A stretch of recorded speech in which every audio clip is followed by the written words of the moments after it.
Chapter 884. The Four Great Clans. Chapter 884. The Four Great Clans. Wei Tian's face fell as he gave an order.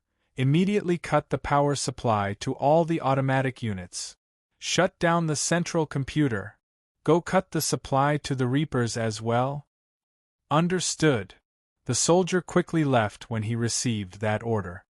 Although there was no super AI, like by within Cloud region, their ancestors had come across experts who had similar abilities, thus they knew ways to counter it. Wei Tian and the rest had never encountered a super AI before, however, now that they have met one, they did not lose their calm. Wei Tian's eyes flashed with a cold look as he pointed at the large domes. Convey my orders, go destroy those storehouses. A number of electromagnetic beams fired onto the domes, causing large holes. Yu Zhong saw the electromagnetic beams and cursed out loud, "Beasts!" In the skies, the swarm of blood-sucking bees swooped down, making their way for the people below. "Save me! Save me!" One man ran frantically, as the cloud of bees enveloped him. He was soon covered in a layer of black, moving bees as he screamed out in terror. Many other refugees were also enveloped in the multiple swarms of bees, as they screamed out and struggled on the ground. After mere seconds they stopped thrashing, while the bees flew off, leaving behind emaciated and dried-up corpses. The black cloud was like a plague. Everywhere they went there would be screams and death. Yu Zhong stood with the rest of the refugees, pretending to be helpless as well. He might be a Type 5 divine warrior, but faced with 1,000,000 bees, he could only try to preserve himself. "Save me! Ah!" One woman in tattered clothes ran towards Yu Zhong. She had run just a few steps when the cloud of bees swarmed over her, sending her to the ground. She struggled for a while before her twitching stopped. "Fuck! Wei Mingqing, wardens, you bastards!" Yu Zhong looked at the corpse of the woman who had fallen barely 20 m away from me. His fury had reached a peak. When Yu Zhong heard that over millions of people had been sacrificed by Wei Mingqing to be sources of nutrients for the blood honey just for his own personal benefit, he had been furious. However, right now, he was witnessing these helpless refugees die in front of him. This hell-like scene was truly crossing his line. Yu Zhong did not claim to be a saint. He had killed over thousands of captives in his rage before. However, those were enemies. Such a merciless sacrifice of countless refugees was worse than a beast. "Come with me." Yu Zhong looked at the chaos and grabbed the small boy beside him. He wrapped himself in devil flames, while keeping the boy safe, and ran towards the center of the concentration camp. Phantom continued to follow beside Yu Zhong. A large number of bees shot towards Yu Zhong, however, they were burnt by his immolation, turning into crisp ashes that fell beside him. The boy, whose eyes were exceptionally clear, looked at Yu Zhong, his eyes flashing with admiration and respect. It was the first time he saw someone so godlike. Wei Tian was currently inside a sentry tower. He saw Yu Zhong rushing towards them and ordered loudly, "That guy in flames? He's a divine warrior. At least Type 3. Attack him. Kill him." The shutdown of the central computer meant that most of the defenses in the prison were not working. Automatic weapons, sensors, radars, targeting systems were all obsolete. The soldiers could only rely on their naked eyes. Even so, most of the 400 human soldiers in the prison were not affected. With their Type 3 battlesuits, ray guns, and even electromagnetic cannons at their posts, they began firing at Yu Zhong and Phantom. A number of lasers and electromagnetic beams shot at Yu Zhong. Having lost the guidance of the central computer, the accuracy of the human soldiers suffered. They were unable to hit a 100% accuracy within 300 m. However, the rain of firepower still proved to be a threat to Yu Zhong. With a flip of his hand, Yu Zhong pulled out an energy converter shield, his body flickering consistently like a specter as he dodged the various beams. When he could not fully evade 1 or 2 shots, the shield could deflect it. After 5 seconds, he appeared near the fort of the jail. He flipped his hand and pulled out an energy bomb, throwing it into the castle. No! When the dozens of soldiers guarding the fort saw the bomb, their eyes flashed with despair as they screamed out in terror. Hong! Following a loud boom, the intense explosion rocked the building, directly blasting 3 of the soldiers to death. On the other side, Phantom darted around, throwing multiple bombs into the castle, blowing up the various soldiers. Yu Zhong had gained 8 of the 20 forts, thus he had come across a huge amount of resources.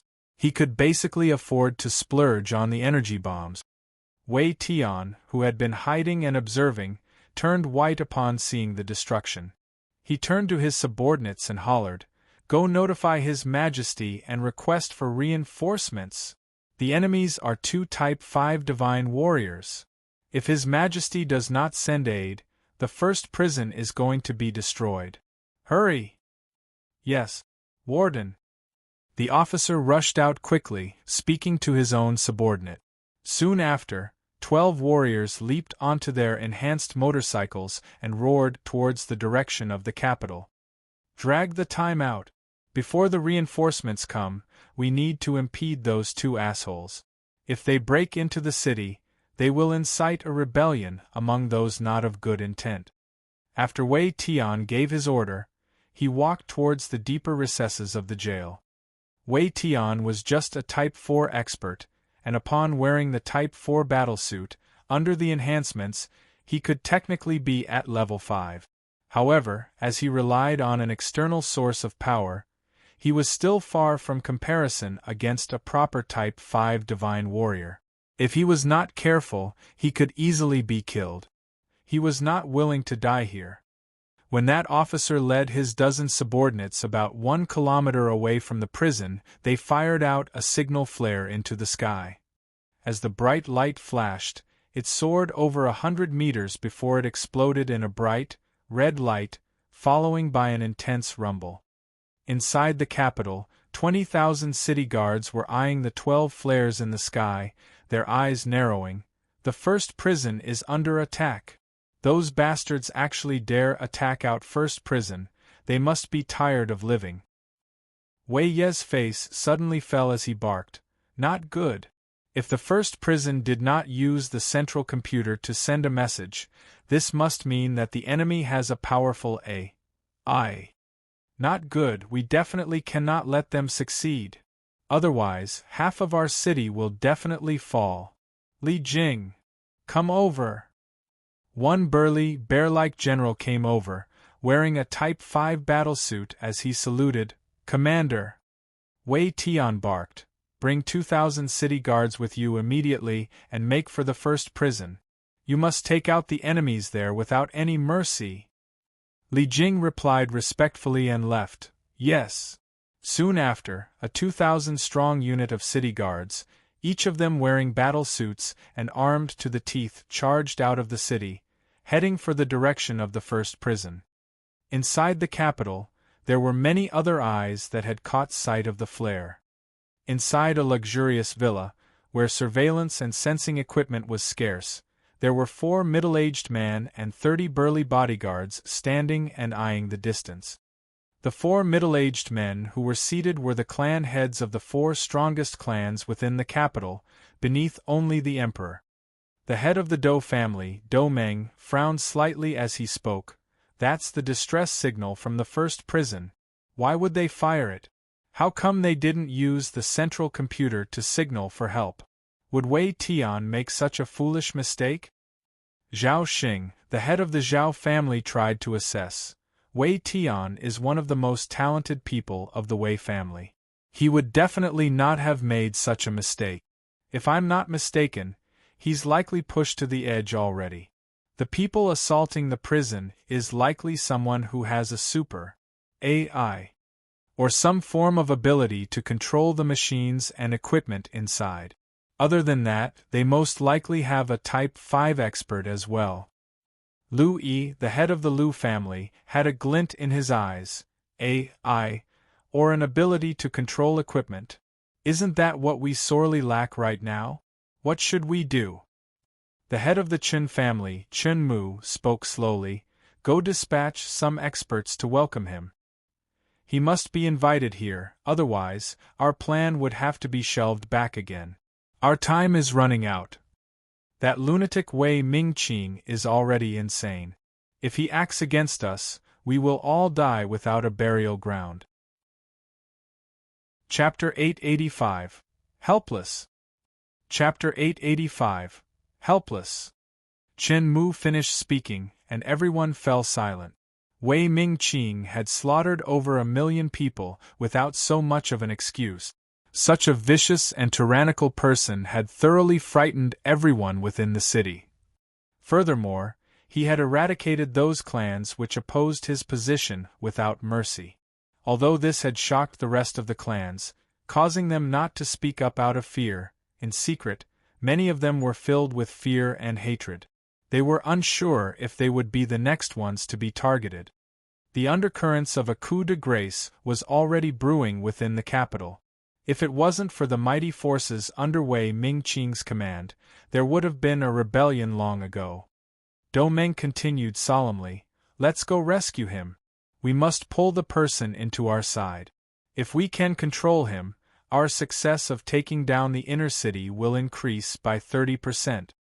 The remaining 3 clan heads exchanged looks, their eyes flashing with resolution as they nodded in agreement.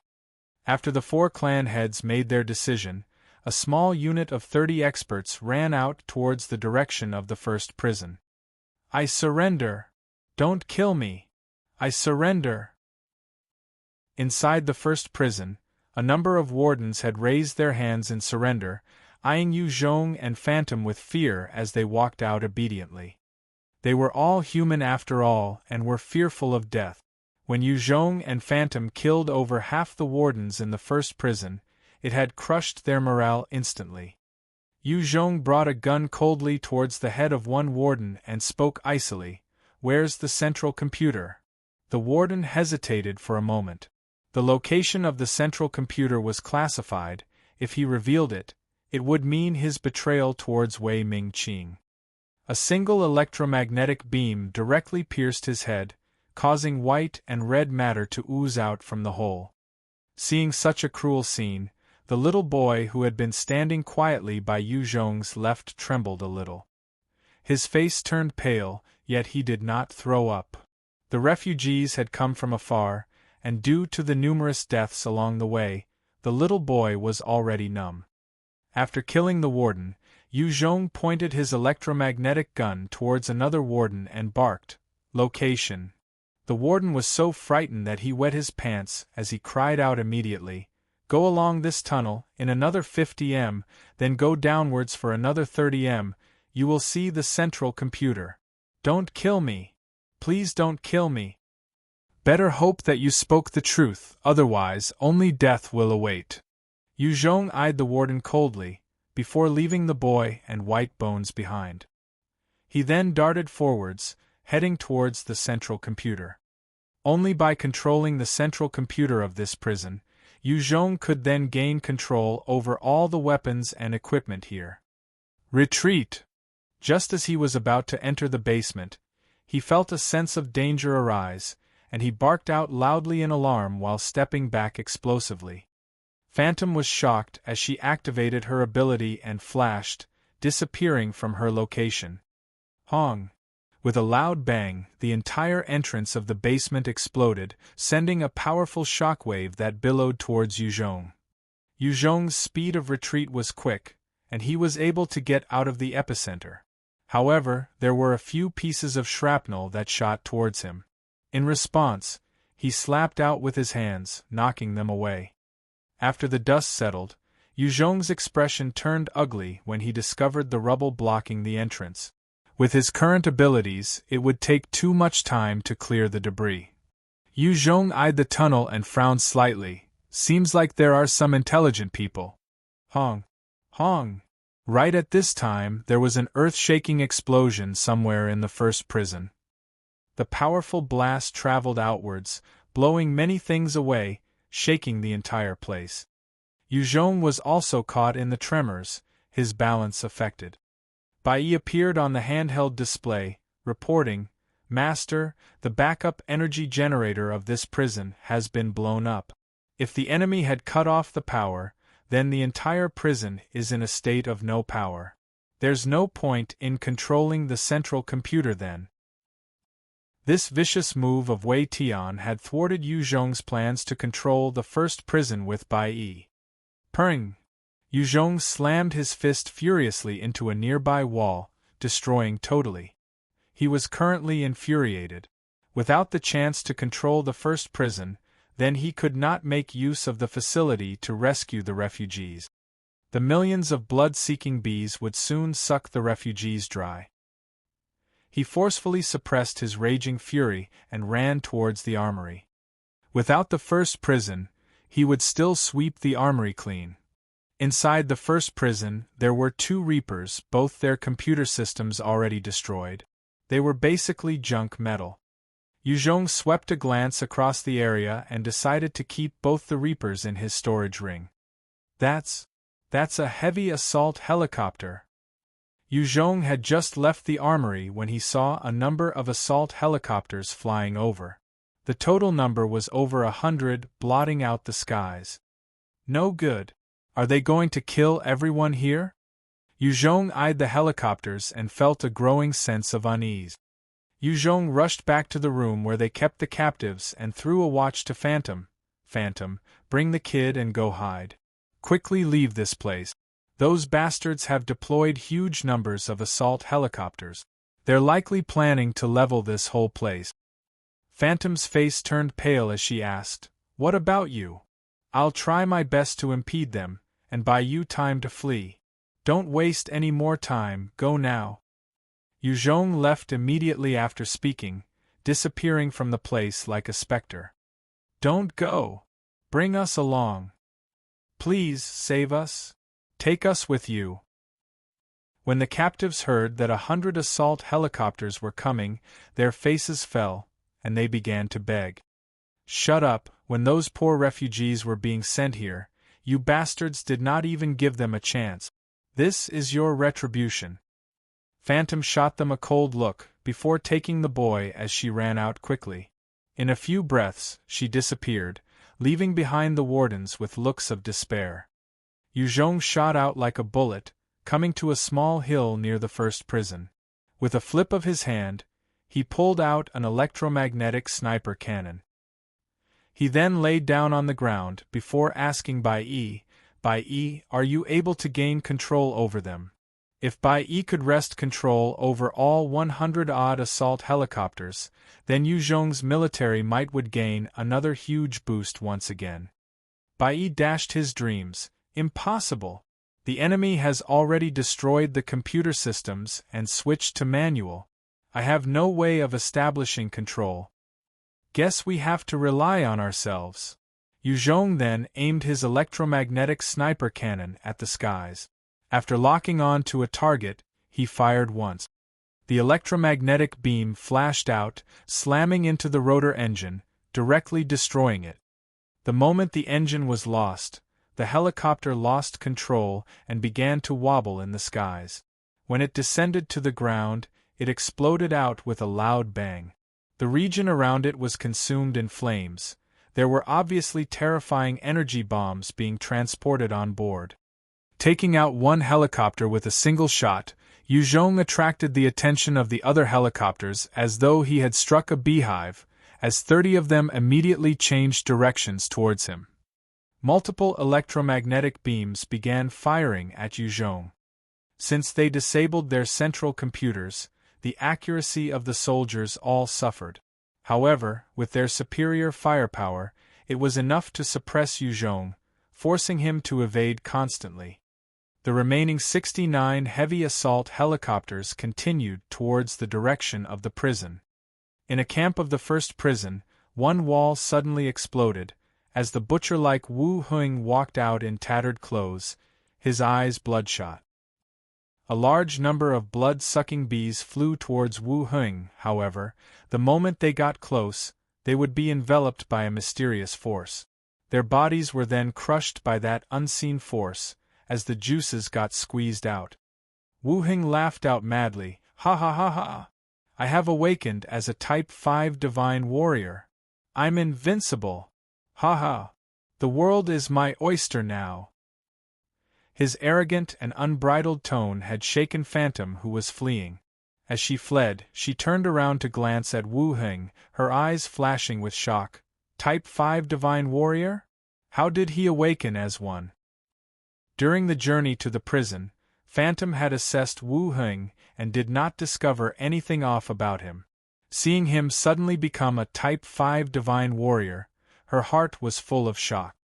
Even so, she continued to flee frantically. She was very clear about the destructive might the heavy assault helicopters were bringing.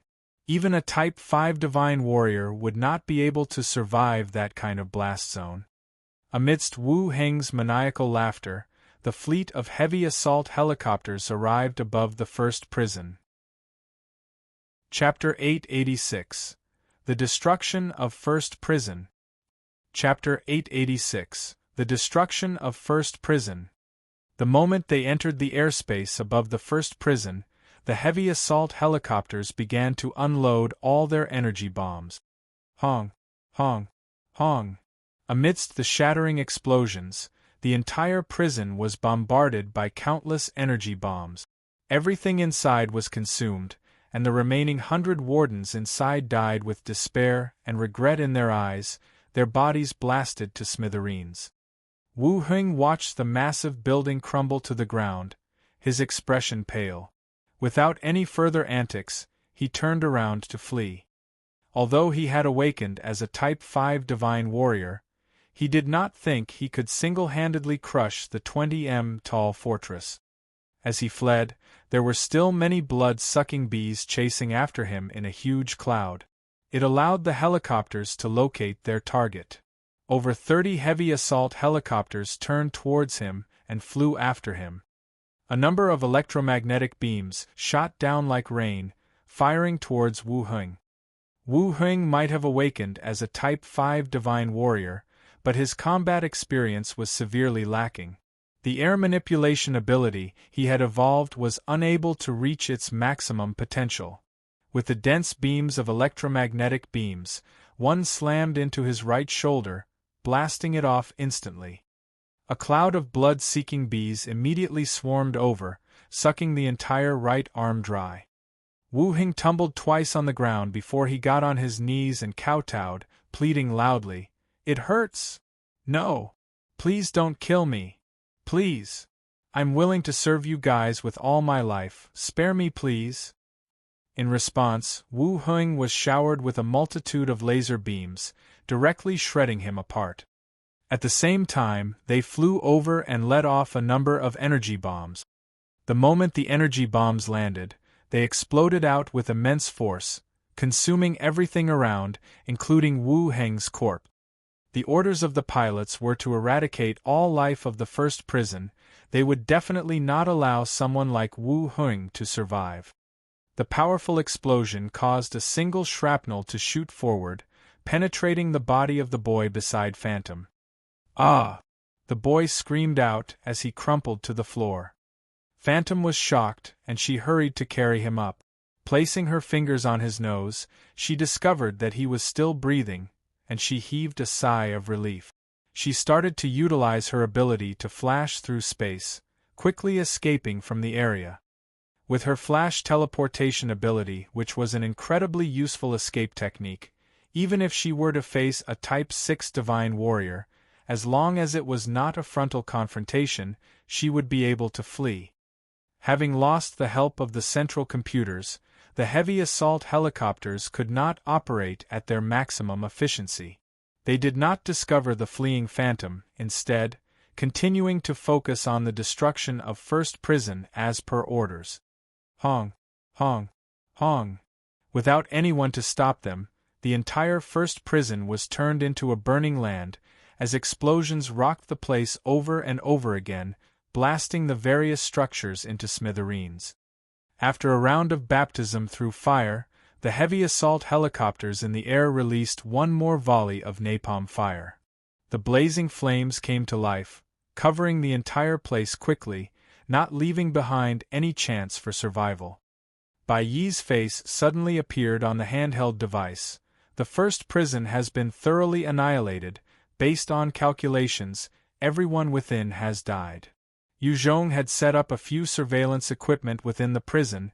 They were Bai Yi's eyes, thus she could see clearly the image of first prison's destruction. As he hid in a forest, he thought quietly, "Seems like it's time for me to evacuate." In the process of evading the pursuit of the earlier 30 assault helicopters, Yu Zhong had destroyed 4, however, he was still forced to flee. If he continued, then there would definitely be experts that followed after. No matter how strong Yu Zhong was, he was not a match for an entire army of experts right now. Ah, those are troops. Are they serious? In order to catch me, they actually sent so many people. Yu Zhong was lying in the forest when he discovered over thousands of soldiers in battle suits marching towards his direction. What a pity, with such a force you want to capture me. Not possible. Yu Zhong's eyes flashed coldly, and he activated his third-order stealth. His entire body blended into the surroundings, all traces of his aura disappearing. He then proceeded to sneak out. 5 soldiers wearing Type 3 battle suits were currently searching their front carefully. They were clear that they were dealing with a Type 5 expert, and they were not a match for him.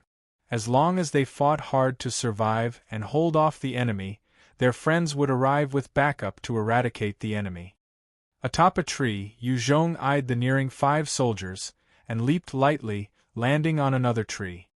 As he passed by above the heads of those 5 soldiers, they did not notice anything at all, still warily surveying their surroundings.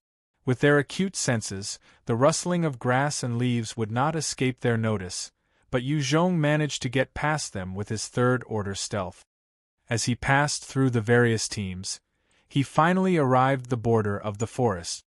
At the edge of the forest, Yu Zhong noticed a small squad of 30 men, all of them in Type 4 battle suits, wearing helmets, lying prone on the ground.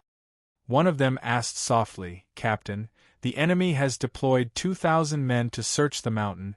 How can we find the target before them?" Hearing this voice, Yu Zhong was preparing to leave, but he stayed behind a huge rock to eavesdrop. Another male replied, "The clan lord had not expected that mad dog Wei Mingqing to respond so fast. They actually sent 100 Desolator fighters over to eradicate the entire first prison. Not only that, he even sent 2,000 men to search the mountain. This is not a force we can contend with. We wait a while more, then we search. If it's not possible, we will retreat immediately. We cannot waste our brothers' lives here." The captain then ordered solemnly, "Everyone, spread out. Search 100 meters further. If there are no signs, we will retreat immediately. Those man-eating city guards will reach our location soon." Without a sound, Yu Zhong suddenly appeared, his right hand grabbing the captain before he leaped back with his electromagnetic gun placed against the captain's head. "No need to search anymore. I think I'm the guy you're looking for. Speak, who are you people?" "Captain!" Seeing Yu Zhong suddenly capturing their captain, the remaining 29 soldiers were all taken aback as they hurried to whisk out their guns. "Stop! Don't move!" The captain was able to readjust his emotions, getting over the initial shock of being caught by Yu Zhong, and quickly barking orders at his subordinates in a low tone. Scolded by their captain, the soldiers all lowered their weapons, eyeing Yu Zhong warily. The captain spoke without fear. "How do you do, little brother? My name is Zhongbu. May I ask your name?" Yu Zhong replied impassively, "I'm Yu Zhong. I had broken into the first prison, and am being pursued now." Zhongbu waved his hand, and a soldier quickly came forward to pass a handheld computer to Yu Zhong. "So it's little brother Yu Zhong. If I didn't guess wrong, you are someone who has a super AI. Or you have an ability to manipulate computers and equipment. We hope that you can prove it. If so, you will become a very valued friend of ours, and we can work together to overthrow Wei Mingqing." Yu Zhong received it and pondered a while, before pointing at the device. Crack it, Bai Yi. Bai Yi's image appeared on the device within seconds. Yes, Master, I've already done so. Amazing! Seeing this miraculous scene, all the soldiers had looks of surprise and excitement, yet they did not dare shout out loud, only growling through their throats like wolves. With the appearance of a super AI, there was hope for these soldiers.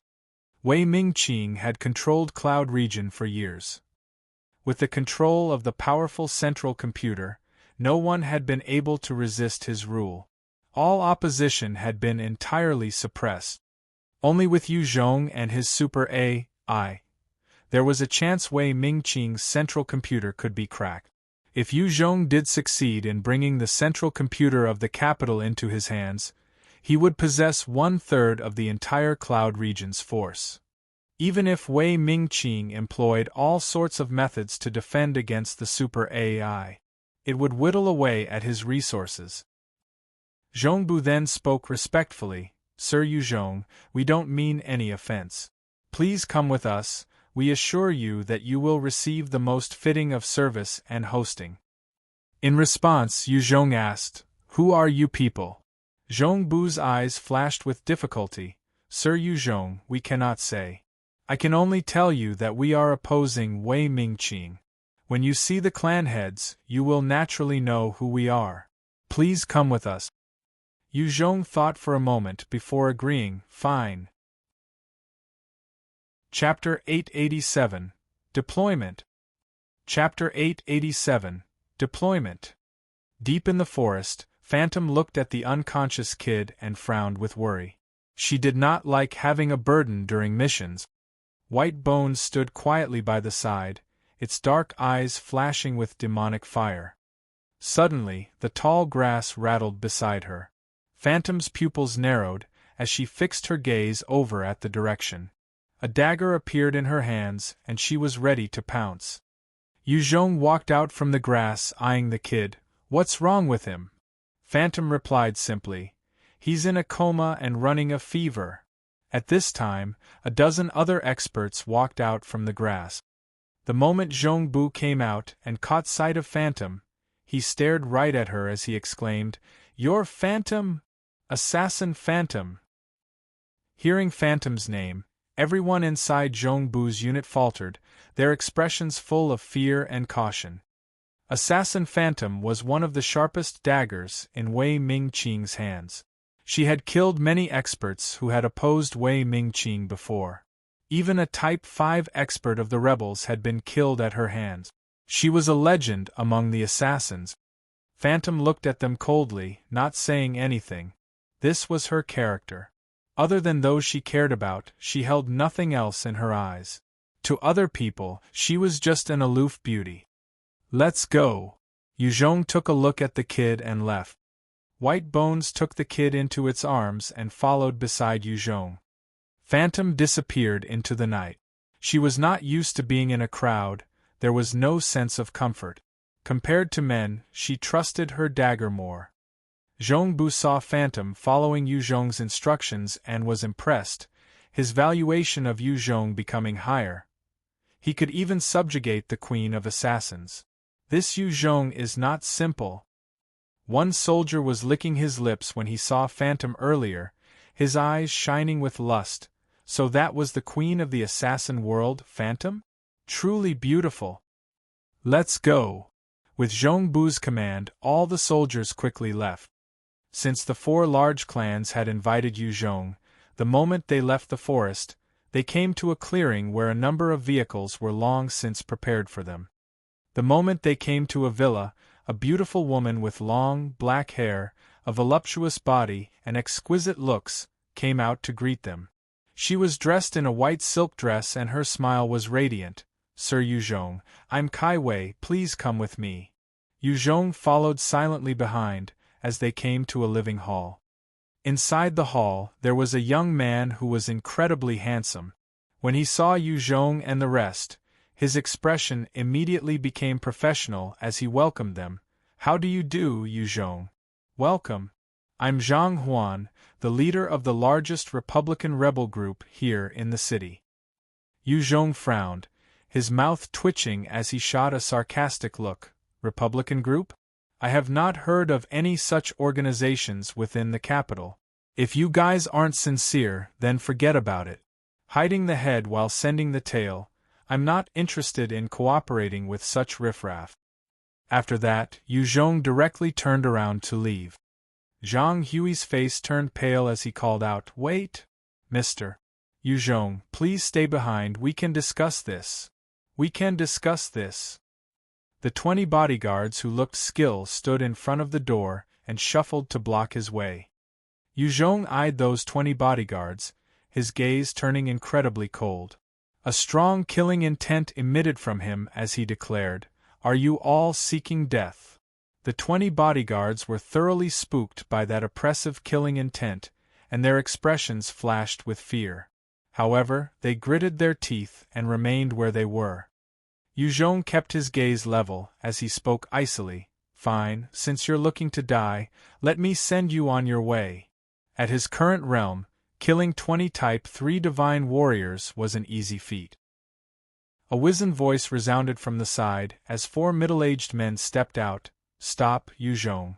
We're sincere in working with you to eradicate Wei Mingqing." Yu Zhong turned to them and spoke with an impassive face. "You finally decided to come out? 4 great clan lords?" He had known from Phantom's report about the power division and the factions within the capital. A faction that could extract him noiselessly from the first prison was definitely only the work of the 4 largest clans. The rest of the factions could not pull out 30 Type 4 experts just to escort Yu Zhong. Do Meng reached out with an extended hand, intending to shake his hand. "Hello, Yu Zhong. I'm Do Meng of the Do clan. These are Zhao Xing from the Zhao clan, Lu Yi from the Lu clan, and Chen Mu from the Chen clan. This matter is grave. Do forgive us as it concerns the life and death of our clan. We had to be cautious. We seek your pardon for the behavior earlier." Yu Zhong went to sit on the sofa and shot them a look. "I can understand, but I truly hope that it's a cooperation we're talking about. I don't have the habit of being someone else's pawn." He did not intend to flip out with the 4 leaders, however, by dealing with this obvious puppet Zhang Huan. His position of negotiation would be lower. He did not intend to be a tool nor cannon fodder for these people. Do Meng wore an amiable smile, "Of course. Yu Zhong, I want to know if you have a Super AI or the ability to manipulate electronic systems. Shouldn't Zhongbu have already reported this information to you guys?" Do Meng kept his gaze fixed on Yu Zhong, his pupils constricting slightly. "I hope to hear it directly from your mouth." The other 3 clan leaders also stared at him, their gazes expectant. His answer concerned the success of their stratagem to attack the inner city. Yu Zhong did not hesitate to reply, "Super AI. Wei Mingqing's power was too large. Yu Zhong had to work together with others with their gathered strength in order to defeat him. With just him and Phantom, even if they were 2 Type 5 Divine Warriors, with the help of a Super AI, if there were no accidents, they still would not be able to reach Wei Mingqing's side. As the Emperor of Cloud Region, he had plenty of Type 5 experts beside him. There were at least 20 of them. Individually, they could not possibly be dealt with alone by Yu Zhong, much less an entire group of them. The eyes of the 4 clan lords flickered with joy. "That's great." Do Meng continued solemnly, "Yu Zhong, we hope that you can make use of your Super AI to block the technological aspects of Wei Mingqing's forces. With the help of a Super AI, they could gain control of the systems, and while Bai Yi's clones might not be as powerful as herself, they could still affect the central computer in Wei Mingqing's hands." Yu Zhong agreed, "Not a problem, as long as you guys provide enough computers." Suddenly, a servant came running into the hall with a panicked expression. "Lord, there's an army heading towards our villa right now. There are over 200 of them, and they're likely the city guards." Hearing this, the faces of the 4 clan lords fell. "City guards? What the hell are they doing here? Are they already intending to act against us? In the past, any time the city guards were deployed, it signaled a massacre. At each location where the city guards were dispatched to in the past, there would be bloodshed. Zhong Bu's expression was unsightly, almost tumbling to the ground as he ran into the room, shouting, "Clan Lord! Clan Lord! Things are bad. The Black Fox unit has sent a report, saying that Wei Mingqing is already acting against us." Black Fox was the intel unit that the four great clans paid a huge price to infiltrate the city guards, sending crucial reports at the most crucial times. Do Meng's face fell. Damn it! He's already making a move just because of suspicions? This bastard is truly unscrupulous. In the past, Wei Mingqing had given some consideration to the four great clans and did not try anything funny with them. However, he actually deployed his cards today, obviously intending to wipe them out without even talking about evidence of any traitorous behavior. Such an act might incur the ire of the residents in the capital. However, at this point, the madman could not care less about anything. That showed how much caution he had thrown to the wind. Qin Mu's eyes flashed with anxiety. What happens now? Do Meng declared, "Seems like we need to bring forward our plan." The other three leaders also nodded. Do Meng immediately gave an order to the four intelligence soldiers beside him. "Convey the command, Operation Kill King is in effect." "Yes." The four intelligence soldiers quickly retreated, and worked on transmitting the order. Do Meng then spoke to Yu Zhong. "Yu Zhong, please come with me, we have already prepared the computers for you. You just have to create clones of your AI within the network." Against the impending attack of the 200 city guards, Do Meng seemed to not mind them. Yu Zhong also knew the severity of the matter, and quickly followed Do Meng into a secret room. Do Meng pressed a button, revealing a long tunnel in front of them. The party quickly ran in. Chapter 888 Guided Energy Missile.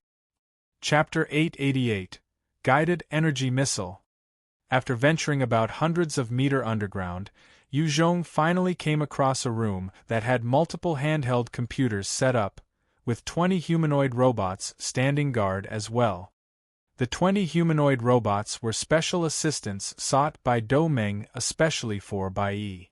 With these robot assistants, it would be easier for Bai Yi to get things done. Yu Zhong pulled out his handheld tablet and ordered, "Bai Yi, create some clones in these computers." "Yes." Her eyes began to flash with numbers, and the computers in the lab soon shone, and Bai Yi's image appeared on all of them. After 5 seconds, the data disappeared from Bai Yi's eyes as she reported, "Master, I've uploaded copies of myself into the computers." Do Meng was flabbergasted, asking in shock, "Just like that?" The time that had passed was barely 5 seconds since Yu Zhong entered. Do Meng was still expecting Yu Zhong to key in some things and perform some incredible feats with the handheld computer. After all, there were over 10,000 computers over here. One of the Bai Yis inside a handheld tablet spoke up, "That's right. I'm already in." Do Meng looked at the computer and exclaimed in excitement, "This is great! Finally, with these clones, we can stand up to Wei Mingqing." Outside, the 200 city guards that were decked in Type 4 battle suits and riding enhanced motorcycles appeared at the villa where the four clan heads had gathered. This unit was the elite of the elite within the city guards, specially meant to massacre those large clans with a deep root in the city. Even if the clan had a Type 5 expert, they would be helpless against this unit. The leader of the troop was an expert wearing a Type 5 bodysuit, and he pointed at the villa, barking, "Kill! Leave nothing alive!" The eyes of the 200 city guards flashed with an intense bloodlust, as they leaped out their vehicles excitedly, charging into the compound like wolves. It was like they could already see the countless people dying at their hands. The moment the city guards moved, the entire villa shuddered, as countless automatic weapons appeared and began firing madly at those soldiers. Faced with that intense firepower, over 40 city guards were immediately turned into sieve.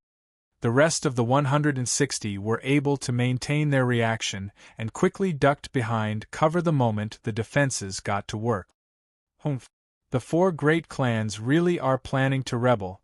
To think they actually killed our men. This time, I must level all of them to the ground. The Type 5 city guard snorted and raised his battle spear, thrusting out at some of the defenses, completely obliterating them. At the same time, he wielded a large energy shield, blocking the multiple beams that fired at him. Right at this moment, a small hill about 3 kilometers away from the villa suddenly split open, as a number of missiles fired out from it, shooting towards the entrance of the villa. The Type 5 city guard saw the incoming guided missiles and his expression finally fell as he barked out frantically, "Guided energy missiles! Damn it! How come they have such weapons? Retreat now!" When the city guards heard the name of those missiles, their countenances turned pale, and they began to retreat with all their might, dispersing in all directions. The moment those missiles landed on the ground, they blew up explosively, and the resulting blast shot outwards, leveling the surrounding area. As the dust settled, many holes of about 6 or 7 meters deep were revealed. All around them there were corpses in Type 4 battlesuits, as well as some Type 4 nuclei. Those nuclei were truly hardy. The only way to destroy them was to suck them dry of their power. The terrifying energy storm consumed the lives of over 100 Type 4 city guards in mere seconds, leaving the Type 5 city guard leader and 30 others who were frightened out of their wit. The bottom line of the 4 great clans of the capital had finally been forced out under Wei Mingqing's madness. The tyrant had not acted against them for so long because he did not know precisely just how much might they were hiding from him. Initially, there were 5 families controlling the Cloud region, with the Wei clan being the strongest and largest, and thus recommended for the emperor's position. However, the rest were not to be taken lightly. In these hundreds of years, Wei Mingqing was the only emperor who had dared act against the 4 great clans. One of them asked the Type 5 leader, "General, what do we do?" The leader had regained his senses and made a judgment call. "Retreat. The 4 great clans have rebelled, and we are not their match. The most important thing now is to report to leader Wei Yi." Upon giving the order, the remaining city guards swiftly fled towards the inner city. The hill also stopped firing the guided missile. The strength of those missiles was too great, able to wipe out even a Type 5 divine warrior. However, they were weapons of war, suitable for dealing damage over a wide area. Against a single Type 5 divine warrior, it was like using a cannon on a mosquito, not worth the expenditure. On top of the capital's outer city walls, a burly man in black military uniform surveyed the region sternly. This was precisely the great general in charge of city defense, Wei Shou, and he was currently looking out at the city with worry. The 4 corners were the 4 great clans, and the people within, from the common soldiers to the officers, had been scouted over to their sides since long ago. Although Wei Shou was a general in name, he had no means of truly activating the 4 city guards in those areas. One commander came up to him, "General, how was it?" The officer replied, "General Douda, General Qinyun, General Lu He and General Zhao Tan are delaying and refusing to come." Wei Shou's face turned ugly as he cursed, "Damn bastards, do they hold the emperor in their eyes? Do they value the country at all?" Chapter 889, Intense Battle. Chapter 889, Intense Battle. All of a sudden, the 4 corners of the outer city suddenly split open, as a number of guided energy missiles shot out, firing towards the center. Hong! Hong! Hong! Following the loud explosions, multiple areas of the city blew up, as powerful shock waves rocked outwards. Many defenses crumbled, and over thousands of elite soldiers were crushed under the falling debris. The entire outer city felt the intense tremors. In the aftermath, Wei Shou was hiding in one corner and he roared out furiously, "What the hell is going on? Why wasn't there any warning? What did we get those on sentry duty for?" One military officer came up to Wei Shou and reported in a pathetic state, "General, the sentry and guard personnel did not receive any notification from the central computer. They suspect that the central computer has either been destroyed or compromised. What should we do now?" Wei Shou shot up in anger, charging towards the command center. "Retaliate? Convey my order, we retaliate with all we got, and we must eradicate these bastard rebels." The officer suddenly shouted out with a panicked expression, "General, watch out!" In the skies, 2 guided energy missiles descended from the skies, directly exploding right in front of Wei Shou. The resulting blast enveloped him. The rebels of the 4 great clans did not know that the general in charge of city defense had been blown to death by them. They continued to fire out multiple guided energy missiles. The intelligence of the 4 great clans was extremely advanced. They knew clearly what the city guards were capable of, and they had high-tech equipment. If attacked by them, they would not be able to resist. Damn it! They're rebelling! They've betrayed the Emperor! Where's the general? Where's the general? Why isn't he giving any orders? Attack! Fight back! Having lost Wei Shou's command, the city guards were thrown into a panic, not knowing whether to defend or to attack. A troop of 1,000 soldiers went to attack the west, while another attacked the north. There were many other units who were at a loss, running about like headless flies. Under the constant barrage of the guided energy missiles, the outer city was being demolished, as debris flew in all directions. The imposing city wall, which had seemed invincible and impossible to be destroyed, finally came crumbling down, the massive effort and resources gone down the drain. There were many experts within the city guard. At this critical moment, a number of Reapers, heavy assault helicopters, as well as enhanced motorcycles came roaring out. The elite experts began to clash with the rebel forces with bloodshot eyes and bloodlust. Soon, as both sides clashed, the casualty toll was rising. The best warriors of the human race were not killed in combat against other races, but due to infighting, it was truly a huge pity.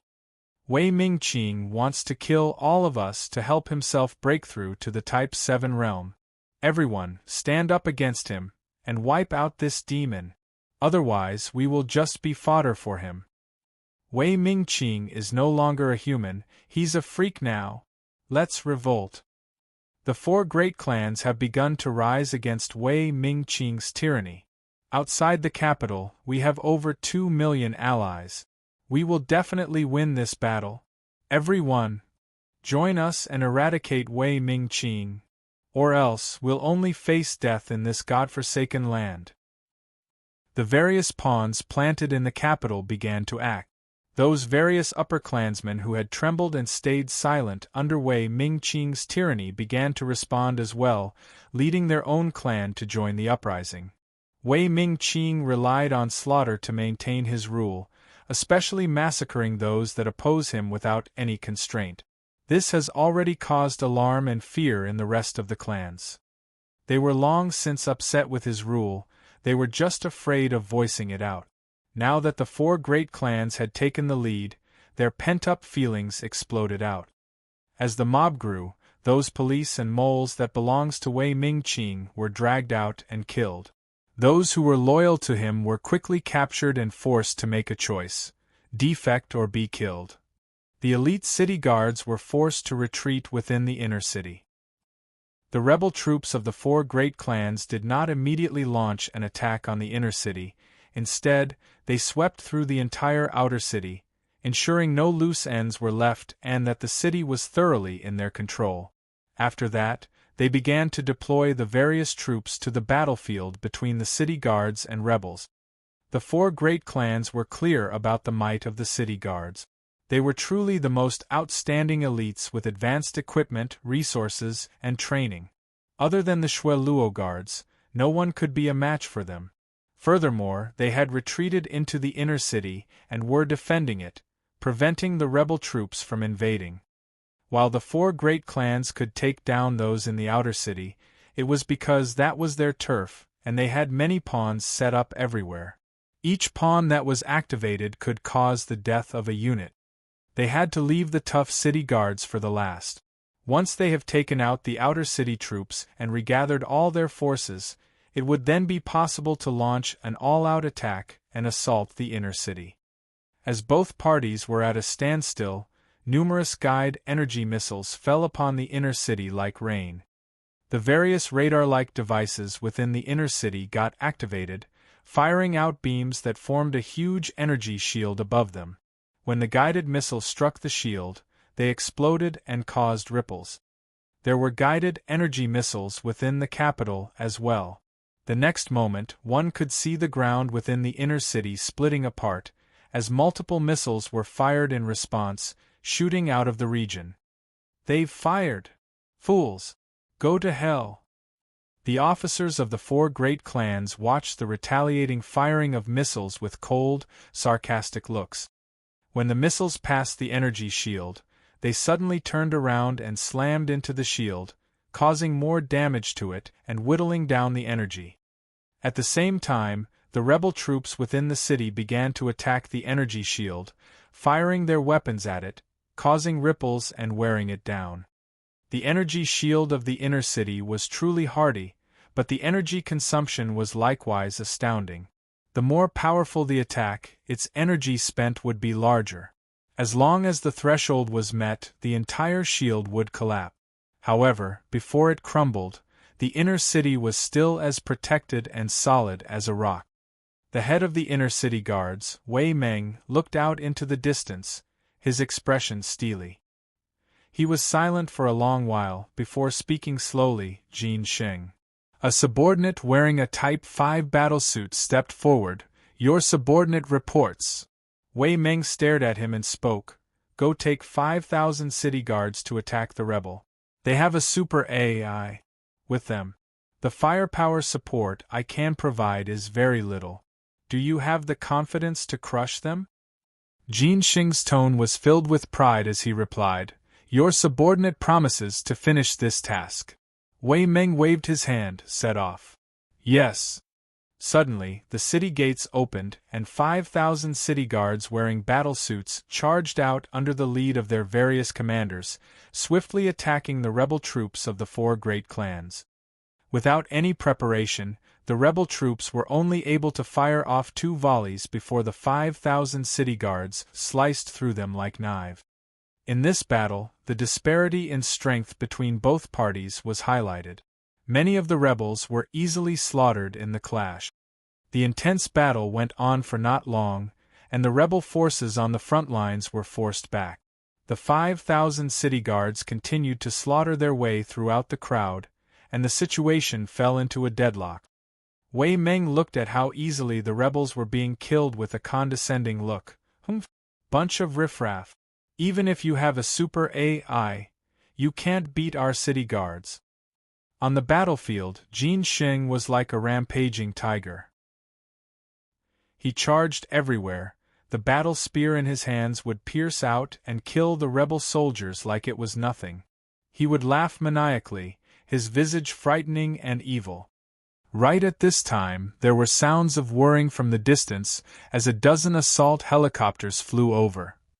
The moment they appeared, electromagnetic beams were fired down mercilessly. Under the shower of firepower, many city guards were pierced through. In order to dodge those electromagnetic beams, the city guards had no choice but to duck behind cover.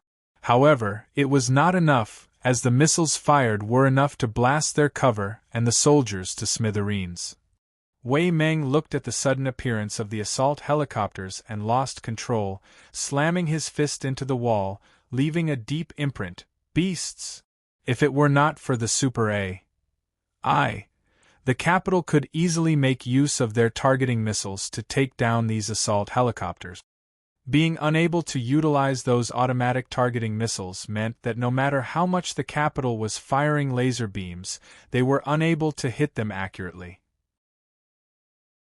Chapter 890. Sneaking into the Heart of the Imperial Capital. Chapter 890. Sneaking into the Heart of the Imperial Capital. With the 10 assault helicopters in the air joining the fray, the tides of the battle changed once again. Many city guards were injured, and they did not dare continue their unbridled assault. Under those circumstances, the rebels managed to find their footing and began to regroup and counterattack.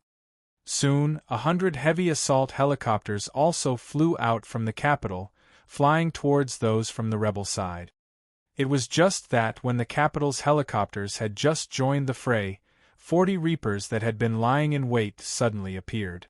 Under Bai Yi's control, they began to fire electromagnetic cannons and heat-seeking missiles towards the skies. Bombarded by that volley of fire and flashes, 30 heavy assault helicopters were instantly decimated, turned into ash, as the resulting explosions swept outwards. The Reapers were truly efficient killing machines. Adding Bai Yi's control, the assault helicopters in the air turned into shrapnel and debris, without even the chance to exhibit their prowess. Wei Meng looked at the destroyed heavy assault helicopters and his countenance turned ugly. Is this the power of a super AI? Truly fearsome. The super AI would not be particularly effective against the Dino race, since they were a backward and barbaric society. However, in Cloud Region, where humans relied on technology, as long as there were enough outlets, Bai Yi could unleash a terrifying strength. Jin Xing watched his comrades being shot down by those beams and his face fell. He roared out in frenzy, "Retreat! Retreat now!"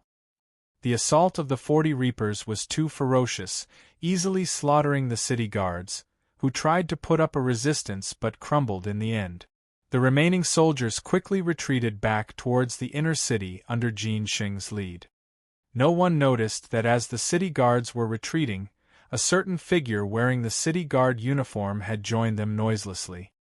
Upon entering their midst, Yu Zhong mingled and retreated back as one of those injured. Since the rebel troops had beaten the 5,000 city guards back, they began to unleash a ferocious assault on the energy shield, hitting it until the shape looked less uniform. Wei Meng's focus was on the rebel troops and did not pay too much attention to this defeated and injured troop. Within the medic tent, there were many injured city guards. The smell of blood was strong, and many of the soldiers were moaning and groaning. Under Yu Zhong's careful observation, there were over 100 people within the medic tent, and 2 soldiers standing guard outside. With a thought, a void appeared in midair. White bones leaped out and 20 sharp bone spikes shot out to slice out at the various injured personnel. Within seconds, the 100-odd casualties were put down, ending their misery. After dealing with those casualties, Yu Zhong's figure flashed and darted out the door. His palms slammed into the heads of the 2 city guards, crushing them into their bodies.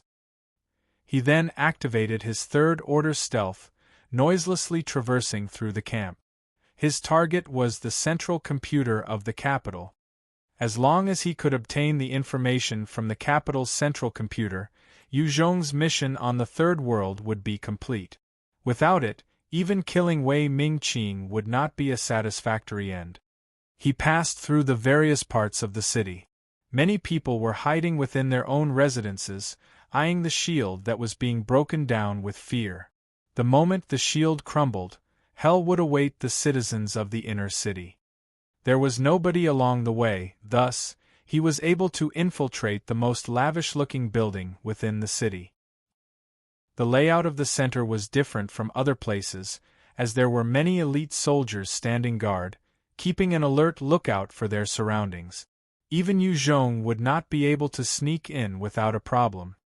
No distractions, eh? Let me create one for you guys.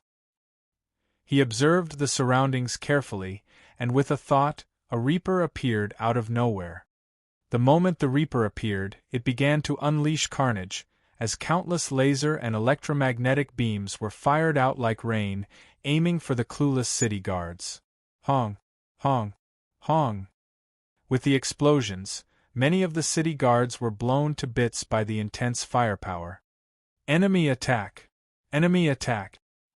Sounds of alarm rang throughout the capital, as elites poured out from everywhere, launching attacks on the Reaper.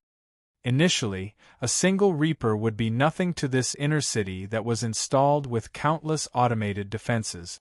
Just a single weapon would be able to reduce this Reaper into a pile of scrap. However, in order to defend against the Super AI, all automated equipment had been stopped. The elite experts had no choice but to act, attacking the Reaper. Since there was a deployment, there would be flaws in their formations and movement. Yuzhong took the opportunity when the attention of the city defenses was focused on the Reaper to quietly sneak into the crowd, entering the city center. Which general are you under?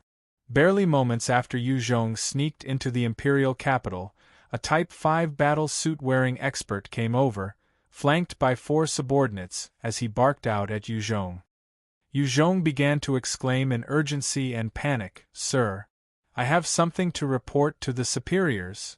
I discovered that our general is a pawn of the 4 great clans. He's chasing after me." The Type 5 expert frowned and got closer as he barked loudly, "What? Calm down. Who's your general? With me around, he would not be able to hurt you." Yuzhong's eyes flashed with fear as he stared past the expert and pointed, "He's there. He's right behind you." The heart of the Type 5 expert turned cold, and he promptly turned around, only to discover nothing. Yuzhong's eyes flashed coldly as he smacked down viciously on the back of his head. Caught defenseless, the Type 5 expert fainted. "Commander!" Seeing their own general being knocked out by Yuzhong, the 4 soldiers exclaimed out in shock. Yuzhong's eyes flashed again as he sent out his third-order art of fear, and an intense spiritual wave slammed into the 4 soldiers. Although the third-order art of fear was insufficient to scare those 4 Type 4 experts to death, it was enough to cause them to falter. In that instant, the 4 Type 4 experts regained their consciousness, only to discover Yuzhong had disappeared. Behind them, 4 of his clones smacked out at their heads, knocking them out. Relying on sneak attacks to take down this 5 experts, Yuzhong heaved a sigh of relief and sent out a Type 5 puppet rune and 4 Type 4 puppet runes into the brains of these 5 experts. If he did not manage to deal with this 5 in the shortest possible time, he would likely be swarmed by other enemies. The best-case scenario would be for him to flee then. After Yuzhong shook them awake, the Type 5 expert, called Niu Qing, saluted him respectfully. "Niu Qing greets Master." Yuzhong ordered, "Bring me to where the central computer is." "Yes." Niu Qing replied and led Yuzhong together with the 4 subordinates deeper into the palace. Along the way, Yuzhong caught sight of many beautiful women. They were the palace maids. Currently, they were all having expressions of fear and uncertainty, some even sobbing. Once the palace was broken into, their fates would be extremely miserable. "Niu Qing, why are you here?" After 100 meters in, another Type 5 expert wearing a Type 5 battlesuit appeared in front of Niu Qing and questioned him. Niu Qing barked out, "Zhang Hua, I'm under the orders of His Lordship Wei He to bring men and guard the central computer. Stand aside. If anything were to happen, you will not be able to bear the consequences." Zhang Hua frowned and immediately opened a path. "However," he grumbled, "isn't it time to provide reinforcements outside? How come we still have to defend the central computer? Truly a useless silk pants who cannot see the big picture." Wei He was Wei Mingqing's blood brother, however. He only knew to play and enjoy life, a silk pants who was infamous. However, he was truly loyal to the emperor, thus he was given some authority to command troops. While Zhang Hua cursed Wei He for his stupidity, military orders were absolute, hence he did not dare impede Niu Qing. Along the way, Yuzhong finally saw for himself how big the inner city was. They had come across a total of 19 Type 5 experts. When those experts heard Niu Qing's excuse, they all allowed him passage. Military orders had to be obeyed. Thus they did not dare to stop them for too long. After passing countless alleys and walking over 2 kilometers underground, they finally came to an area which was where the central computer was kept. Only to see a huge pillar that stood in the middle, covered in countless runes and blood vessel-like tubes. There were 5 Type 5 nuclei inserted in the huge pillar, carved with mysterious engravings. This was the central computer that controlled everything in the capital. Without Bai Yi's existence, this central computer could control countless equipment and weapons, quelling all uprising with ease. Chapter 891. Earth Manipulation. Chapter 891. Earth Manipulation. Yu Zhong then issued a command to Bai Yi, immediately retrieve all information from the central computer. Yes. Bai Yi responded, and her golden wires stretched out from the handheld tablet, inserting into the central computer. As the wires entered the central computer, bright alarms blared out all over the city. Type 1 alarm. What's wrong with the central computer? 2 Type 5 experts at the entrance of the Imperial City whirled around, eyeing the tunnel behind them with shock. In front of them, the Reaper had already been obliterated under their efforts. The Reapers could display a strength that was superior to Type 5 Divine Warriors. However, when facing 2 Type 5 experts together, it still ended up as scrap metal. As Yu Zhong heard the alarms, his brows furrowed. What's going on? Bai Yi swiftly replied, there was a security feature installed in the central computer. Everyone within the city has heard it, and the nearest Type 5 Divine Warriors have begun to act. According to my estimations, they will reach our location in roughly 3 minutes and 20 seconds. The rest of the Type 5 experts are also making their way over. Yu Zhong gave an order, immediately cut off the tunnel access, and activate all automatic defenses to target those Type 5 experts. All automatic weapons had been disconnected, there's no way of controlling them. Since Yu Zhong's trump card Bai Yi had been discovered, the enemy had made the necessary adjustments to counter him. It was because of this that Yu Zhong was not willing to reveal his super AI secret back at the first prison. Yu Zhong's gaze narrowed, and he made a decision. In that case, impede them as much as possible and retrieve all information as fast as you can. Use the central computer to destroy the defense protocols and systems. Yes. Receiving Yu Zhong's order, Bai Yi quickly proceeded to carry it out. Hong, hong, hong. At that instant, a number of alloy doors suddenly slammed down in the tunnels, blocking the Type 5 experts from advancing. Break for me! A Type 5 expert saw the door that slammed in front of him and bellowed in rage. The battle spear in his hands gathered energy and slammed into the door, piercing it directly. A number of Type 5 experts brought their subordinates and rushed in, as though crazed, expending their strength without any care for their own bodies. The central computer was important to the capital. Without it, their defense systems would crumble right before their eyes. Hong! Hong! Countless missiles slammed into the energy shield covering the inner city, causing it to deform as ripples spread out more violently. It was because of this energy shield that the forces outside the city were helpless, unable to push in. All of a sudden, the energy shield shuddered slightly and disappeared. Wei Yi was shocked when he saw the energy shield disappear, as he lost his cool and shouted, "What's going on? Why did the energy shield disappear? Our resources are still plenty. Why?" Despair flashed across the eyes of the various city guards. The next moment, the guided energy missiles slammed into the city wall, blasting various parts, causing many city guards to die in the resulting explosions. The damage of the guided energy missiles was truly terrifying. Having experienced it, many city guards fled for cover. Without the protection of the energy barrier, without the support of the central computer, the situation of the inner city became extremely bleak. Many guided energy missiles fell upon the inner city, blasting out many large holes, killing numerous city guards along with the destruction of the buildings. After firing over 100 rounds of missiles, the four great clans stopped firing and began sending the troops in. Every single missile would require 5 Type 3 mutant beast nuclei, as well as the materials and human resources, to manufacture. Even the four great clans did not have so many in reserve. They had to store some to deal with unforeseen circumstances. The city guards might be truly exceptional in their abilities, however, hiding within the inner city, and suffering blows after blows, their advanced technology disabled, in the end they had become disadvantaged.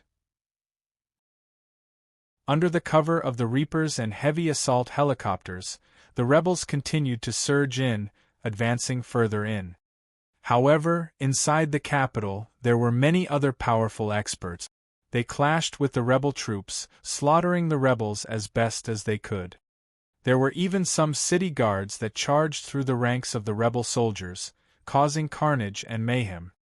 However, without the heavy weaponry and support of the automatic defense systems, no matter how outstanding they would be bombarded by the rain of firepower. Within seconds they were turned to sieve. At the center of the Imperial Palace, a Type 5 expert had appeared in the tunnel nearest to the central computer, together with his 4 subordinates. Retreat! The moment Type 5 expert appeared in the tunnel, his pupils narrowed and he hollered. He could see a Reaper stationed at the entrance. The concentrated beams of laser and electromagnetic beams fell upon the Type 5 expert and his 4 subordinate. Faced with the barrage of firepower, the 4 Type 4 experts did not manage to evade in time and were instantly shredded into pieces. 2 of them died instantly, while the other 2 fell, before being finished by the other shot. At the other end of the tunnel, the Reaper stood there like an invincible entity. The Type 5 expert roared out in fury, "Damn it, who the hell are you?" In that narrow tunnel, the Type 5 expert would not be able to pass through without getting injured. If he was not careful, he could end up like his subordinate. Yuzhong glanced at Bai Yi, still engrossed in her task in retrieving the information, and replied indifferently, "I'm Yuzhong. Who are you?" In response, the Type 5 expert barked out, "Yuzhong, I'm Wang Jianghe, the vice-commander of the Emperor Guards. I do not know how you got in here. However, you have no way out. There are also another 20 Type 5 experts rushing here now. Once our men are here, even if you have wings, it'll be hard for you to leave. If you surrender to us now, not only will we forego all that has happened, we can even promise you riches. It's not a problem to become royalty as well." Yuzhong laughed lightly. "I know there are many experts. All the better, let me gift you guys a present." Wang Jiang had a very bad feeling as he asked, "What gift?" Yuzhong ignored him and looked towards Bai Yi.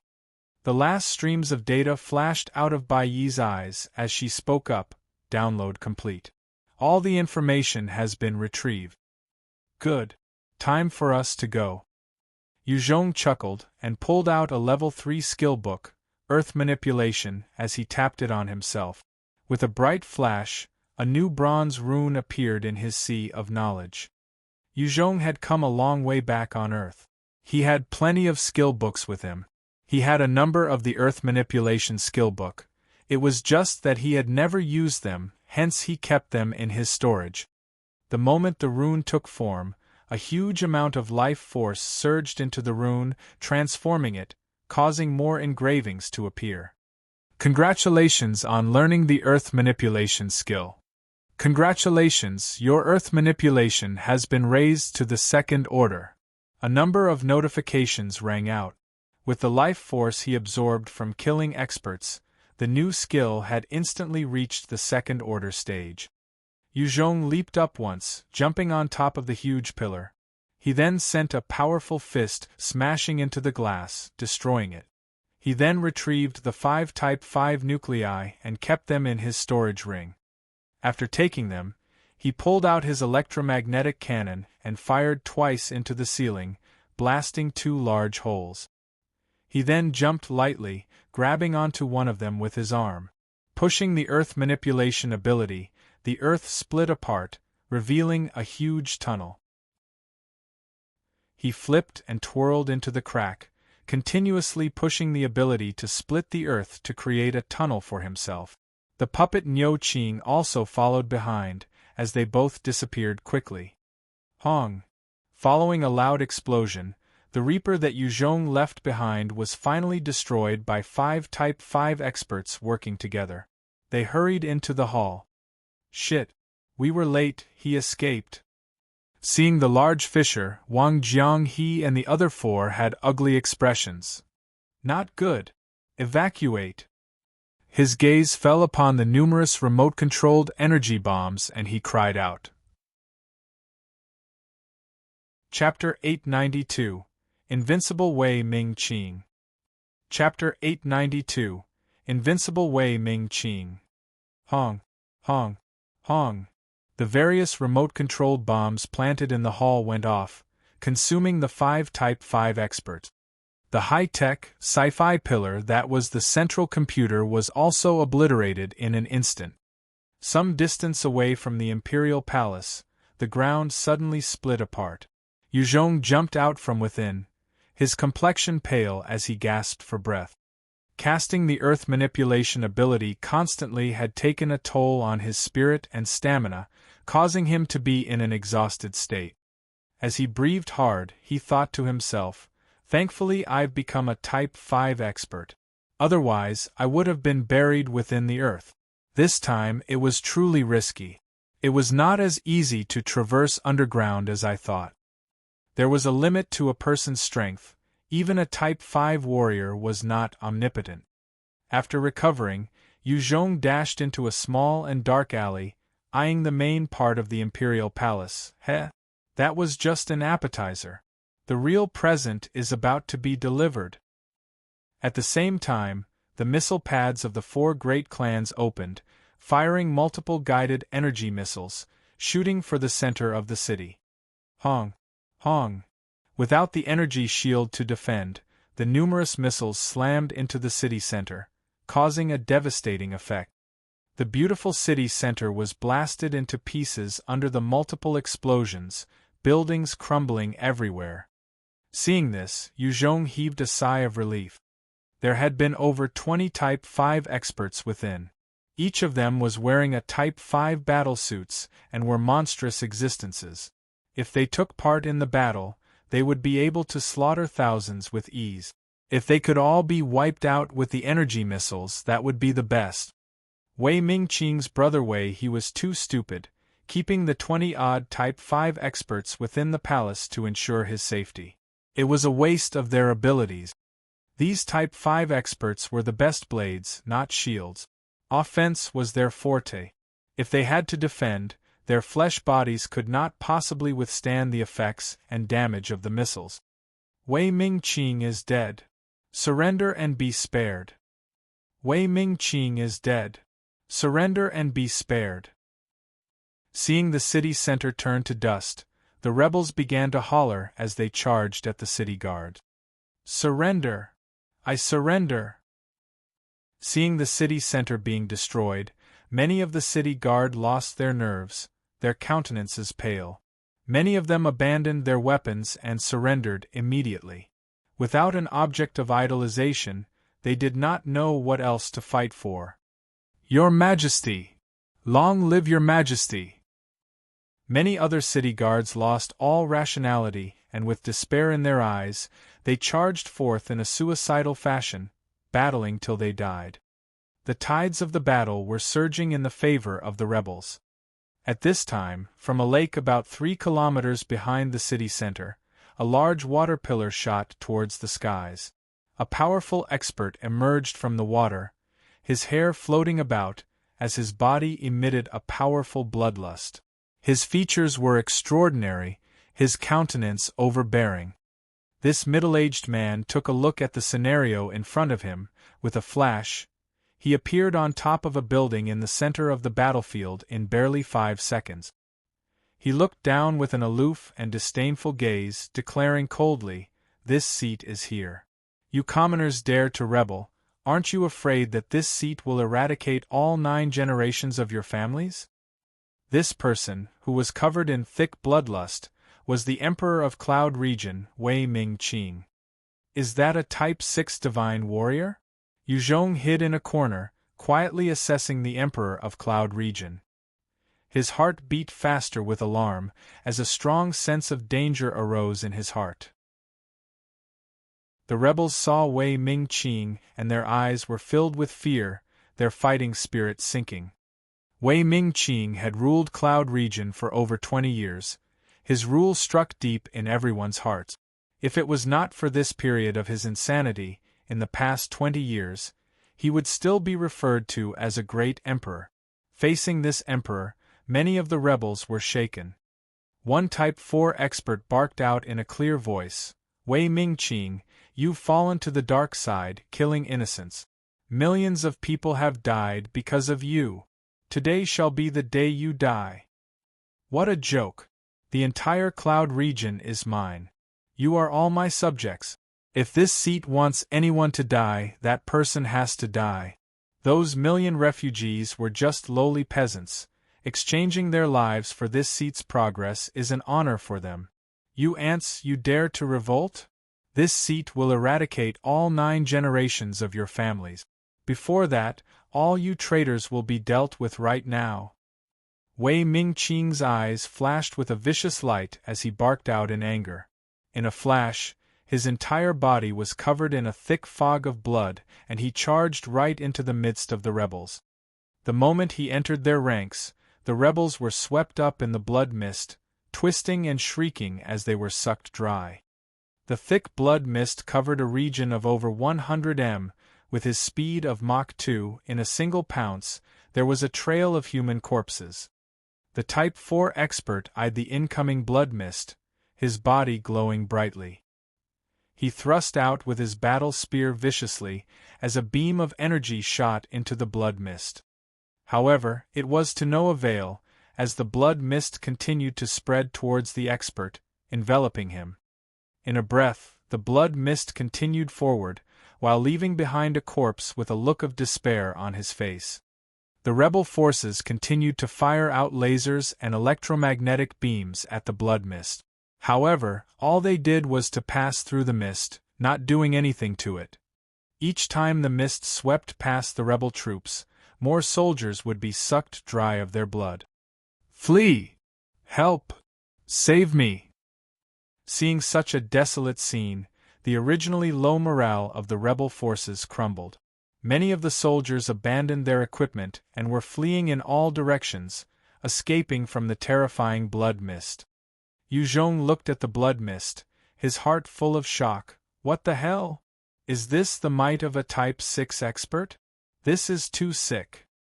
Even someone as strong as Yu Zhong would have to evade when faced with over hundreds of thousands of rebel soldiers. He could also rely on assassination tactics to deal with individual soldiers. It was impossible to do what Wei Ming-Qing was doing, clearing over 30,000 single-handedly. Right as the rebels were breaking down, a number of Reapers appeared, their flaps opening, and they fired numerous targeting missiles at the blood mist. "Reapers! Right on time! Let's see how this seat takes care of you! Ha ha ha ha!" From within the mist, Wei Ming-Qing's maniacal laughter rang out. The countless drops of blood shot towards the missiles, directly slamming into them and causing them to explode. As the blood mist surged forward, it enveloped the Reapers. With a bright flash, all the Reapers channeled out an energy shield to defend against the blood mist. Wei Ming-Qing appeared from inside the mist, sending his fists pummeling the shields. His fists were like sledgehammers, slamming into the shield, causing it to deform. It almost collapsed immediately. However, the shield managed to hold on. After all, the technology wouldn't be so weak as to allow a Type 6 divine warrior to destroy it in one hit. Earlier, the Reaper that Yu Zhong had sent to delay the Type 5 experts had been destroyed only after they fought with all their might. Before the energy shield collapsed, they had no means of destroying it. Truly the strongest weapon of war in our Cloud region, even this seat cannot break it easily. However, this seat is invincible. With my strength, break for me! Wei Ming-ching roared out with laughter, sending one more punch, and the blood around his congealed into a sharp sword that pierced through the shield. Under the relentless assault, the shield finally shattered, and the Reaper was sliced into multiple parts. Ha ha ha! This seat is invincible! Those who oppose me shall die! Wei Ming-ching laughed like a demon, continuing to obliterate the Reapers as he passed by them. With each fist of his, the blood would surround him and destroy the shield, before cutting them up into scrap metal. Yu Zhong saw the rate of destruction Wei Ming-ching was causing, his heart running cold. Peak Type 6? This monster should be at the peak of the Type 6 realm if I'm not wrong. Chapter 893, Massacre. Chapter 893, Massacre. Each time the blood mist killed an enemy, it seemed to grow slightly more. It was a terrifying sight. Many of the rebel soldiers were turned into emaciated corpses. At the same time, the Reapers that they held hope in were being desecrated by Wei Ming-ching. This caused them to collapse totally. The rebel forces had been able to invade the inner city because of the Reapers. The moment those Reapers were destroyed, the soldiers had no fighting spirit left. In the skies, the other trump card of the rebel forces were the heavy assault helicopters. They started to drop energy missiles at the blood mist. Those powerful missiles could blast a Type 6 expert to pieces. This was one of the measures that Cloud Region used to kill the high-grade Dino generals. The missiles had just been fired, when the blood mist below suddenly burst out, turning into blood drops that defied gravity, shooting towards the incoming missiles. Hong! Hong! Hong! The missiles that could obliterate an entire building detonated, while the blood mist withdrew and shrank back. Assault helicopters? You think that just because you're in the air, this seat will not be able to do anything? Go to hell! From the blood mist, there was a powerful rumble. The massive blood mist shrank and condensed in itself, before suddenly shooting multiple blood arrows upwards, piercing towards one of the helicopters. Shatter! The blood arrows pierced the cockpit and penetrated the head of the pilot as he stared in despair and shock. The next moment, a larger blood arrow shot out from the body of the pilot, who had already turned into a dried corpse as he slumped in his seat. Having lost the pilot, the assault helicopter wobbled before descending towards the ground. In a loud explosion and fiery blaze, the helicopter blew up and consumed hundreds of rebels. After destroying one assault helicopter, the blood mist continued to sweep towards the other helicopters, repeating the pattern of piercing the pilots and sucking them dry. The assault helicopters would then crash. Across the entire battlefield, only the assault helicopters with the guided energy missiles could pose a threat to the blood demon-like Wei Ming-ching. As the various helicopters were being destroyed, the rest quickly raised their altitude, ascending higher into the skies. At a distance, inside a command center, as the commanders looked at how Wei Ming-ching was rampaging across the battlefield, everyone's faces were ugly. A middle-aged man in a suit stared at the demon-like Wei Ming-ching, his eyes narrowing. "We have to stop him? If he continues to rampage, we will all die here." This middle-aged man in a suit was called Do Hua, one of the elite clansmen of the Do clan. He was also one of the leading generals of the rebellion. Do Hua commanded the private forces of the Do clan. Before the rebellion, he had just pretended to be an unimportant manager of a small company. Due to the sudden events, he did not have time to change, directly joining the fray. Zhang Qiuyan, a beautiful and sultry woman beside him, had a narrowed gaze as well. "That's right, he's insane. If he were to turn the tides, all of us would die." Although many of the upper echelons of the city had joined in the rebellion, there were others who still stood by Wei Ming-ching, while some chose to sit on the fence and wait to see what would happen. The moment the assault on the inner city failed, Wei Ming-ching would be able to banish every single party involved in the rebellion to hell. Although Wei Ming-ching had turned extremely cruel, he had governed for many years. Many subjects were still loyal to him, many city lords at his beck and call. If he were to gain the upper hand, it would be nigh impossible for the rebels to turn the tides back. Seems like it's only us to stop him. Let's go. One muscular expert in a Type 5 battlesuit spoke out before he charged out towards Wei Mingqing's position valiantly. 8 other Type 5 experts exchanged looks and followed right after. Right now, facing the strange and terrifying blood mist, there were no weapons of war that could stand up to that.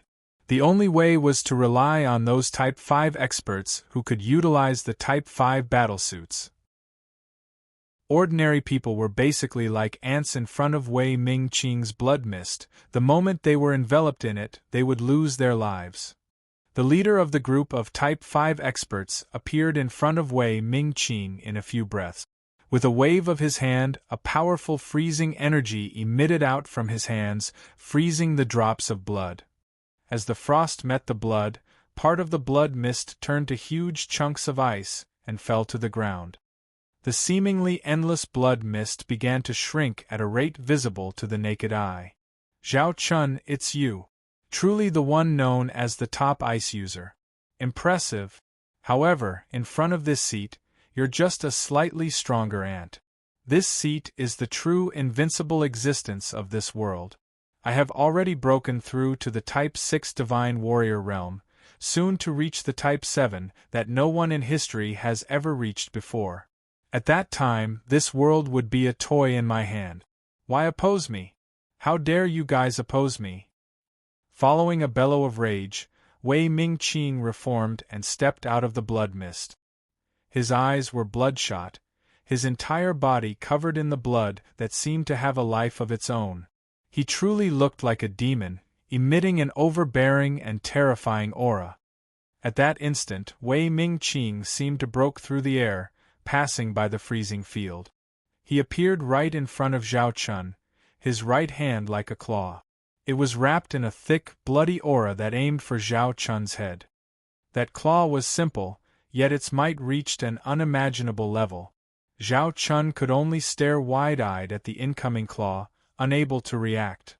Zhao Chun could smell the heavy blood scent that could cause a person to vomit. At that moment, another expert wielding a battle spear came thrusting her spear at an extremely quick speed towards Wei Mingqing. If Wei Mingqing forcefully continued to attack Zhao Chun, he would be pierced by that spear. Fool! This seat is invincible. Those who oppose me will die. Wei Mingqing glanced at the incoming spear and bellowed in rage. He suddenly disappeared from his location, bringing a strong bloody scent with him as he appeared beside that small-sized expert. He transformed into a huge blood mist and surrounded that expert. The face of the small expert fell as she retreated explosively. However, the huge blood mist continued to swirl towards her, directly enveloping her. Chen Qing. Seeing this, another Type 5 expert that had just arrived let out a heart-wrenching scream, the Type 5 nuclei on his back glowing brightly. The strength of the Type 5 mutant nuclei instantly pushed his power to the max, causing him to take a half-step into the Type 6 realm. With that strength, his feet lit up and he turned into a beam of light that charged right for the blood mist. Just then, the small figure shot out from within the blood mist, blasting towards the almost Type 6 expert.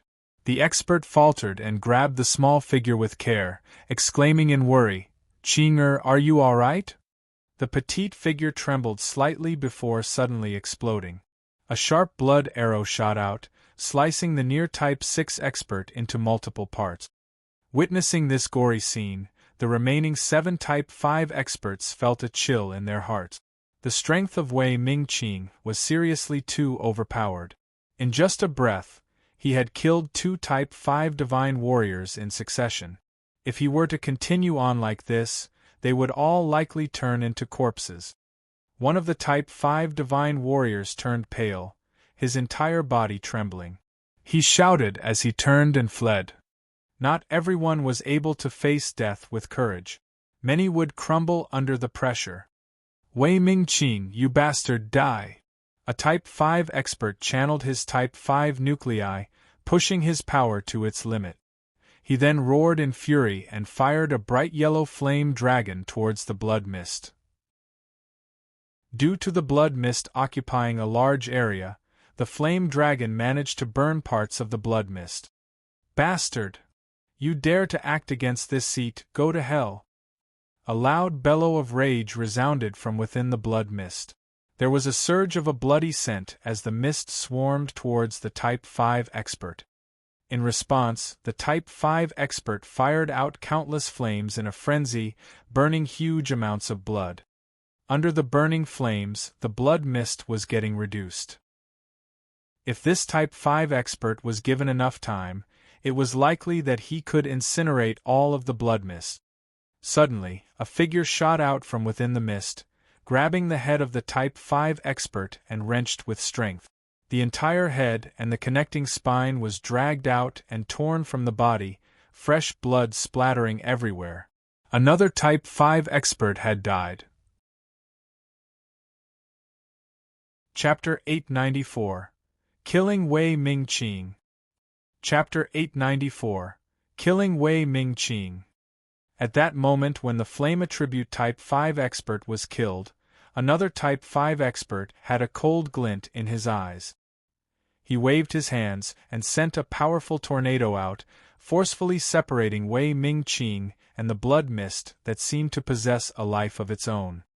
Wei Mingqing was able to make use of his Type 6 strength to trample over thousands, as well as his invincibility, was partly due to the blood mist. If it was not for the blood mist covering Wei Mingqing's true location and deflecting countless attacks, even if he was a peak Type 6 expert, he could not possibly rampage through without some injuries. Zhao Chun continued to activate his own ability, freezing large chunks of the blood mist into blocks. As long as the blood mist could be separated and sealed, then his combat power would be limited. Two other close combat specialists charged forth with their battle spears thrusting out. There was a terrifying energy collected at the tip blasting towards them. Another one had the ability to manipulate gravity. His eyes turned bloodshot as he channeled it, enveloping Wei Mingqing, causing his body to sink. Scram! Wei Mingqing glanced at the two Type 5 experts with the battle spears and sent out his palms enveloped with the bloody radiance towards them. The two Type 5 experts thrust out, the powerful spears blasting through the bloody hands, slamming into Wei Mingqing. Wei Mingqing's face turned steely, as the blood mist gathered around him, turning into a shield. The two energy thrusts slammed into the shield, easily piercing it. They penetrated through his body, revealing two bone-deep wounds. However, at that moment, the blood mist suddenly flashed past them and chopped off their heads. Audacious! What guts to actually harm this seat! This seat will slaughter all 9 generations of your family. 10 even! Wei Mingqing let out a roar like an enraged beast. The wounds he suffered were healing at an incredible speed. All of a sudden, dozens of blood arrows shot out from his body, piercing towards the remaining 3 Type 5 divine warriors. Zhao Chun's face fell. He swiftly channeled his energy, as an unbelievable cold energy emitted out from him, causing even his skins to be covered with icicles. The sharp blood arrows pierced through the icicles, giving the ice a bloody, red hue. The Type 5 gravity manipulation user, as well as the wind controller, were not as fortunate, their bodies instantly pierced by the dozens of blood arrows. Instantly, they were riddled with holes as their bodies were sucked dry of all blood. The moment Wei Mingqing got the upper hand, he laughed out loud maniacally, "Ha ha! This seat is invincible! The world belongs to this seat. I will wipe out all your traitors! Wipe out all your families and lineage! Ha ha ha ha!" As he was roaring with laughter, Yu Zhong appeared right in front of him like a flash of lightning, wearing his Type 5 battlesuit. Wei Mingqing was a devil that was going to break through to the Type 7 realm, and one who had killed too many innocents. Yu Zhong would not let him live. Wei Mingqing glanced at Yu Zhong and snorted coldly, "Peasant, die." He and his blood mist had been separated by the wind controller earlier, and both lunged towards Yu Zhong. As long as Yu Zhong was caught in the blood mist, he would be sucked dry. Right at this time, a bright red devil flame encased Yu Zhong. The moment the blood mist got too close, it was incinerated into nothing. "You have some ability, but in front of this seat, you're just a small ant." Wei Mingqing glared coldly at Yu Zhong while pointed out with his palm. 10 bright red beams that could pierce even the armor of Type 5 battlesuits shot out, slamming into Yu Zhong. Yu Zhong had disappeared from his location in a split second. Illusion? Where's the main body? Wei Mingqing looked at the scattered clone of Yu Zhong, an uneasy feeling creeping up his heart. He chose to back away quickly. His speed was simply amazing, to the point where some Dino warriors know that they were not a match for him. That's no way to maintain the struggle. As long as he could create some way Mingqing could rejoin with his blood mist, and they could deal with Yu Zhong easier. The moment Wei Mingqing moved, he suddenly sank, as though his back just gained an additional 10,000 jin. Yu Zhong appeared mysteriously behind Wei Mingqing, thrusting out a spear viciously. Wei Mingqing's eyes finally had some hint of panic. He waved his huge hands, slapping the battle spear away. The might of the Type 6 Divine Warrior exploded out. At that moment, Yu Zhong let go of the spear. Wei Mingqing's full force slammed into the spear, knocking it over thousands of meters. Yu Zhong put all his weight into the collision, slamming into Wei Mingqing like a thunderbolt. His strength exploded out, forcing the Type 6 Divine Warrior to be knocked flying. When Yu Zhong crashed into Wei Mingqing, the insane emperor felt his inner organs tremble, and he almost threw up. Although he was a Type 6 Divine Warrior, in terms of physique, he was inferior to Yu Zhong, who had the third-order body of steel. After all, humans were one of the weaker intelligent species. This fellow is weak in close combat. The moment Yu Zhong determined that fact, he shot forward and his entire right fist was covered in devil flames, punching towards Wei Mingqing. He wanted to take down this peak Type 6 Divine Warrior in the shortest possible time. Otherwise, once Wei Mingqing managed to put some distance between them, he would suffer the consequences. As the Emperor of Cloud Region, Wei Mingqing seldom needed to act personally in the past. Although he was strong, his close combat skills were weak. He was basically incomparable with Yu Zhong, who had countless experience. Yu Zhong's right fist slammed into Wei Mingqing's stomach, and the powerful force coupled with the devil flames blasted out, enveloping his entire body. Ah! Under the intense burning of the devil flame, Wei Mingqing screamed out in agony. A thick blood mist suddenly came out from his body, trying to extinguish the devil flames. Yu Zhong's devil flame was at the 4th order stage, there was nothing it could not burn. The moment it lit, even a Type 5 Divine Warrior would not be able to extinguish the flames easily. The blood mist continued to churn around Wei Mingqing, trying to put out the flames while enveloping Yu Zhong. Yu Zhong stared at Wei Mingqing, his fists raining blows on Wei Mingqing mercilessly. Under the enhancement of his dark Do Chi as well as the Type 5 battlesuit, every single punch could penetrate even an armored vehicle. However, against Wei Mingqing, he could not punch through. Wei Mingqing was breathless and could not recover from the constant attacks by Yu Zhong. He then opened his mouth, firing a long arrow-like blood mist towards Yu Zhong. Yu Zhong grabbed hold of Wei Mingqing, twisting his body, and slammed him down towards the ground. When the blood arrow pierced through Yu Zhong's devil flames, it slammed into his shoulder, penetrating through the Type 5 battlesuit, before being stopped by the Type 5 mutant sea snake scale armor.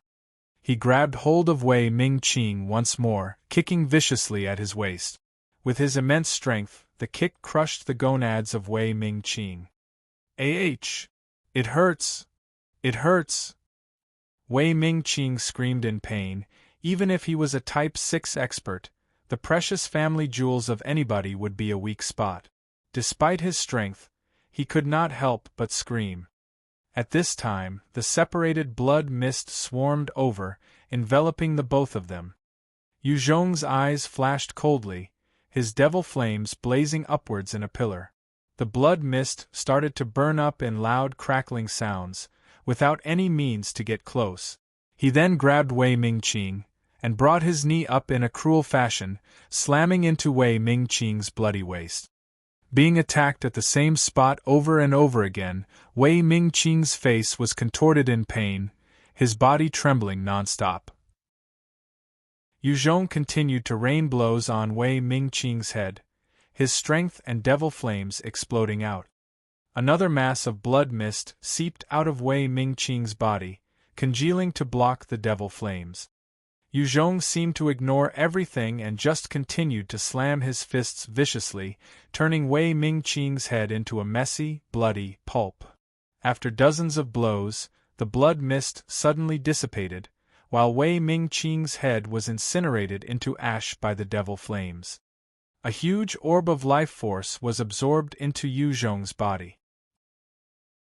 The tyrant of Cloud Region died just like that at Yu Zhong's hands. It was not that Wei Mingqing was weak, but his experience in close combat was too lacking. As the Emperor of the Cloud Region, he had no need to act at all. Due to that, the moment Yu Zhong got close, he did not know how to deal with it. In the end, he was taken out by the weaker Yu Zhong. Of course, if it was not for the previous 9 Type 5 divine warriors that had sacrificed themselves to separate Wei Mingqing and the blood mist, Yu Zhong would have died in an instant. Congratulations, you have gained plus 20 in all attributes. Congratulations, you have gained plus 4 skill points to be allocated. The pure life force entered Yu Zhong's body, and he heard the 2 notifications. After pondering a while, he chose to enhance the Dark Do Qi, pushing it to the 4th order plus 3 stage. The Devil Flame was extremely powerful in offense, while the Dark Do Qi raised Yu Zhong's strength in all aspects. It was an auxiliary skill, which boosted both his offense and defense. If he wanted to survive better, the Dark Do Qi was more suitable. Do Hua stood on a podium, eyeing the imperial city coldly before giving a cold order. Is Wei Mingqing finally dead? Very good, in that case, Yu Zhong has no use to us as well.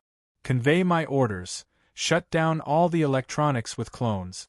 Launch the first volley of missiles. Yes. One of the signal officers quickly left. With that order passed, a number of 235mm cannons started adjusting their aim in a jungle about 4 kilometers away from the inner city. Although most of Cloud Region made use of the central computers to adjust their weapons, the weapons could still be adjusted manually. Bai Yi suddenly appeared in Yu Zhong's watch, sounding out an alarm. Warning! Warning! The clones near the inner city have been shut down. Based on conjecture, there's an 89% chance that the rebel forces have turned on you. Yu Zhong's heart turned cold as a strong sense of danger arose in his heart. He quickly activated his bone-encompassing armor, with white bones stepping out of void and transforming into a carapace around him. The bone spikes propelled him off the ground, sending him about 300 m into the air. Hong! Hong! Hong! After 3 breaths, there were loud, earth-shaking explosions within the inner city, destroying many of the structures and buildings. The might of those energy cannons were extremely terrifying. It was likely that only the energy shield could have blocked that. Even a Type 6 Divine Warrior would have found it hard to survive that barrage of firepower. Those 20 heavy cannons were another trump card, prepared by the 4 great clans. They had originally intended to use it against Wei Mingqing. However, with the flow of the battle changing, since Wei Mingqing was dead, Yu Zhong became their next target to be eliminated. The guided energy missiles required the central computer or an AI to control to fire it accurately, whereas the heavy cannons just required the adjustment of angles and trajectories. Against Yu Zhong and his super AI, the heavy cannons were the best weapons to utilize. White Bone's spikes were easily shattered by that explosion, and Yu Zhong started to descend like a heavy rock. At this moment, Yu Zhong activated his summon Tamed Beast skill. A void appeared, and Greenie shot out from it, picking Yu Zhong on its back. Standing on top of Greenie, Yu Zhong swept a sharp gaze downwards, and immediately caught sight of Do Hua and the rest in the command center. Without the use of a computer, Do Hua and the rest could only make use of a high vantage point to observe. Yu Zhong patted Greenie's back, and it immediately shot towards them in a flash of green light. Do Hua caught sight of them, and a cold feeling crept up his heart as he roared out, "Attack! Wipe him out!" Chapter 895. Fallout. Chapter 895. Fallout. The soldiers by Do Hua's side immediately raised their guns to fire at Yu Zhong. Bright laser and electromagnetic beams shot into the sky, turning into a net that threatened to engulf Greenie. The might of those beams were truly powerful, even a Type 4 mutant beast might not be able to withstand them. However, while Greenie's body was large, its speed had reached Mach 2. It traversed 680 m in a mere second, allowing it to evade those beams. If the rebel forces had the central computer to help them, there was still a possibility of injuring Greenie.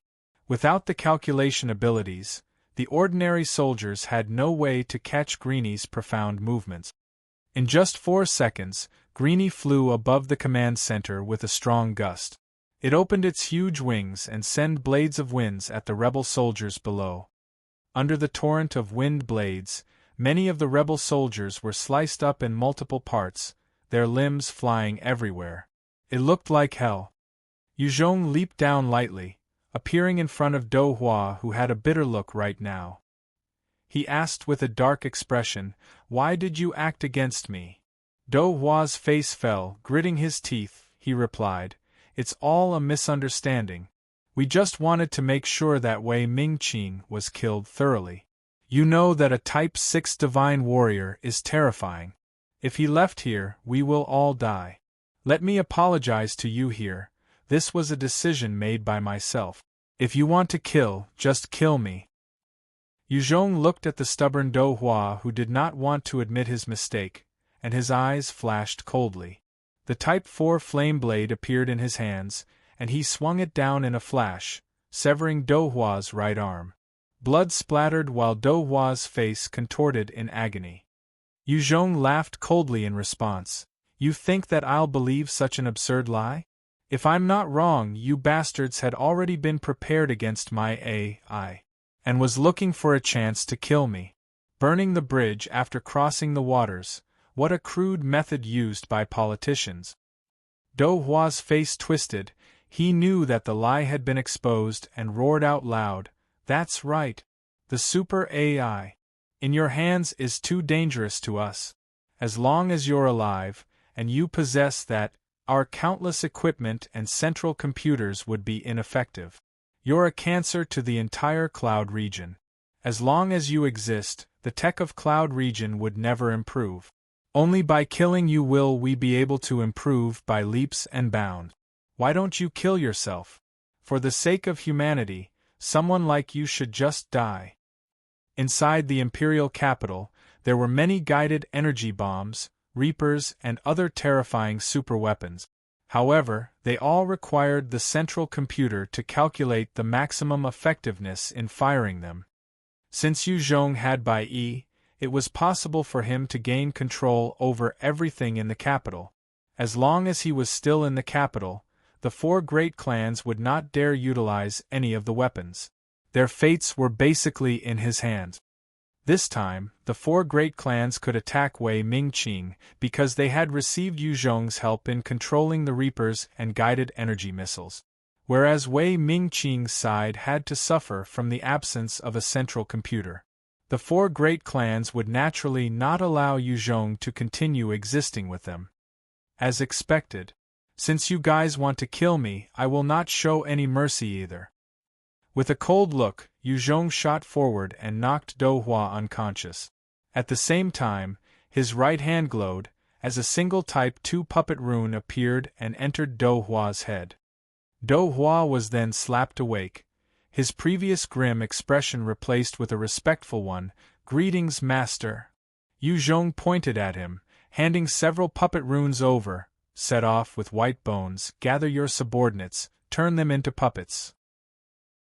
Do Hua replied respectfully, "Yes, master."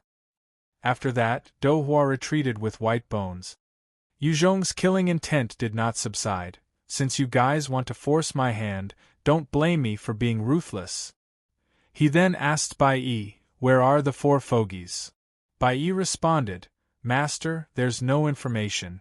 The enemy has already cut off all power, I can't triangulate their position."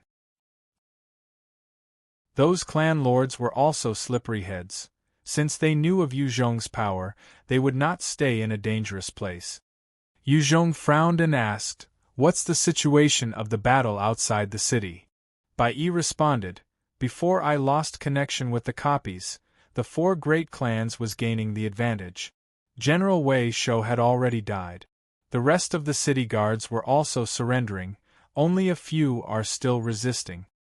The 4 clan lords were not fools. It was precisely at the moment when they had broken in, where Yu Zhong's strength did not matter, that they chose to fall out with him. Yu Zhong then jumped back onto Greenie. "Let's head to the outer city." Greenie flapped once and turned into a flash of green as it soared towards the outer city. Soon after, Yu Zhong came to the airspace above the battlefield. He looked down, only to find the soldiers of the 4 great clans sweeping the battlefield while thousands of captives were being led out of the city. In some alleys, there were still bright flashes and sounds of conflicts. Yu Zhong patted Greenie's back. "Go down." Greenie flapped once and shot down. "That is. Open fire.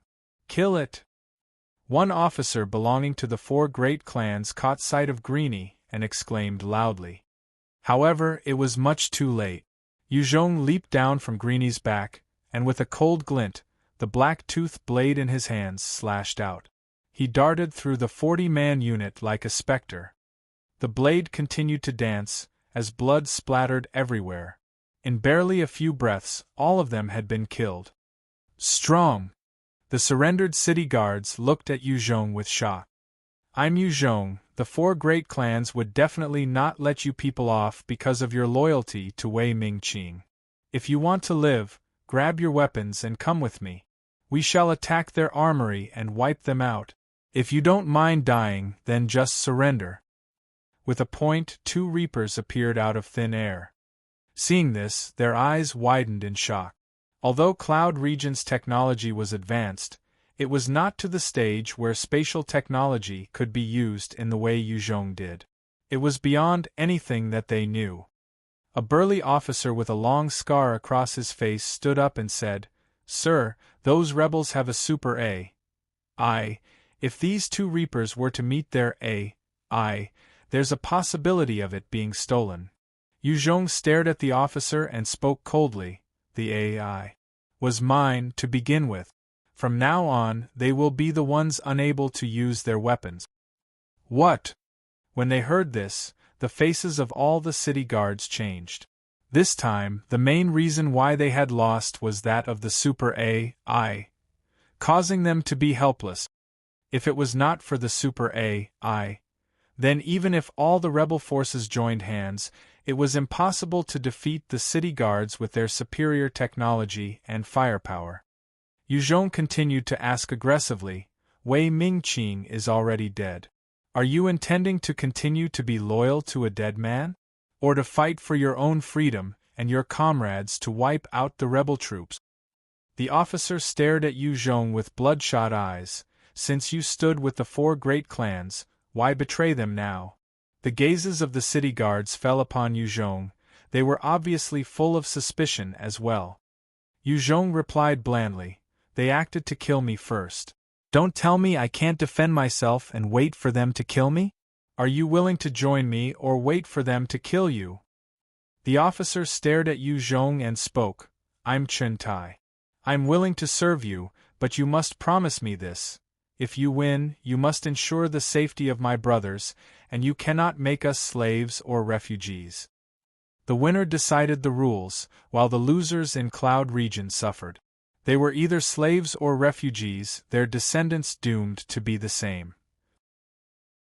When thinking about the possibility of suffering such a fate, the soldiers could not help but tremble.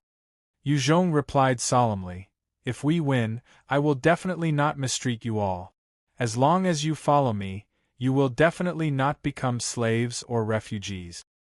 Chen Tai then faced back and barked, "Fine. Brothers, arm yourselves. Let's fight." The city guards swiftly regained their fighting morale and equipped themselves, before standing by Chen Tai's side. Yu Zhong then led this troop towards the heavy weapons of the four great clans. "Those are Reapers. Why did they suddenly appear here?" "Shit. Those are Reapers." The moment the rebel forces of the four great clans saw the two Reapers, their faces fell. The next moment, the two Reapers unleashed carnage upon the soldiers, punching them all full of holes. Chapter 896. Reversal of Situation. Chapter 896. Reversal of Situation. The moment the rebel forces were killed, Chen Tai and the rest quickly rushed over, picking up the equipment on the floor. They then took over the heavy weapons area. Yu Zhong surveyed his surroundings. "You guys stand guard here. Quickly activate the systems for those weapons. One of you, come with me to reorganize the city guards." Chen Tai barked out, "Zhuo Gang."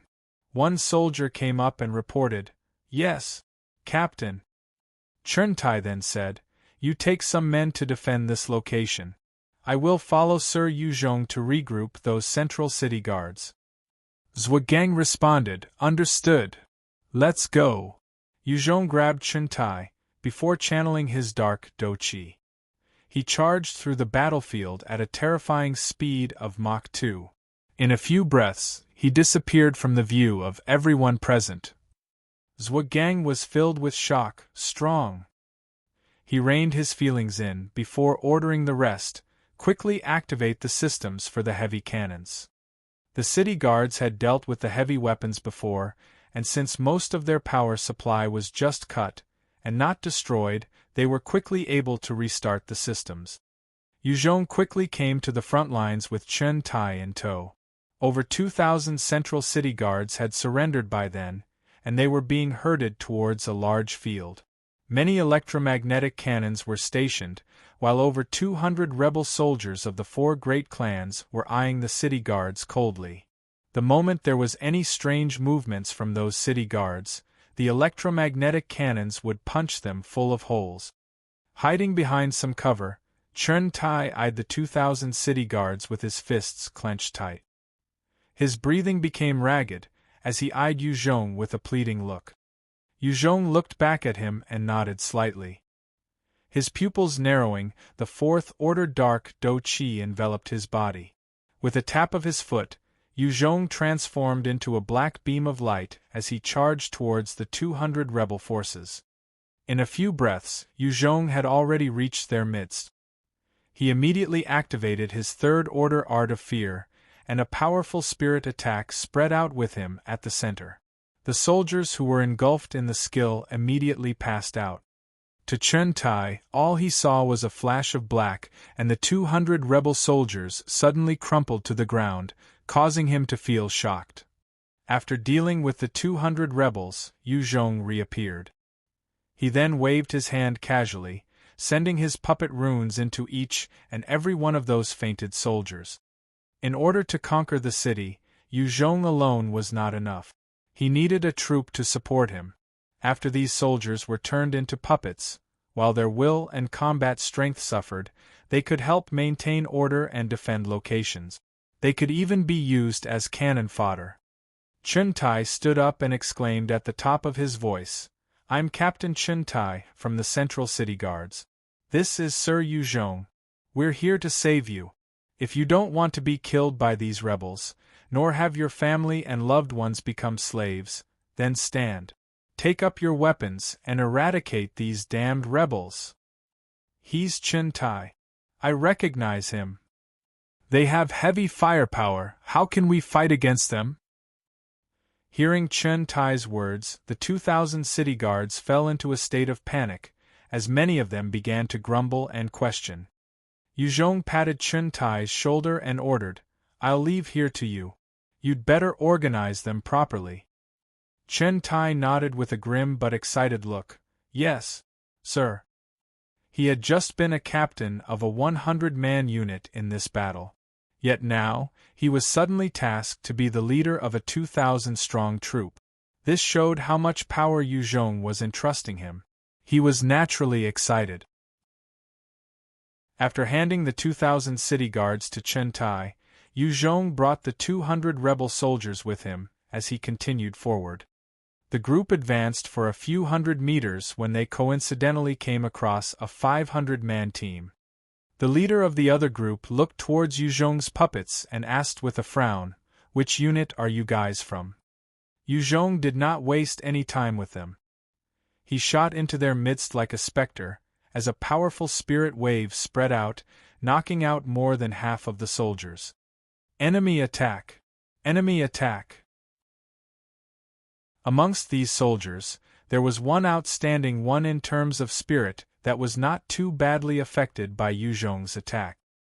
He immediately screamed out at the top of his lungs. A cold blade flashed past the spirit-based soldier, decapitating his head, directly killing the soldier. However, it was too late. The moment the soldier shouted, the signal was already sent into the skies. Enemy? How come there would still be an enemy? Behind us no less? The soldiers of the 4 great clans saw the signal and their faces fell. The rebel forces that had almost defeated the city guards regathered, and they made their way towards Yu Zhong and his men. After countless intense battles, their numbers already reached 40,000. These troops were like a flow of metal that surged towards Yu Zhong. Yu Zhong tried wiping out 2 emergency reinforcement units, choosing to retreat. The 40,000-strong army was not easy to deal with, as countless experts were inside. The moment he got caught among them, no matter how strong he was, he would be killed. The seemingly invincible Type 6 Divine Warrior Wei Mingqing had still fallen at the hands of a few Type 5 Divine Warriors. If a strong person was not careful, it was possible to be killed by other weaker people that joined hands. Facing the incoming wave of rebel soldiers, Yu Zhong sent the puppets towards some of the alleys and street. They made use of the simple covers as they pulled out their weapons and began to fire at the rebel soldiers. The rebel soldiers had to take out the puppets with care and caution before they could continue advancing. Both sides engaged in an intense fight. Without the interference of heavy weapons, with the death of each puppet soldier, a few rebel soldiers would be killed as well. The 40,000 rebel soldiers quickly gathered, before separating into 8 paths. Each unit was about 4,000 or so, as they slowly surrounded Yu Zhong's position. On a high ground, there was a general who was in military uniform, standing straight as he touched his small mustache slightly. He ordered with a cold glint in his eyes, "Attack! Destroy the enemy, leave no one alive." This general was called Chen Du, the commander of the force attacking the outer city. He had led the operations against the central city guard. Yes. With Chen Du's orders, the 8 troops quickly launched a fearsome attack towards the area where Yu Zhong was. Based on Yu Zhong's current military force, any of the forces could easily wipe out Yu Zhong's troops. Seeing the approaching 8 units, Chen Tai's eyes flashed with fear. However, he stood by Yu Zhong's side resolutely. They already had no way of retreat, nor surrender. The rebel forces would not let them off. Yu Zhong stood his ground, eyeing the surging forces with a cold laugh. "Shall we start?" His pupils narrowed as he ordered, "Fire the cannons." Bai Yi's eyes flashed with data. "Understood. Firing is beginning. Calculating location. Target set." At that instant, the heavy cannons that Yu Zhong managed to snatch began to adjust their angles, firing off a volley of shot. Hong! Hong! Hong! A bright flash went off in the sky before landing on the ground. With each bright explosion, a huge number of soldiers would be obliterated, swallowed by the flames and devastation. There was no room for escape, and countless elite soldiers were turned to ash in seconds. In a few breaths, everywhere Yu Zhong glanced, there were barely 100 rebel soldiers at every corner. The rest had already been annihilated. This was the true, terrifying might of a super AI, combined with advanced technology. Yu Zhong spoke coldly. "Convey my orders. Kill our way out." Chen Tai was moved as he replied, "Yes, sir." "Kill! Kill! Kill! Brothers, let's slaughter our way out." With enraged roars, Chen Tai brought the 2,000 city guards out, rushing towards the rebel soldiers that outnumbered them. Hong! Hong! Hong! A number of huge, white explosions blasted in the midst of the rebel soldiers, enveloping them. The morale of the rebel forces fell apart. Without any fighting spirit, they abandoned their armor, trampling over themselves. Chen Du eyed the crumbling rebel forces and muttered in a daze, "How did it become like this? How did it become like this? We were just gaining the advantage. Why did we lose? Why?" One of the vice-commanders barked out, "General, get yourself together. We have not lost yet. We still have a reserve troop. Do we send them to battle?" Chen Du was arrogant, but he was an exceptional general. Even when faced with such a minor character like Yu Zhong to him, he still kept the reserve troops, not deploying them. He recovered quickly and passed down a flurry of orders. "Retreat! Retreat immediately! We don't have any heavy weapons. If we fight with him, it will only wear down our fighting strength. Evacuate the troops, employ guerrilla tactics to counterattack." Chapter 897. Occupying the Outer City. Chapter 897. Occupying the Outer City. Under Chen Du's orders, the 8,000 reserve troops quickly dispersed out into countless smaller units, making use of the terrain to begin their counterattack.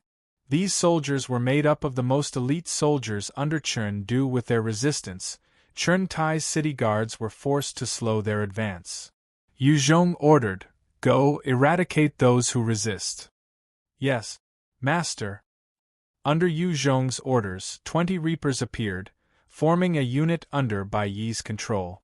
They rushed right into the fray of the battle. When the 20 Reapers appeared, the energy shields absorbed the majority of the bullets from the rebel soldiers. At the same time, their lasers and electromagnetic cannons tore through the ranks of the rebel soldiers. "Reapers! It's the Reapers!" The moment the 20 Reapers jumped into the fray, the rebels felt despair, their morale dropping once again. One officer muttered absent-mindedly, "Heavy firearms? Where are our heavy weapons? Our cannons, missiles, Reapers? Where did they go?" The rebels had no heavy weapons and were as helpless as gun-wielding soldiers facing tanks. They could only be slaughtered, especially since the Reapers were under Bai Yi's control. Thus, their accuracy was incredibly efficient. The rebel soldiers were simply defenseless. After they resisted for a while, their defenses were finally broken through, and the entire unit collapsed. Many chose to flee, while the rest abandoned their weapons and surrendered. Yu Zhong did not choose to chase after those soldiers after crushing them. Instead, he turned the spearhead of the attack towards the outer city gates. Although the outer gates had been constantly assaulted by the 4 great clans, the city wall was still an important structure in the hundreds of years. As the final stand, it was not so easy to destroy it even with heavy weapons. At the same time, there were many armories outside the outer city gates, with huge amounts of firepower, Reapers, laser gun-mounted vehicles, electromagnetic cannons, as well as other heavy weapons inside. These weapons had not been utilized earlier because of Yu Zhong and Bai Yi. Many of the weapons were automated or used computers to control. If the city guards had used them, Bai Yi would have gained control in an instant and used them against the imperial city. There were many soldiers of the 4 great clans stationed outside the city gate. Many of them were devastated by the assault of those terrifying reapers. After half a day of battle, Yu Zhong finally brought the entire outer city under his control. Along the way, with Chen Tai's help, he had even enlisted over 5,000 city guards, while making use of the reapers to wipe out another 2,000 who were not willing to submit. Once the gates fell into Yu Zhong's hands, he quickly deployed men to activate the automated defense systems. The Reapers, mech fighters, automatic laser weapons were all activated, swiftly occupying the various vantage points. In the city, the forces of the 4 great clans also swiftly gathered, occupying the various defense points. Inside a secret basement, the 4 clan lords were seated around a table. Do Meng's pupils narrowed. What do we do now? That fellow already controls the outer city. With his super AI, they will be able to gather an immense armored force to attack us. We will not be able to hold out. If the super AI in Yu Zhong's hands could gain enough automated weapons, it would be able to unleash a terrifying might. The 4 great clans were extremely clear about this. It was precisely because of this that they had decided to do away with Yu Zhong right after Wei Mingqing's death. However, they had underestimated Yu Zhong, failing to kill him. Instead, they had allowed him to counterattack with intensity. Zhao Xing hesitated a while before replying. We can gather all the upper clans in the city to fight against him together. He has only about 10,000 people, while we can deploy 100,000. It should be enough to defeat him. Lu Yi snorted coldly, 100,000. It's not as if you guys don't know what quality those 100,000 are. Among them, the only true soldiers number only about 20,000. And they were those who had just been beaten back by Yu Zhong. The rest of the 80,000 soldiers are just a motley bunch. There might be some experts among them, but against Yu Zhong's armored unit, they would be able to take down a few Reapers, and that's it. Furthermore, they are just a bunch of wildcards. If we succeed, it's not too bad, but who knows if they'll stab us in the back if things go awry. The moment the 4 great clans acted, most of the upper clans had joined in their rebellion. These various factions sent their own private armies and equipment. After facing Wei Mingqing, over 20,000 of these soldiers had either died or were heavily injured, leaving only 80,000. This 80,000 riffraff, adding on to the 20,000 elites of the 4 great clans, formed the current army within the inner city. The private forces of the upper clans had little to no training, while bullying some citizens was no problem. In an actual military battle, they were weak. During the attack on the inner city, 5,000 city guards were enough to slaughter over 100,000 of the private forces. This was already a testimony to the weakness of the private soldiers. Hearing Lu Yi's words, everyone fell silent. They were clear that in the face of Yu Zhong's armored units, the 100,000 would not be able to withstand. As long as the casualty rate reached a certain degree, those riffraff would likely submit to Yu Zhong. After all, the majority of them had no enmity with Yu Zhong. After a moment of silence, Chen Mu suddenly spoke up. Let's try talking to him. Do Meng voiced his concern. I'm afraid that he's not willing. He already has the upper hand. If he's vicious enough, he could wipe us all out.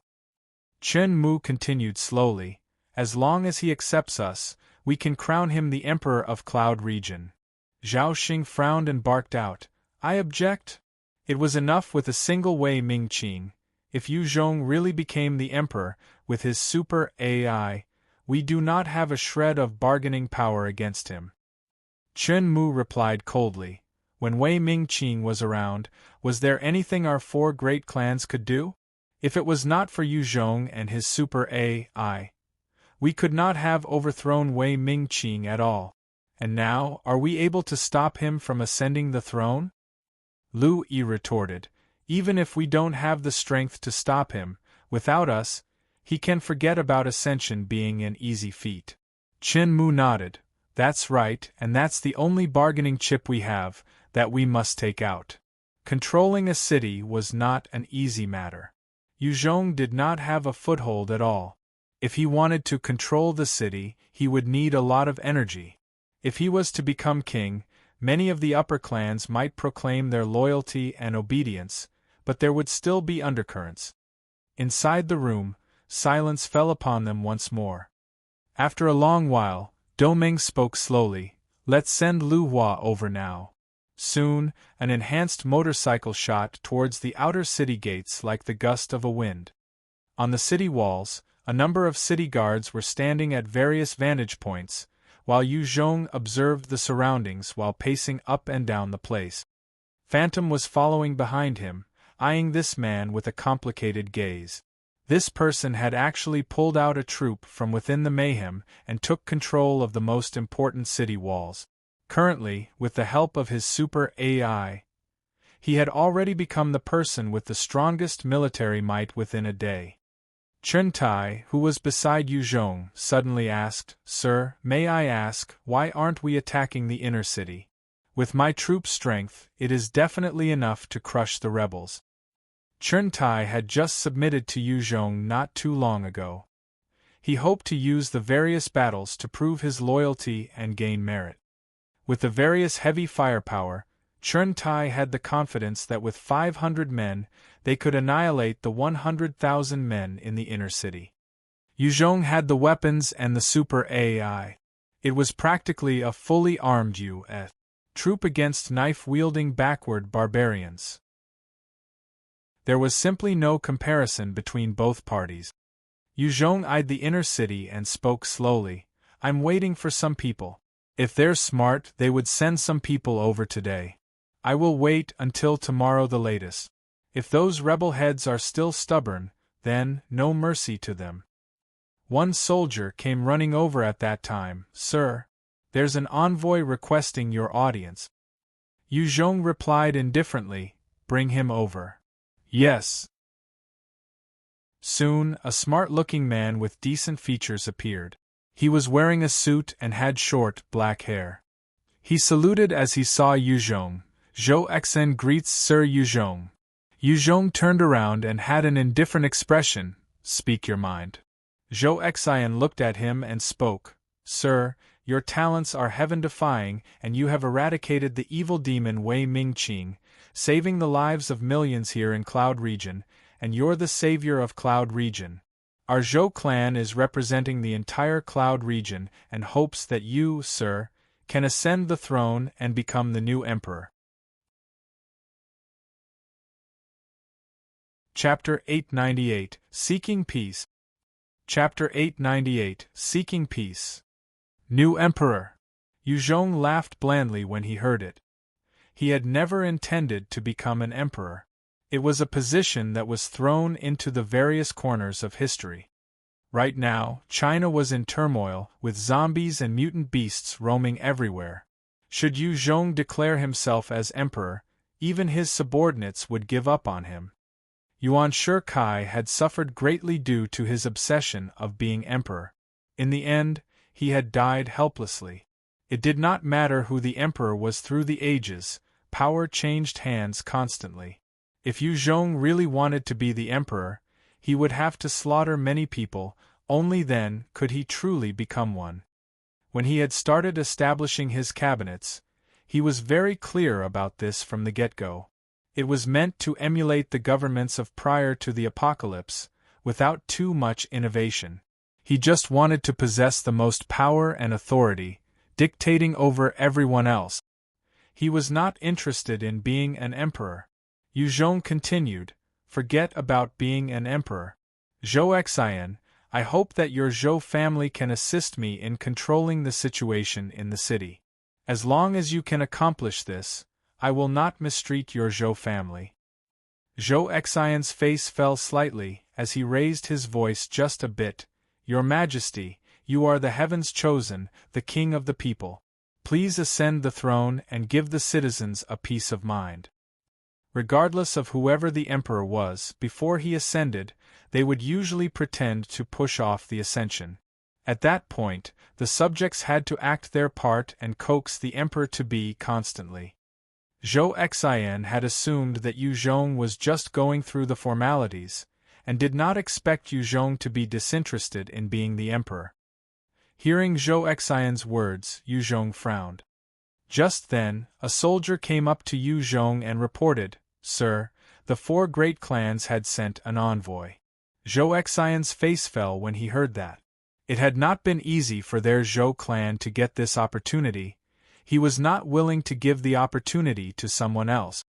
Another middle-aged man in a suit and short hair with an elegant demeanor came up to Yu Zhong, saluting him. "Lu Hua greets Sir Yu Zhong." The city guards on the wall glared at Lu Hua, their eyes filled with animosity. This time, if it was not for the rebellion of the 4 great clans, they would not be in this mess. Yu Zhong shot him a cold glare, his tone icy. "You still dare to see me? Aren't you afraid that I'll kill you?" Not too long ago, the 4 great clans had stabbed Yu Zhong in the back. If it was not for Yu Zhong being constantly on guard against them, even if his strength was overbearing, he would have been killed by them. He was filled with disgust and hate for them. "Sir Yu Zhong, it had truly been our fault. Let me represent the 4 clans to express our apologies." Lu Hua bowed deeply. Lu Hua then looked straight at Yu Zhong. "Sir, in order to show our sincerest apologies, our 4 clan heads had decided to confer upon you the Lord of Cloud Region, ascending to be the Emperor. With our support, it will naturally be easier to control the capital. If you insist on battling us, then, even if you win, it would be at a huge cost." Yu Zhong frowned once more. He could not disagree with what Lu Hua said. In terms of a frontal clash, he held the advantage of the armored units and city guards, enabling him to wipe out the 4 great clans. However, they had built up their foundations for countless years, their relationships with the various clans deep and complex. Other than that, there were many pawns of theirs everywhere. If Yu Zhong forcefully wiped out the 4 great clans, it would take a long time to restabilize society, as well as funds and resources into developing a department specially to weed out spies and rebels. At this time, Yu Zhong's communicator on his wrist vibrated. He opened it up, only to see Han Qiong with a pale expression. Han Qiong reported, "Sir, things are bad. The sentry officers at the Shui Luo forts have discovered numerous Dino people marching on towards the fort. Zheng Yan he has already deployed a unit to go and impede them. However, the results are unclear at the moment.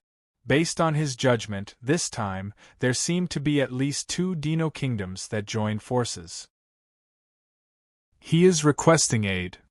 Yu Zhong's face turned ugly. He knew the strength of the Dino kingdoms. At that time, the Stego king had just sent out a small part of his troops, and it was already enough to sweep through Green region. Had Yu Zhong not made use of the Green Lake to flood the entire place, the Stego kingdom might have already conquered Green region.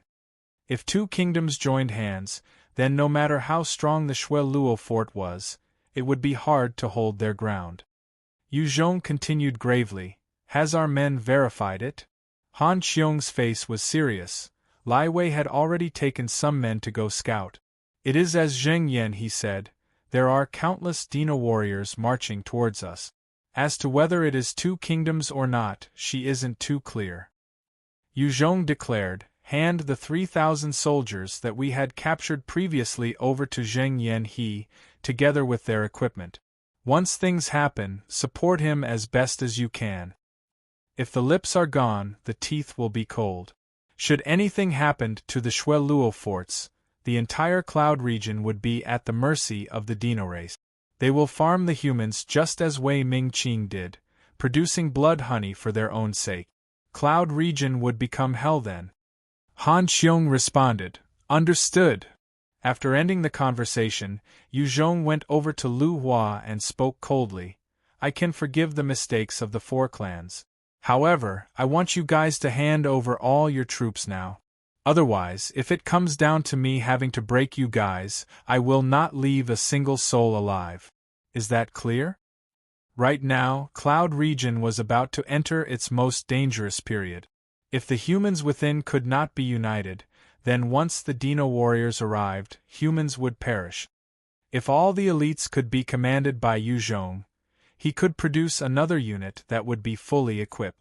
If the four clans insisted on keeping their troops, then Yu Zhong had to keep some troops aside to keep them in check.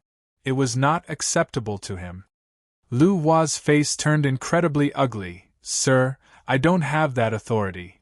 Yu Zhong's expression turned dark as he waved his hands. You can go and tell someone who has the authority. You only have one night. Do not test my patience. If you submit to me, I can guarantee that your personal wealth and people would be safe. Go against me, I shall be ruthless. Lu Hua bowed and left, albeit with a bitter expression. Yes. Yu Zhong then faced Zhou Xian. Zhou Xian. What does Sir have for me? Yu Zhong's gaze was cold. Go tell your clan to make sure to convey my orders. All the upper clans are to submit to me, and their military forces handed to me by tomorrow. Those who do, I will leave their personal property alone. If not, I will send my army out to wipe out those who disobey. Zhou Xian detected the strong bloody intent in Yu Zhong's words, and his body trembled. Your Majesty, relax, our Zhou clan will definitely convey your words. We will lead the rest in handing our forces over as well. Yu Zhong patted his Zhou Xian's shoulders. Good. As long as you're loyal, I will not mistreat you. Zhou Xian trembled in excitement. Thank you, Your Majesty, thank you. You may go. Your Majesty, this is the most beautiful pearl of our clan, Zhou Xian. We hope that you will take her in as your imperial concubine. Zhou Xian retrieved a projection box, and with a bright flash, an image of a beautiful 16 or 17-year-old appeared. Her skin was fair and her figure voluptuous, while her legs were long and slender. The projection box utilized the most advanced holographic technology, allowing a person's image to be captured and displayed in an extremely lifelike manner. Yu Zhong replied blandly, I'm not interested in becoming an emperor. However, I can allow her to be my woman. Right now, a political marriage could appease Zhou clan, and it was a necessary move.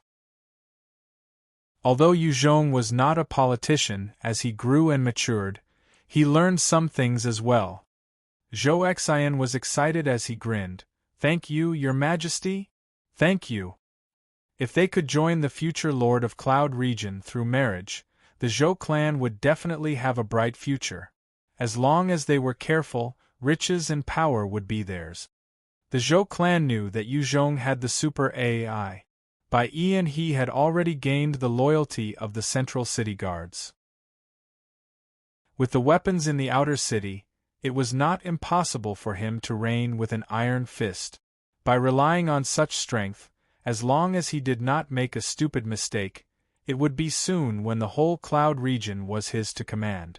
It was because of this that the Zhou clan decided to stake their all on Yu Zhong.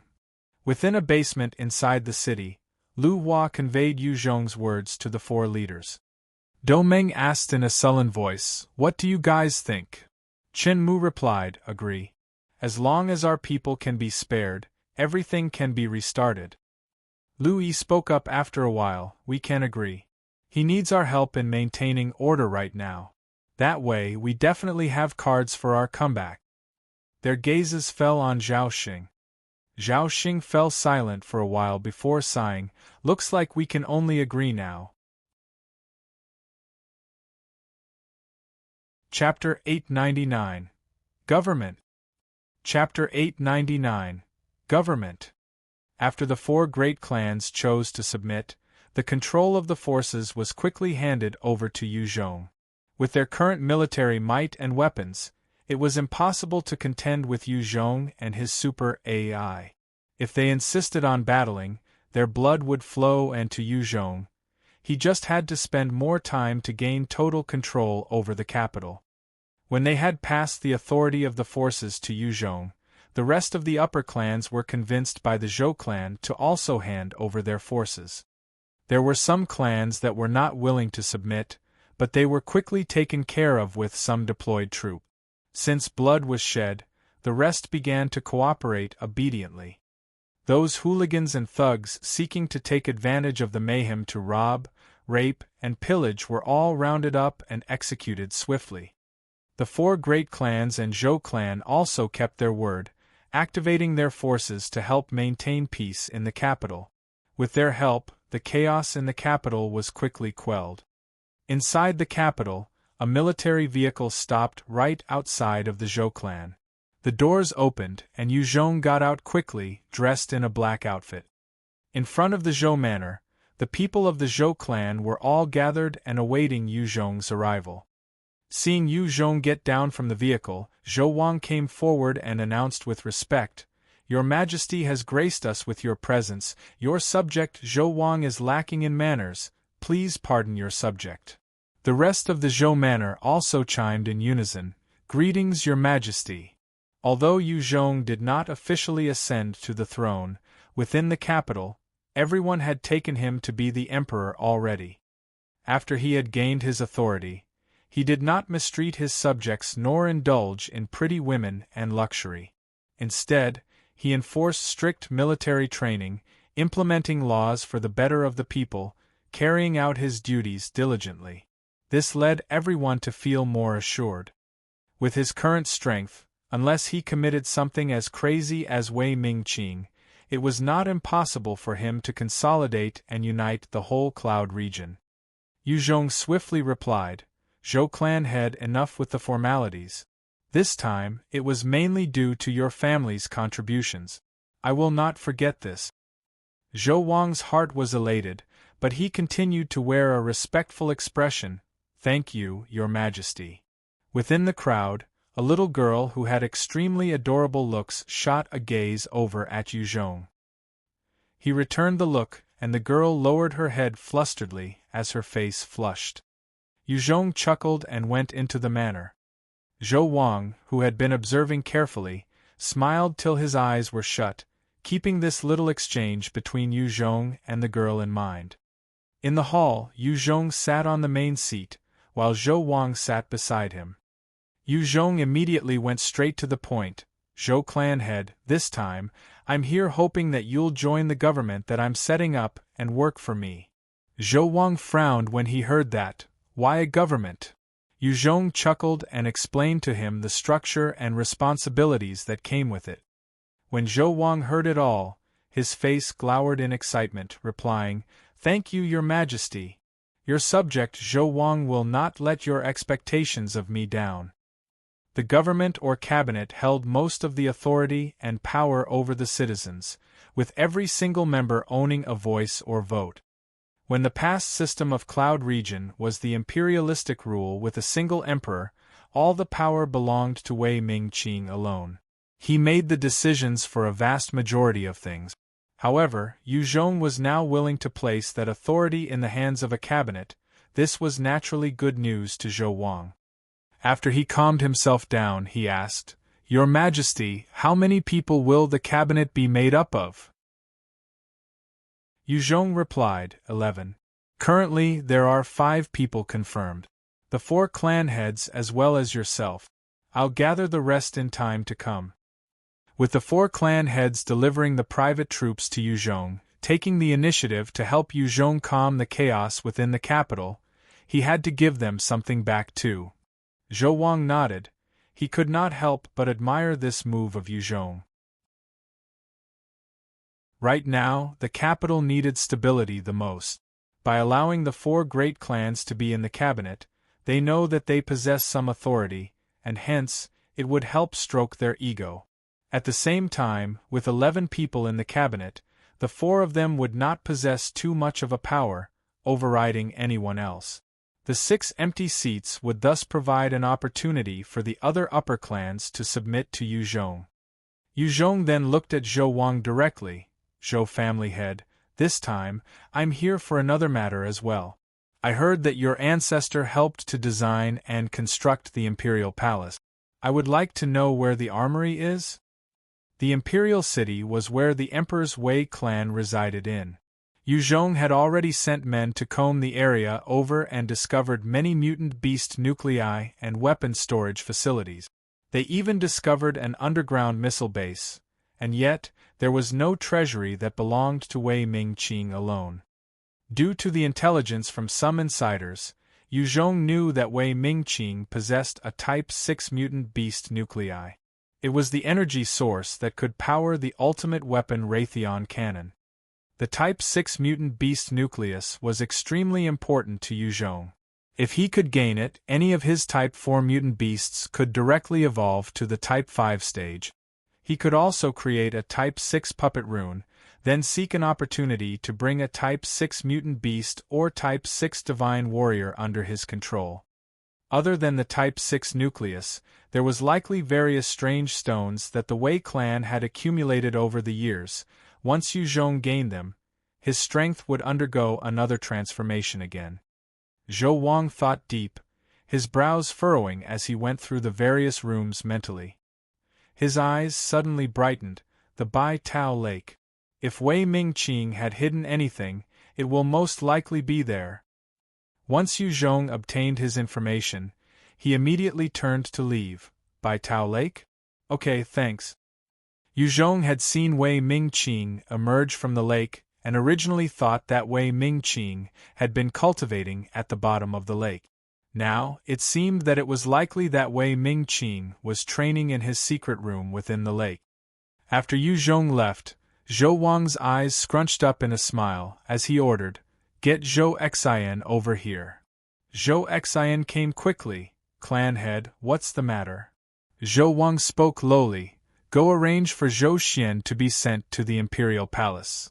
Zhou Xian was taken aback. "Clan head, didn't we agree for her to be sent over only after everything settles down?" In response, Zhou Wang sighed. "It's different now. Yu Zhong is, after all, a young hero. Those old foxes will catch on. In order to secure a seat in the cabinet, they will resort to any means available.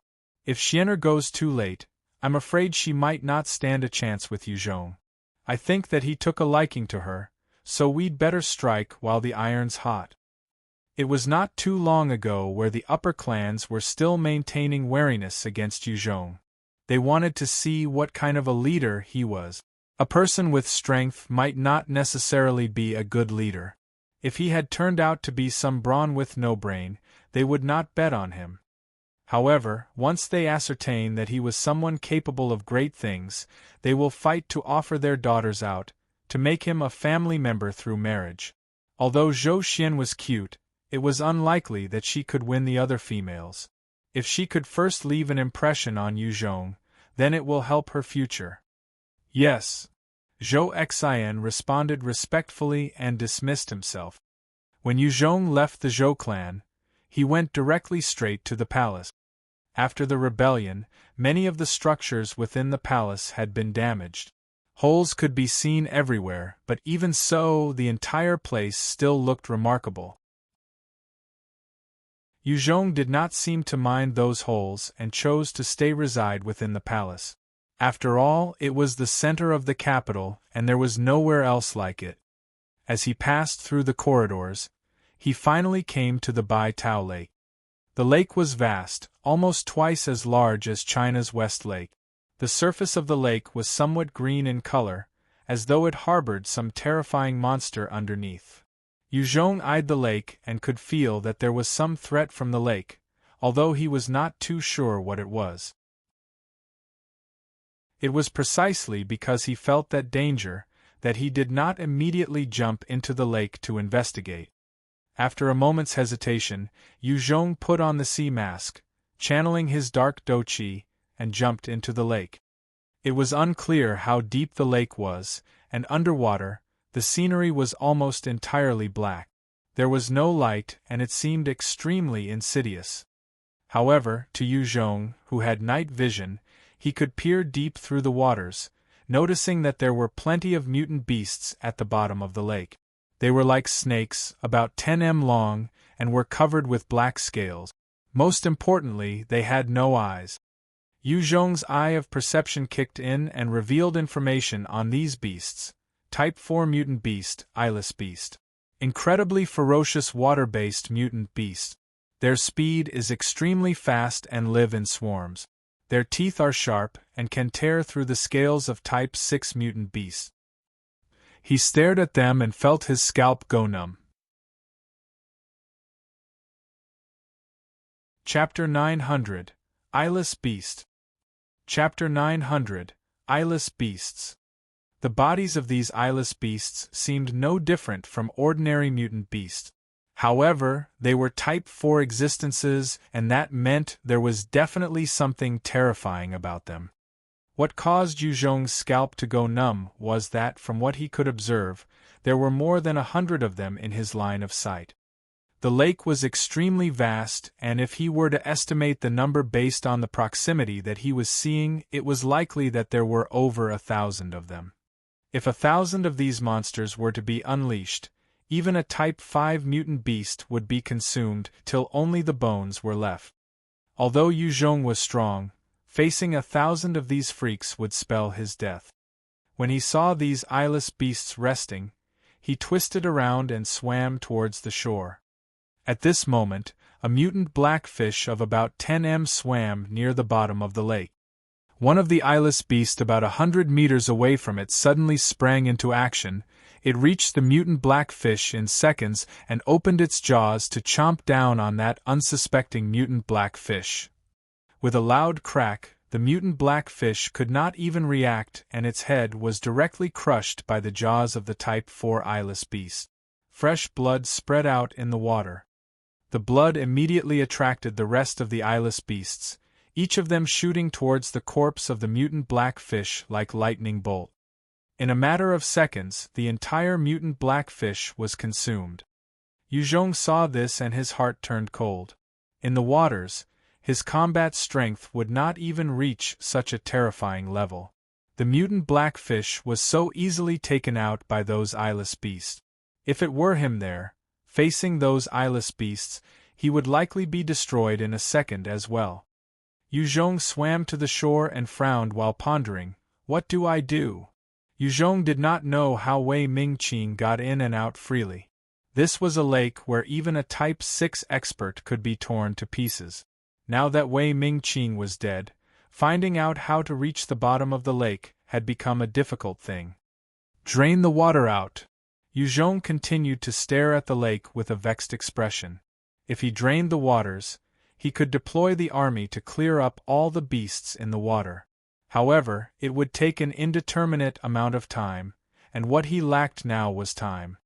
He thought hard and long and did away with a few conjectures.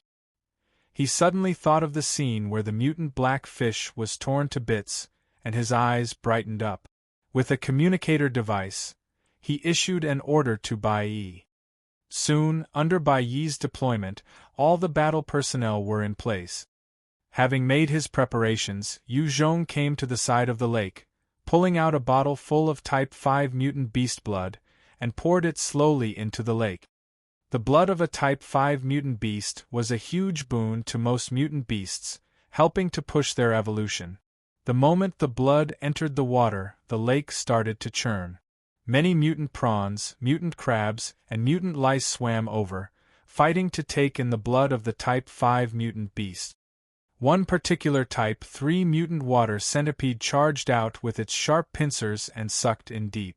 A huge number of the smaller mutant beasts were all drawn into its mouth. It then clamped down and crushed down on those mutant beasts. The various aquatic mutant beasts swam over. In order to obtain the Type 5 blood, many larger ones began to attack the weaker mutant beasts, sucking them all into their stomachs. Yu Zhong poured half the bottle into the lake, before pouring the rest outwards. Attracted by the scent of the blood, many more low-level mutant beasts began to swarm over. Yu Zhong watched the horde of low-level mutant beasts and frowned. He pulled out his Type 5 black-toothed blade and slashed out, slaughtering them with ease. The precious Type 5 blood was not for these low-level mutant beasts. The low-level mutant beasts were killed easily by Yu Zhong.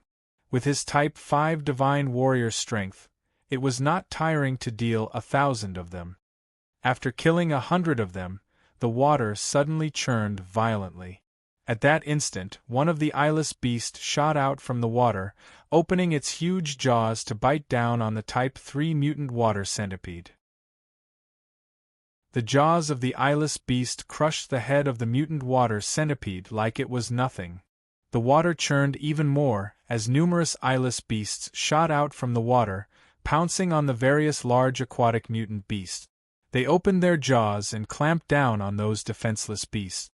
Yu Zhong was about 20 m from the shore.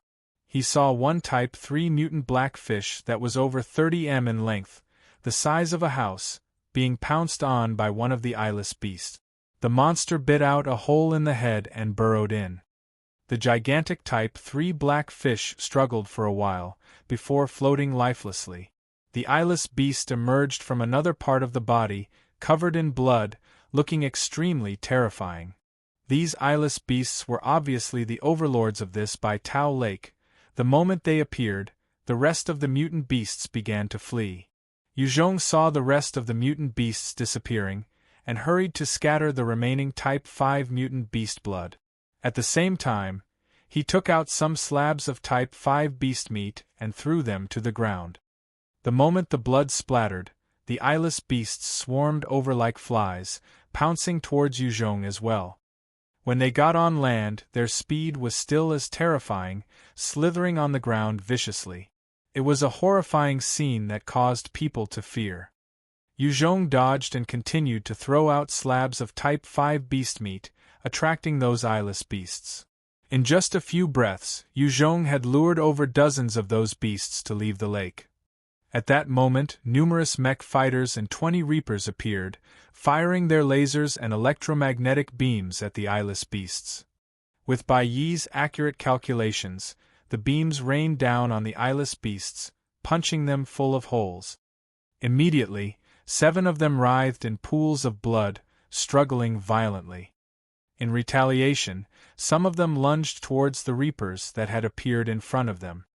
The reapers opened up their energy shields, and the teeth of the eyeless beasts sunk into the shields but were unable to proceed further. The electronic eyes of the reapers flashed, as they slashed out with their alloy blades.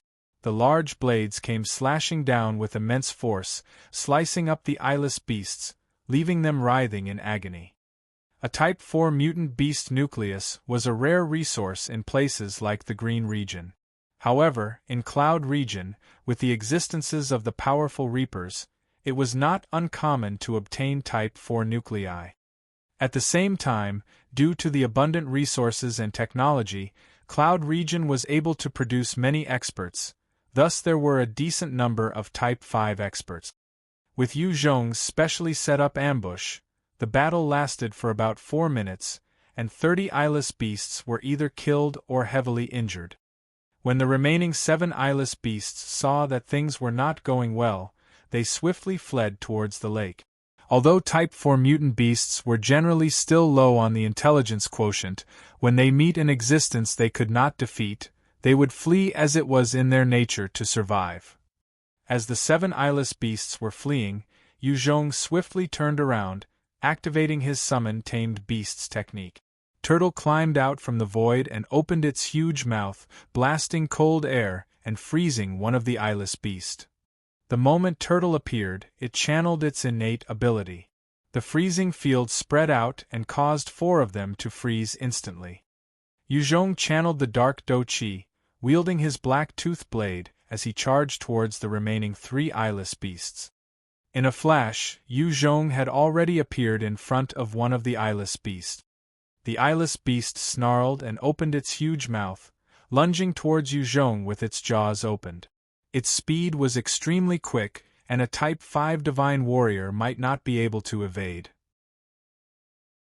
The strength of the eyeless beasts might not be able to match Type 3 mutant beasts, but when they pounced, their speed was terrifying. Yu Zhong did not dodge nor evade. His dark Do Qi covered his entire body. He waved his black tooth blade at the eyeless beast, channeling the dark Do Qi into his black tooth blade. His flurry of attacks immediately sliced the eyeless beast into two from its head down. After the dark Douqi was enhanced to the 4th order +3, Yu Zhong was able to enhance any weapons he used with it, exhibiting more of its might. After killing one of them, Yu Zhong's eyes flashed with a cold glint as he charged for the two remaining ones. With his blade trailing behind him, the two eyeless beasts were soon made short work of. Chapter 901. The Gate of Hell Reappears. Chapter 901. The Gate of Hell Reappears. The eyeless beasts were Type 4 mutant beasts after all. They had a terrifying regeneration speed, and those who were sliced in two by those reapers continued to struggle. Yu Zhong darted about, appearing before one particular eyeless beast. His right fist was covered in dark Douqi and he slammed down viciously on the head of the eyeless beast. The eyeless beast let out a howl of anguish, as strange liquid flowed out of its mouth. Its lower body continued to thrash about. Yu Zhong continued to rain blows harshly, his right fist covered with the dark Douqi. It was like having two sledgehammers pummeling the head of the eyeless beast. Yu Zhong was a true Type 5 divine warrior after all. With the enhancement of his dark Douqi, his strength that exploded out far surpassed any humans of the same realm. He was even stronger than a mid-grade Dino general. Most Type 4 mutant beasts could not afford to underestimate his strength. The Type 4 eyeless beast struggled for a long while, before it finally crumpled, obviously near death. With a tap of Yu Zhong's hand, he sent a Type 4 puppet rune into the beast, overriding its will. After subjugating this beast, Yu Zhong then gave a vial of Type 5 mutant blood and a Type 4 beast nucleus to it. Upon swallowing those, the Type 4 eyeless beast quickly recovered, regenerating a lower body. The regeneration of a Type 4 mutant beast was terrifying. It was even stronger than Yu Zhong with his regeneration skill.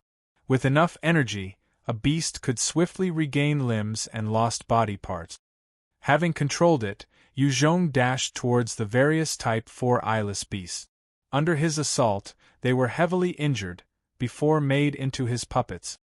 Since Yu Zhong had conquered the 8 Shueluo forts, he had obtained a huge number of Type 4 nuclei and could create many Type 4 puppet runes as he wished. Soon, of the dozens of Type 4 eyeless beasts on land, 23 had been subjugated by Yu Zhong, turned into his puppets. He then continued to use the same methods to lure more eyeless beasts up on land after that. Very soon, many dozens were attracted up, while Yu Zhong continued to attack, bringing another 18 eyeless beasts under him. After numerous repetitions, Yu Zhong finally gained 75 eyeless beasts. It was difficult for him to lure any more beyond that. He looked at the 75 eyeless beasts laying quietly on the ground, emitting a terrifying aura, and his eyes flashed with appreciation. I think this should be enough. If these 75 eyeless beasts were to attack a Type 5 aquatic mutant beast, it would be possible for them to ravage it. With them as his underwater guard, Yu Zhong felt safer about entering Bai Tao Lake. Let's go. He came to the lake and gave an order. The 75 Type 4 eyeless beasts quickly dived in like coiling dragons. Yu Zhong put on the sea mask as well and entered the water. When they submerged themselves, no beasts dared to approach Yu Zhong with his 75 eyeless beasts as guards. Along the way, the sea mask allowed him to have the ability to see clearly underwater, while the night vision ability allowed him to peer into the dark. With these two, he was able to make out what the situation was like beneath Bai Tao Lake. At the deepest part of the lake, there was a region that was covered with an energy shield. No aquatic mutant beasts were lurking within. At the same time, there were no mutant beasts within the region of 10 m of the shield as well.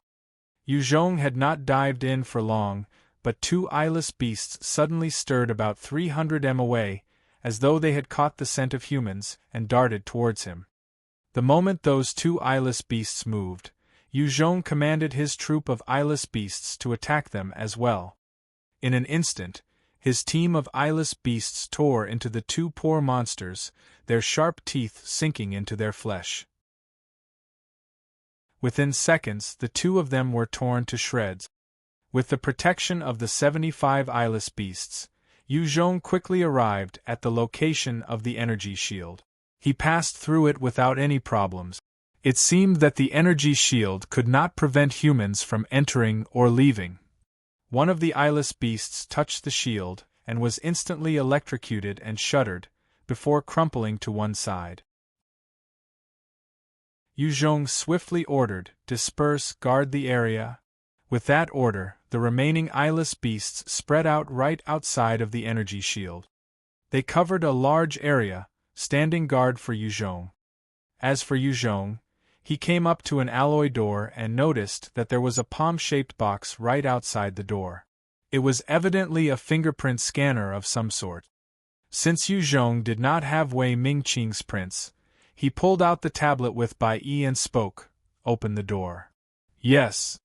Data flashed across Bai Yi's eyes, and soon, there was a robotic voice from within the door. "No issues with identification. S-class clearance. Please enter." The door opened swiftly, revealing a lit tunnel. Yu Zhong walked right in, following it for about 10 kilometers, before arriving at a lavish treasury. The treasury was about 1 square kilometer and 20 m in height. There were many chests filled with mutant beast nuclei. Other than those nuclei, there were also 3,000 sets of Type 4 battlesuits, each fitted with Type 4 nuclei, as well as 100 of the rarer Type 5 battlesuits, fitted with Type 5 nuclei. In the past, the strongest human expert would at most reach Type 5 in this third world. Hence, the design of the battlesuits reached Type 5 at most. After all, even if a Type 6 battlesuit was produced successfully, if no human could unleash its full potential, then it was for naught. Other than these nuclei, there were also sorts of strange and extraterrestrial-looking gems. Each of them could easily be sold for an exorbitant price outside. Yu Zhong did not look at the precious stones and gems longer than necessary. Instead, he made a beeline for the crystal podium in the center of the treasury. Right on the podium, there was a fist-sized nucleus that was slightly blue in color. It was likely the Type 6 mutant beast nucleus. The entire cloud region only had this one Type 6 nucleus. Yu Zhong took the Type 6 nucleus from the podium, keeping it inside his storage ring. "Is this blood honey?" After keeping the Type 6 nucleus, he swept a glance across the room, and discovered vats filled blood. The color of the blood was thicker than any other blood honey he had seen, and they were emitting a strong bloody scent.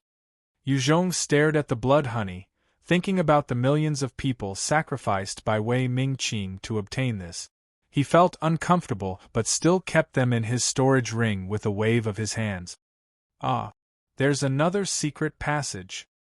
Yu Zhong kept all the treasures and combed the area once more carefully, discovering a secret tunnel.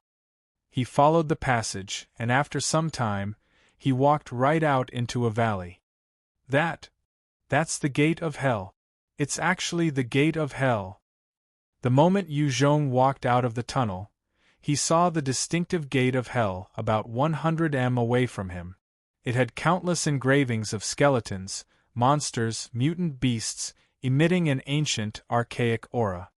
He came in front of it, his right hand touching the closed gate.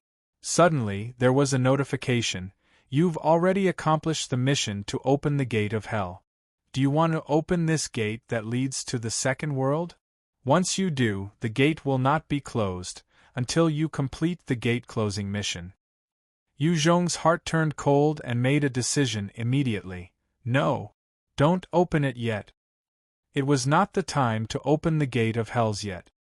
Yu Zhong felt some relief in his heart. Finally, the people of Cloud Region finally have a road of retreat. The Cloud Region was surrounded by mountains on all sides, with the Shui Luo forts being the only way to enter and exit. While such an amazing terrain provided a natural defense and made it hard to attack, it was also a dead end for the humans. Should the Shui Luo forts get breached, the people of Cloud Region would have no way of retreat. With the gate of hell, there was finally a chance of retreat and survival. He swiftly walked out of the valley and noticed that it was linked to the capital. It was obviously a path of retreat for the Wei clan. Unfortunately, before it could be utilized, the Wei clan had been eradicated. Chapter 902. Battle at the Shui-Luo Forts. Chapter 902. Battle at the Shui-Luo Forts.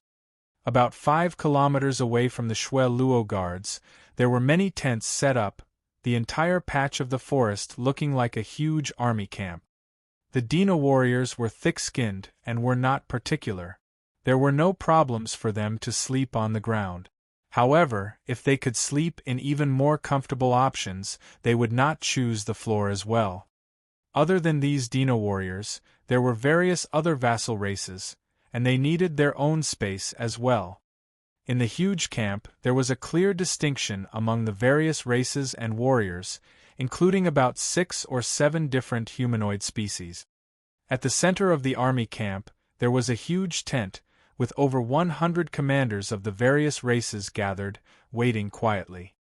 Seated in the main seat, there was the Type 6 Tyranno King Aiguilla from the Tyrannosaurus kingdom.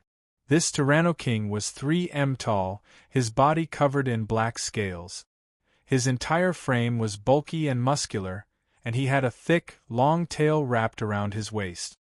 His looks were about 90% similar to humans, and was considerably good-looking, if not for the fact that he had a vicious and savage expression. Aiguilla was looking coldly at the various leaders gathered. Each time his gaze fell upon someone, the person would tremble. Aiguilla suddenly barked out, "Yun Shi!" A winged man with white wings stood up and shuddered. "Your subordinate is here." Aiguilla ordered coldly, "Your clan was late for a minute. Go bring me the heads of 1,000 of your people." Yun Shi's face turned incredibly pale.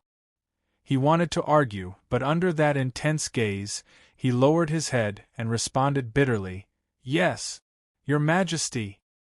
This Tyranno King was incredibly cruel and vicious. If Yun Shi dared to resist, the entire winged race would have been executed. Although Yun Shi was a Type 5 expert himself against Aiguilla, he would be slaughtered in a heartbeat. Seeing his tyranny, the rest of the leaders also trembled, feeling even more on edge. Aiguilla barked out coldly, "Since everyone is present, then set off to attack the Shui-Luo forts immediately."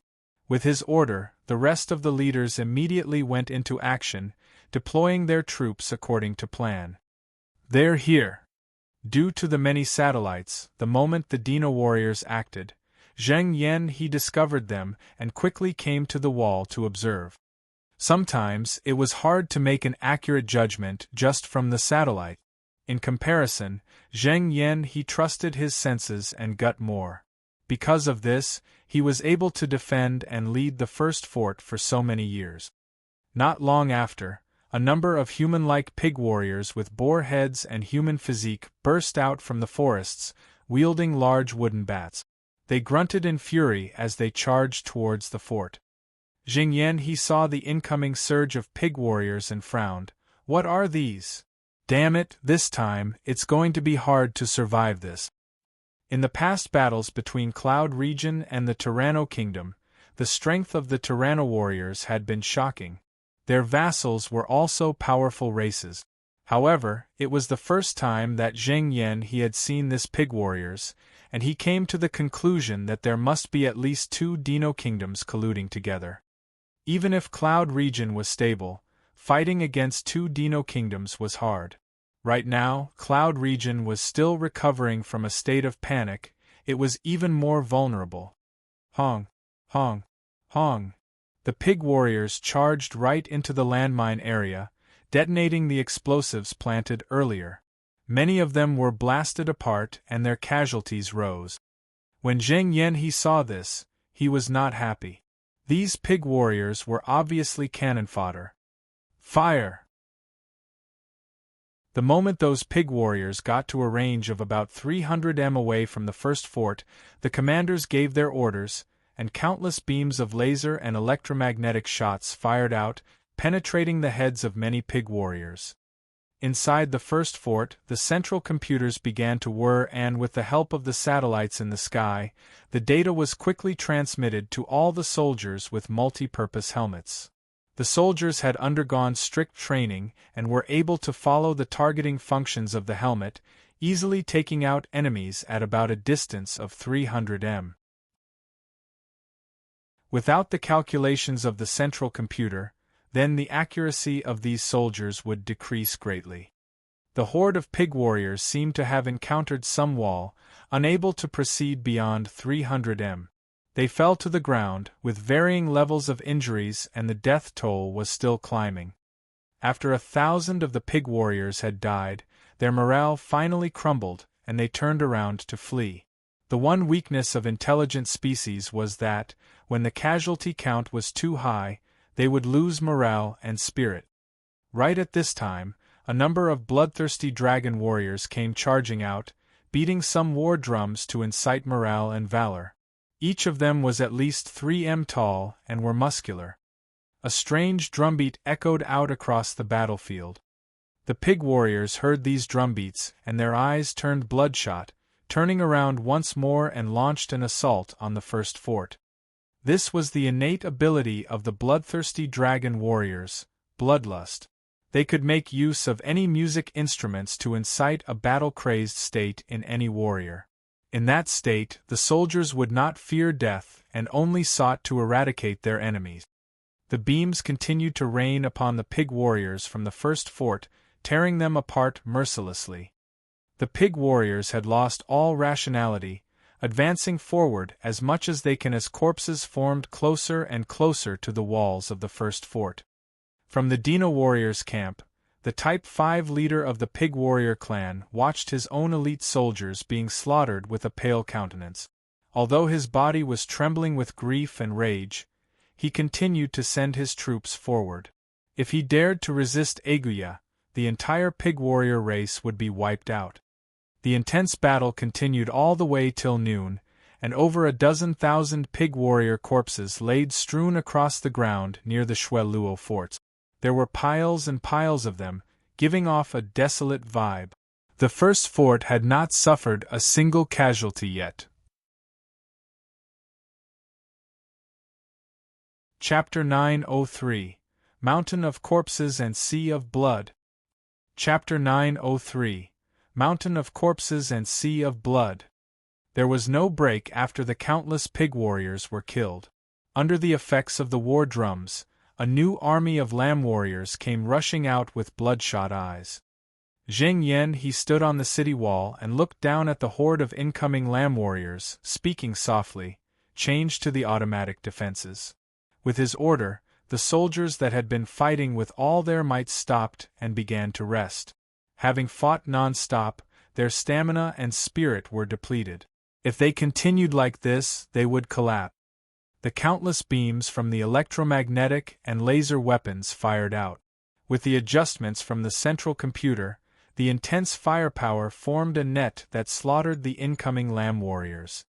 Under the assault of beams, many of the warriors were turned to sieves, crumpling to the ground with their bodies full of holes.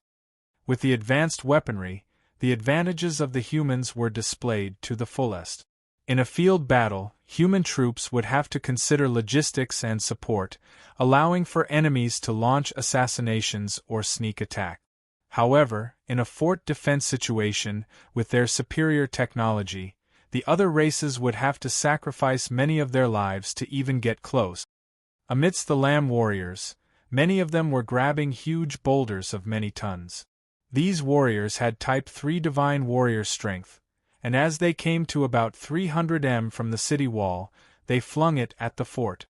Under the control of the central computer, the electromagnetic beams from the automated defenses fired at the incoming projectiles, shattering them.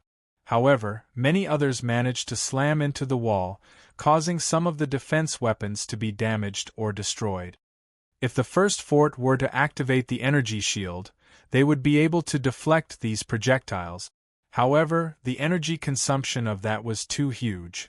If they maintained it for long, the nuclei reserves of the first fort would deplete fast. The Lamb warriors did not care about their own lives as they continued to charge forth and throw boulders while being gunned down. In the skies, a large number of mutant blood-sucking bees appeared and they flew over towards the Shueluo fort. Facing the swarm of mutant blood-sucking bees, the soldiers of the fort did not panic. Instead, they entered the various defensive bunkers quietly and orderly. Suddenly, multiple flame weapons were engaged from the fort, gunning towards the blood-sucking bees in the skies. Enveloped by the huge flames, the blood-sucking bees began to crackle as though they were cooked, before dropping to the ground. After the flames managed to incinerate more than half of the swarm, the bees finally turned out. They rose higher in the skies and flew over the first fort, making their way behind. Zheng Yan he saw this and frowned slightly, but did not pass any order. The threat level of these mutant blood-sucking bees was not significant enough. Even if all the forts were to activate their trump cards, it would at most be enough to eradicate most, but not all, of them. Furthermore, the cost to do so would be too hefty. As the bee swarm flew over the first fort, 2,000 winged soldiers suddenly flew over from the distance. Some of these warriors flew to about 300 m away from the first fort, firing their arrows at the soldiers on it. The arrows rained down on the first fort, leaving multiple scratches, at the same time, destroying some of the automated weapons. In order to take down this first fort, they had to take things step by step. The first was to destroy the terrifying automated defenses. Otherwise, no matter how many warriors of the other races charge up, they will just be killed. In the first fort, a number of flaps opened up, as some strange crystal weapons appeared. These crystal-like weapons were known as the laser prism cannons, a trump card of the first fort. The moment these weapons fully appeared after 10 seconds, numerous laser beams fired into the skies at the next instant, aimed at the 2,000 winged warriors. The laser beams fired out, coloring the bleak skies, while the 2,000 winged warriors suffered multiple wounds, plummeting towards the ground. In a single move, the laser prism cannons had taken out 2,000 of the winged warriors in the skies. That showed how terrifying it was. Inside the storm battleship, many people were viewing the battle on the various displays. Strong. That was too fearsome. Cloud region truly possesses some strength to be called the final stand of humanity. When the winged elite forces that were Yu Zhong's allies saw how the laser prism cannons turned the enemy winged race into ashes in a mere second, many of them turned pale. They would not be able to handle such a devastating attack. If it were a frontal assault, even if all the experts on the storm battleship were to charge, they would not be able to handle the magnitude of attack. After the 2,000 winged warriors had been killed, another 500 of them flew over from the distance, attacking the automated defenses with a frenzy. The laser prism cannons appeared once more, firing multiple beams into the skies. Faced with the blanket of firepower, the 500 winged warriors were shot full of holes and plummeted once more. Right at this moment, a number of Type 3 mutant Diplodocuses appeared about 3 kilometers away. Each of them was over 10 m tall, and they had powerful tails, equipped with large containers that had many boulders of varying weight. The Dina warriors beside barked out loud, and the Type 3 mutant Diplodocuses swung their tails, causing the boulders to shoot for the city wall like catapult. The mutant Diplodocuses were strength-based, gigantic mutant beasts.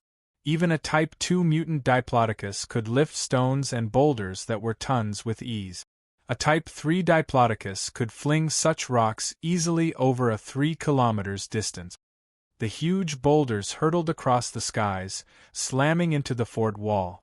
Many of them shattered, while some others which were not destroyed by the automated defense, managed to strike the weapons and crush them, leaving behind scrap metal on the walls. after 2 volleys of the stone hurling were done by the numerous Type 3 Diplodocuses, behind the first fort, the ground opened up to reveal missiles. They fired off into the sky. Under the guidance of the central computer, the missiles managed to land directly in the midst of the Type 3 Diplodocuses, exploding and consuming the Type 3 mutant beasts. Within seconds, the location where the Type 3 Diplodocuses were found had been bombed till the ground was uneven, while the dismembered parts of the Diplodocuses could be seen everywhere. Over 100 pig warriors rushed out to the battlefield, transporting the corpses of the Type 3 Diplodocuses away. They could be treated as additional food rations. This time, the various races were attacking the Shwe Luo forts, and their logistics and rear support were feeling tense as well. Soon after, another herd of Type 3 Diplodocuses was brought to another area, where they began to launch another volley of catapulting at the fort walls. The intense battle continued all the way till evening, with over tens of thousands of soldiers falling in front of the first fort. Over 10,000 winged elites had also been killed. Whereas on the human side, 8 unfortunate soldiers had been struck dead due to the catapulting boulders.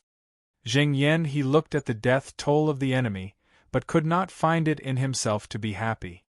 Although they had suffered little to no casualty, over 10% of the automated defenses had been destroyed under the relentless assault of the other races. If they continued on like this, in another 10 days, all of the automated defenses would be destroyed. At that time, the battle would become even more cruel and intense. Furthermore, the battle today had already consumed a large number of resources. Just those guided energy missiles had used up 10% of what they had. If they continued on like this, they would soon become a tiger with no claws, vulnerable to the enemy. As night fell, the Lamb warriors finally stopped attacking. All of a sudden, from the enemy's barracks, many short and dark figures of about 1, 2 or 1, 3 m dashed out towards the fort. The fort began to shine lines downwards, illuminating the entire area of about 400 m from the fort. Zheng Yan he opened his eyes wide to observe, only to discover that those figures were small but strong mice people, with humanoid bodies. The numbers of these mice people could reach a staggering total. Although they were small, their numbers could make the skin of a person crawl. As they charged over, many of them grabbed the bodies of the pig warriors and lamb warriors, before running back. Some of them directly pounced and started consuming the corpses. The rest continued to surge forth like a wave towards the fort. Cannons! Seeing the flood-like numbers of mice people, Zheng Yanhe's face changed drastically, as he hollered loudly. Within the fort, a number of energy cannons pointed out. There were multiple flashes as they fired out ammunition, bombarding the area where the mice people were. The shock wave spread out upon impact, directly obliterating many mice warriors each time. At the same time, a number of soldiers got to their stations within the fort, raising their weapons and attacking the mice people. Faced with the bombardment, many mice warriors were killed. However, even with the illumination of the lights from the fort, due to the current conditions at night, the accuracy of the human soldiers fell sharply. Under the influence of the war drums, the mice warriors continued to charge forth with bloodlust, climbing up the fort with their agility and strength. At this time, countless automated weapons swiveled out from the fort and fired beams at the mice warriors, blowing them to pieces. Many more bear warriors and diplodocus warriors raised boulders and began to fling them towards the lights and weapons. As the boulders and rocks smashed into the fort wall, many automated weapons were destroyed. At the same time, the mice warriors were caught as well and smashed into bloody pulp. The Dino people did not care about the life and death of their vassal forces. If the Shwe Luo 20 forts could be brought down to ruins at the expense of all the lives of their vassal forces, they would not hesitate to do so. To them, these mice warriors were just cannon fodder. At this time, the laser prism cannons rose up again, firing a rain of beams into the dark, turning many of the strong warriors into sieves, their bodies crumpling to the ground. However, the efficiency and accuracy were definitely lower than when it was in the daytime. At the same time, the energy consumption for each enemy's death was much more than during the day. The moment those laser prism cannons appeared, the Diplodocus warriors leaped out and flung the huge boulders up above the fort walls. As the rain of boulders fell upon the area where the laser prism cannons were, some managed to shatter the cannons. However, the cost was that many of these strong Diplodocus warriors were also sacrificed. When the laser prism cannons were dealt with, the seemingly unending number of mice warriors continued to scale up the fort walls like ants. Suddenly, flamethrowers extended out from other parts of the fort, billowing blazing flames out on the bodies of these mice warriors, turning them into fireballs as they screamed and fell to the ground. It was just that the number of mice warriors was too many. Some of them managed to reach the flamethrowers and tore them apart, destroying them one by one. Chapter 904 Seeking Reinforcements. Chapter 904 Seeking Reinforcements. At this point, a number of humanoid robots came to the city wall, wielding electromagnetic cannons as they fired down at the mice warriors. The flashing beams blasted many of them dead. Within the first fort there were the mech fighters, and in the defense of the forts, they could replace human soldiers and fight dangerous battles. Once these mech fighters joined the fray, they began to take out many mice warriors scaling the wall. However, the boulders that were being flung from below managed to strike these mech fighters, turning them into scrap metal. The intense battle continued for a long while, lasting the entire night. The Dino people did not stop in their assault at all. Early the next morning, as the sun rose, Zheng Yanhe's eyes were bloodshot from the lack of sleep. He surveyed the surroundings and saw the numerous mice warrior corpses. The casualty toll was too high, forming small mountains of dead mice warriors, and the strong blood scent could be detected even from the top of the forts. In front of the fort there were large ditches and holes. These were the impact from the energy cannons from the night prior. The holes were filled with corpses and dismembered limbs as well. The entire battlefield looked right out of hell, and it could be described as mountains of corpses and a sea of blood. The casualties on the Dino people side had been heavy, with over 150,000 mice warriors dead. The surviving few had begun to retreat, when another group of creatures took over their place. This time, it was the lizard people, whose bodies were covered in a layer of green scales. They ran forth with all their might, pouncing towards the fort. Zheng Yanhe saw this and his face sunk. He quickly summoned a signal officer and said, "Convey my order, go notify Miss Han Xiong, and inform that the Dino people are not relenting at all. We need as many reinforcements we can get." The signal officer replied, "Understood." Zheng Yanhe looked into the distance before calling out, "Wait, tell her this. Based on the current intensity of attacks, we can hold out for another 10 days at most. Tell Miss Han Xiong to notify Yu Zhong to be prepared. This time, our cloud region might be in trouble." In just one day, there were already 300,000 dead foreign species, their corpses piled up into hills and their blood flowed all about the ground. It was truly a hellish sight, while the humans had only lost about 20 of their soldiers. While such a battle record seemed almost perfect, in truth, it was just 1 day's worth of battle, and many of the automated weapons and defenses had already been destroyed, while many nuclei had already been used up and shattered. The casualty rate of the first fort might not be high, but the combat ability had already decreased drastically. With the flow of time, the automatic weapons were being destroyed constantly. It would only spell greater troubles for the first fort. To hang on for another 10 days was already an amazing feat. The signal officer knew the severity of the situation and left quickly after responding, "Understood." In the meeting hall of the 20th fort, the commanders of Yu Zhong's army sat in a discussion. After hearing the report of Zheng Yanhe's request, Ma Lei frowned. Again? Didn't we just assist him before? That Zheng Yanhe is truly greedy. Not long ago, according to Yu Zhong's instructions, Han Qiong had sent a troop of the original Shui Luo soldiers to Zheng Yanhe, together with some nuclei. Zheng Yanhe remained the ruler of the first fort, and did not submit to Yu Zhong. Instead, he chose to maintain status quo with his two brothers, while requesting for resources from Yu Zhong shamelessly. This caused Ma Lei to be extremely unhappy. After all, in a battle of technology, equipment was extremely important. Each time they sent something to Zheng Yanhe, it meant that their own resources were depleted. Han Qiong's pretty countenance was bunched up, as she asked Luo Qingqing, "Sis Qingqing, what do you think?" Although Luo Qingqing was the head of Storm Valley, and had to represent Storm Valley's interest, she was already integrated with the troops of Yu Zhong, and were reliant on them. If Yu Zhong's army was defeated, their Storm Valley would not have an easy time either. Her grasp on the big picture was incredibly astute, and she gave her opinion. "I feel that we have to support. If the lips are gone, the teeth will be cold.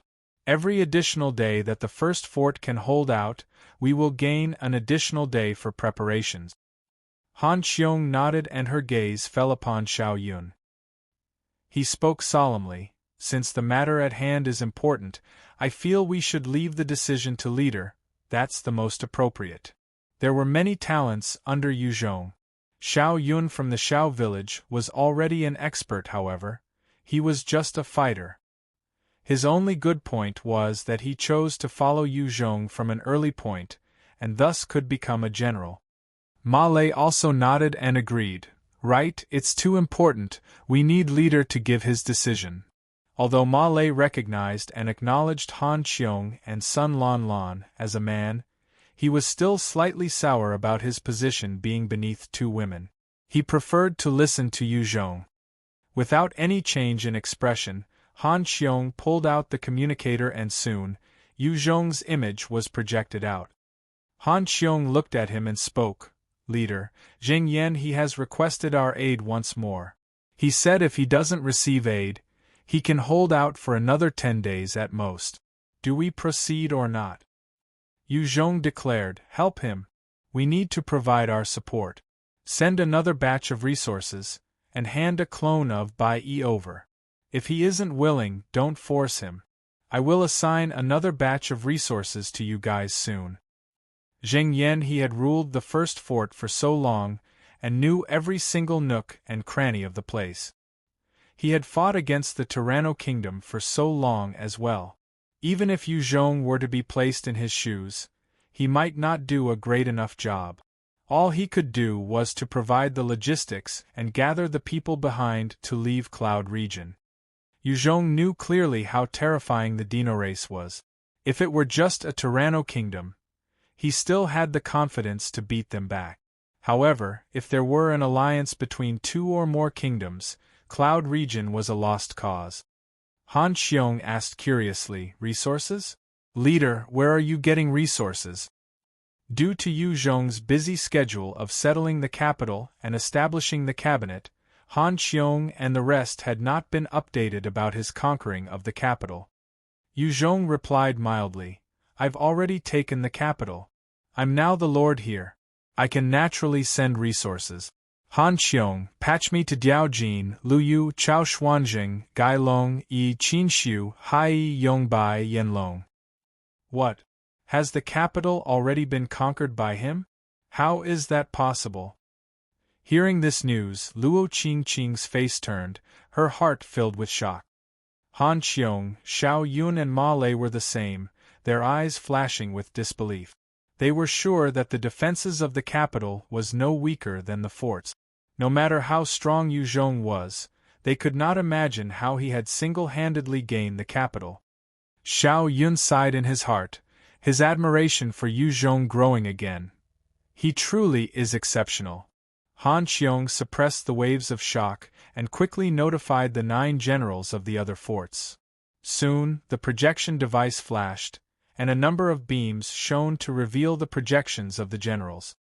The generals from the 4th to the 12th forts were all lukewarm, not intending to join nor oppose Yu Zhong. However, they maintained a cordial relationship with him. Otherwise, should Yu Zhong cut off their logistics and supplies, they would die. Diao Jin, one of the generals, who had a muscular build and imposing aura, peered at Han Qiong and asked solemnly, "Miss Han Qiong, you've summoned us, what's going on?" A number of gazes fell upon her, intending to seek an explanation. Yu Zhong eyed the 9 generals and spoke, "It was me." Lu Yu recognized Yu Zhong's voice and exclaimed, "Leader Yu Zhong, it was you." The rest of the generals swiveled to look at Yu Zhong's projection as well. "Yes." Yu Zhong eyed them coldly and spoke, "I've already conquered the capital, you now have 2 options. 1. Submit to me and serve me, I can promise you a life of luxury. 2. Death, should you refuse to serve me, I will wipe you as well as those who are connected you out from the face of this planet." The hearts of the 9 generals trembled, filled with shock. They had refused to surrender to Yu Zhong because of the existence of the capital and Wei Mingqing in the past. There were too many of their loved ones in the capital as well. Now Yu Zhong was claiming that he already took down the capital. This was an unbelievable matter to them. Lu Yu asked with suspicion, "Leader Yu Zhong, are you for real? Where's your proof?" The rest of the generals looked to Yu Zhong in doubt. "His Majesty Yu Zhong is speaking the truth, we can vouch for it." With a flash, the clan heads of the 4 great clans, Zhou clan head, and 3 other clan heads from the upper clans who have been confirmed a seat in the cabinet appeared through projections as well. Domeng looked straight at Lu Yu and spoke. Chapter 905. Surrender. Chapter 905. Surrender. Domeng barked out at the generals, "We can prove it. His Majesty Yu Zhong had already slaughtered Wei Mingqing, and is the true ruler of our capital. Diao Jin, you're still not kneeling to swear your loyalty?" The projection of Diao Jin immediately got down on his knees as he professed his subservience. "Yes. Diao Jin greets your Majesty Yu Zhong. Diao Jin is willing to serve your Majesty till my death." Few people knew that the General Diao Jin of the Shui Luo forts was actually someone from the Dou clan. In fact, he was a direct clansman. However, he had buried his name and hidden his identity from a young age and was supported to become the general he was today with the clan's help. The 4 clans had such huge power within Cloud region that they had many pawns planted everywhere. It was precisely because of this that Wei Mingqing did not dare to touch them. Lu Yu sighed gently and got down on a knee, swearing fealty to Yu Zhong. "Lu Yu greets your Majesty Yu Zhong. Lu Yu is willing to serve with all my life." With the collapse of the palace, Cloud region was no longer under the control of the Wei clan. There was no point in maintaining a stubborn loyalty to Wei Mingqing. At the same time, Yu Zhong had control over 8 of the forts. If the rest did not agree, there was only death. After the 2 generals got down on their knees, the other 7 generals followed suit. Once he had subjugated the remaining 9 forts, Yu Zhong gave the order for all forts to send 2,000 soldiers each and the necessary equipment over to the first fort as reinforcements. At the first fort, when Zheng Yan he received 18,000 soldiers, he heaved a sigh of relief. As long as they were not abandoned by the rest behind, he could hold out for much longer. Inside the imperial capital, within a study, Yu Zhong was looking through a document with his brows furrowed. Within Cloud region there were many different cities. After Wei Mingqing had died, Yu Zhong immediately sent men to pay a visit to the different city lords. Under the influence of the upper clans as well as the 4 great clans, half of the city lords chose to submit to Yu Zhong, sending hostages to the capital. The other half chose to separate from Yu Zhong's rule, declaring independence. Those city lords immediately created a new rebellion faction, forming the upper echelons of the new rebel force. Some of the rebels also took the chance and chaos to attack other places and raise their own banners, intending to set up their own government and rule. Due to the various ambitious characters, it became a time of turmoil. In a short period of time, there were many areas that broke out in conflict and tension within Cloud Region. If there were no external enemies, such minor problems would not be an issue to Yu Zhong. Bai was enough to control most of the advanced weaponry, and he just had to deploy a few generals over to wipe out such mobs. However, what Yu Zhong lacked most now was time. By the time he cleared all these problems, the Dino race would have already killed their way in, causing a sea of blood. Yu Zhong looked at these documents and picked out 2 names with a strong killing intent: Lu Yunfeng, Zhang Jinhe. These 2 were the strongest among the rebel forces. They had taken advantage of the period of chaos to take out a few cities, expanding their faction quickly. Yu Zhong frowned and barked, "Phantom!" From the dark, the beautiful yet cold assassin appeared, looking at Yu Zhong quietly while awaiting her orders. Yu Zhong stared back at this young woman, falling silent for a while. In the end, he handed it to her, saying, "Go deal with all these people." Phantom took a look at the list, only to discover a few small-time warlords.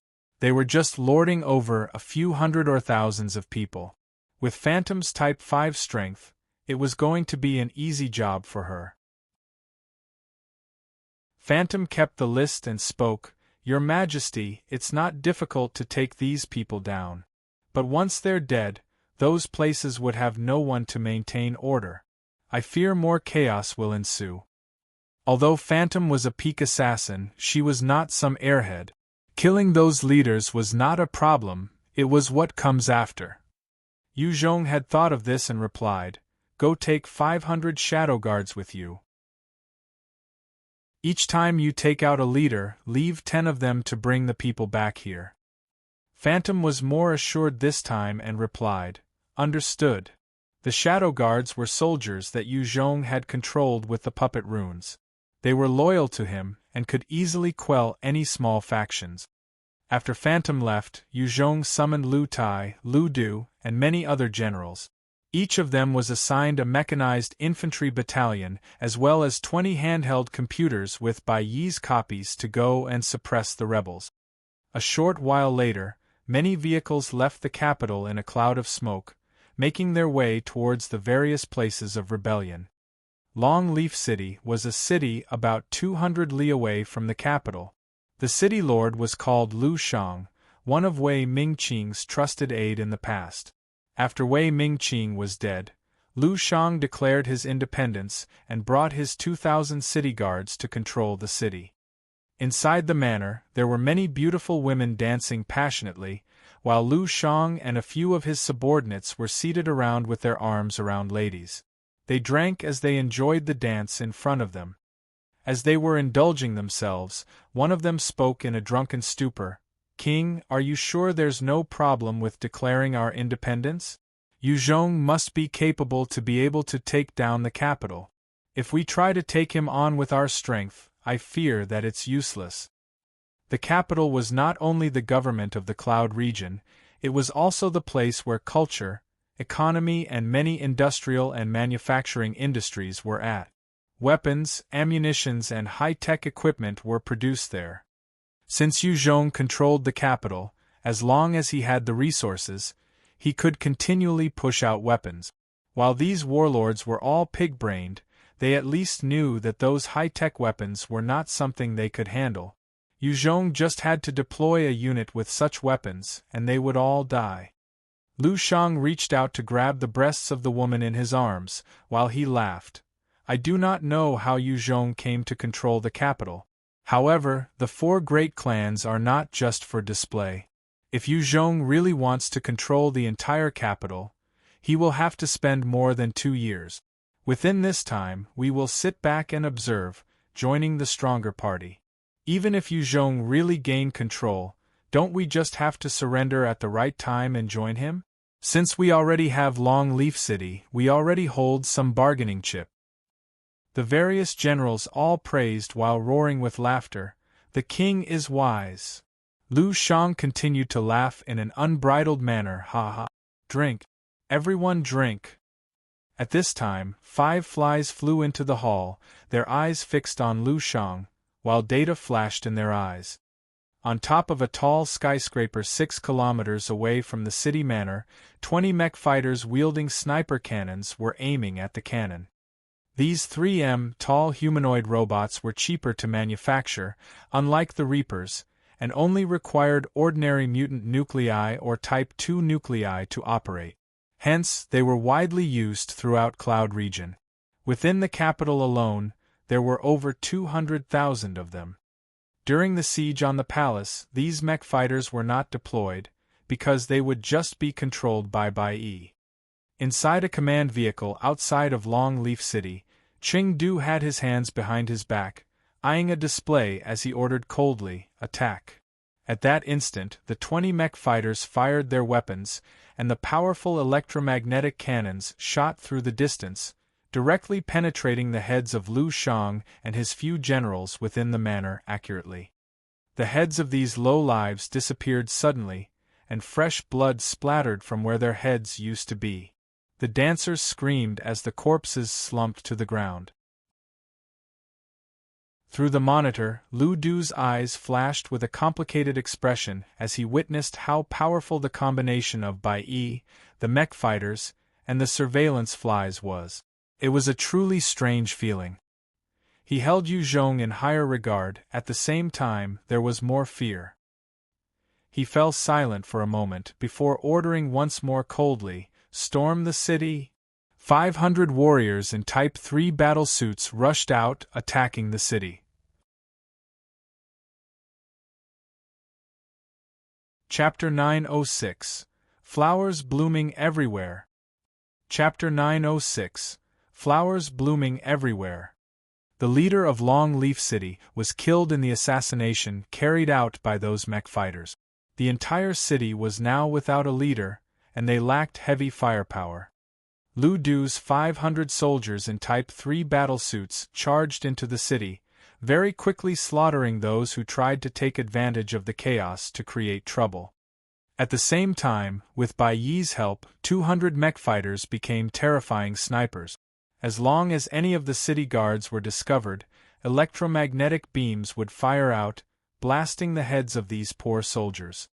Under such assault, the troops of Long Leaf City were soon defeated by Lu Du and quickly surrendered. Lu Du saw the rebels and thought coldly, "This was easy. These fools are so pathetically weak, yet they want to establish their own independence. What wishful thinking! If I were to rebel right now, my fate would be like them, slaughtered easily and becoming someone else's merit." He gloated in his heart while eyeing the handheld tablet with Bai Yi in it. This time, the attack on Long Leaf City had been largely simple and successful due to Bai Yi. Without her, Lu Du was confident in taking down the city as well, but the cost and time would be very different. Thinking about her power, the last bit of ambitions in Lu Du's heart disappeared entirely. Blackwood City was another city about 700 kilometers south of the capital. The city lord had been slaughtered by his own subordinates at the time of Wei Mingqing's death. The entire city had fragmented into a war zone, with countless factions warring. Inside a villa, 6 men were naked and laughing as they pounced towards a few teenage girls in satin. These girls were all wide-eyed with fear as they tried to run for as long as they could, but their stamina could not compare to these men. Soon, one was captured and tackled to the ground. The rest of the 5 men roared with laughter, as they jumped forward and tore her clothes off. "No!" The teenage girl struggled as she screamed, kicking out wildly. Her leg connected with the lower body of the man. The face of the man turned ugly before he slapped the girl viciously, causing her face to swell. "Fuck! Damn bitch! You dare to injure your granddaddy! When this granddaddy fuck you to death later, I will throw you to the streets and let those dirty, stinky beggars have their turn with you." Hearing this threat, the rest of the teenage girls had fear on their faces. They had seen for themselves how some other girls had fought against these perverts and were thrown out on the street, before being abused by those people on the streets. They had died without being able to fight back, their lower bodies ravaged beyond help. So it's you bunch of beasts? Truly deserving of death. At this time, a chilly voice resounded from a corner of the living hall. The leader of the men, who was called Ta Ba Wu, threw the girl back on the ground, looking around as he barked. Who is it? Stop playing games and scram the hell out. The rest of the men also looked around warily. All of a sudden, Phantom appeared right in the middle of the hall in front of their eyes. Against you scum, I don't need to do any tricks. This. Ta Ba Wu caught sight of the alluring Phantom, and his eyes brightened. He had just spoken a single word when his body began to fall apart in many slices, as fresh blood splattered everywhere. Before he had spoken, he was already sliced by Phantom with her crazy speed. However, due to her blade being too sharp and too quick, he was able to fit in one word before he fell apart. One of the men roared out in fear and shock, "Everybody up! Kill her!" The remaining men had frenzied looks as they charged up at Phantom. A powerful killing intent billowed out from Phantom as she disappeared from her location. The next instant, all 5 men had bloody holes in their chest area, their hearts already sliced up. Phantom reappeared at her location, as though she had never moved at all. "I'm Phantom, a general under His Majesty Yu Zhong from the capital. I've been tasked to rescue you, people." Phantom clapped her hands, and 10 shadow guards appeared in the hall, wearing their Type 3 battle suits while covered in blood. She pointed to them and said, "Go with them, they will bring you to someplace safe." After that, she disappeared in the blink of an eye. Yu Zhong had handed her a long list of targets. She had to be on her way swiftly and deal with every single one of them. The girls were stunned for a long while, before approaching the 10 shadow guards. Only then did the shadow guards turn around quietly and walked out, gathering the rest of the survivors. As the survivors were all gathered by the shadow guards, they then set off for the capital. Yu Zhong sent out many small units, easily suppressing the countless factions and uprisings. Each unit was able to crush the enemy's power with the help of Bai Yi, leaving not a single member of the rebels alive. With every passing day, the various cities received updates and news about more factions being eradicated by Yu Zhong, with the head of the factions killed, and their power wiped out. When such reports came in, many city lords who had submitted but were still harboring malicious intents became obedient and followed Yu Zhong with renewed confidence. They broke off all communications and connections with any rebel forces. Some even captured the rebel commanders hiding within their cities, presented as a token of their loyalty. In a few short days, the winds of change blew, and many rebelling factions had been wiped out by Yu Zhong's army. Many others felt the imminent danger and fear and chose to submit. However, there were others that went over to submit to Lu Yunfeng and Zhang Jinhe. These 2 largest rebels absorbed the multiple smaller factions and expanded profusely. At the same time, they felt the pressure of Yu Zhong's forces, thus increasing their own military might. In just a few days, their armies reached the figure of 500,000, while supporting 2 million survivors. Firetooth City was a border-side city, about 1,000 kilometers away from the Shueluo fort. In the past, it had been one of the more prosperous cities. Right now, it was a huge army camp, where many soldiers were wearing different uniforms, wielding long wooden spears, their faces devoid of any energy. While Lu Yunfeng and Zhang Jin, he managed to conquer a few cities. Many of them were of different sizes, and they only managed to salvage barely enough equipment and weapons to arm 30,000. When the other forces joined them, they gained an additional 10,000 men's worth of weapons. The rest of the army could only on melee weapons like wooden spears and other blade. One soldier was holding his bowl of porridge and took a sip. He could not help but curse, "Porridge again. Damn disgusting shit. How many days has it been? If we just eat this, how do we have the energy to fight?" Another middle-aged soldier looked at him and frowned. Little Lin, enough. Be careful, the walls have ears. The young soldier, Lin Xian, continued to swear. I insist on saying it. All of us have to eat this every day, while those at the top get to eat white rice, fish, and meat. And they dare say Yu Zhong is the tyrant that is depriving us of everything. I think that it's those that have forced us to conscript are the true bastards. Lu Yunfeng and Zhang Jin, he had conquered dozens of cities, gaining a large number of rations. However, as they expanded to over 500,000 troops as well as 2 million survivors, the expenditure was monstrous. Hence, other than the elites who could eat their fill, the rest of the cannon fodder could only eat porridge. The two rebel leaders proclaimed their mission to rebel, however, they fell to corruption and the distribution of rice was done through other corrupted officials and channels. Thus, the conditions of the rank-and-file soldiers were incredibly poor. One military officer was just passing by. He heard Lin Xian's words and his face turned ugly.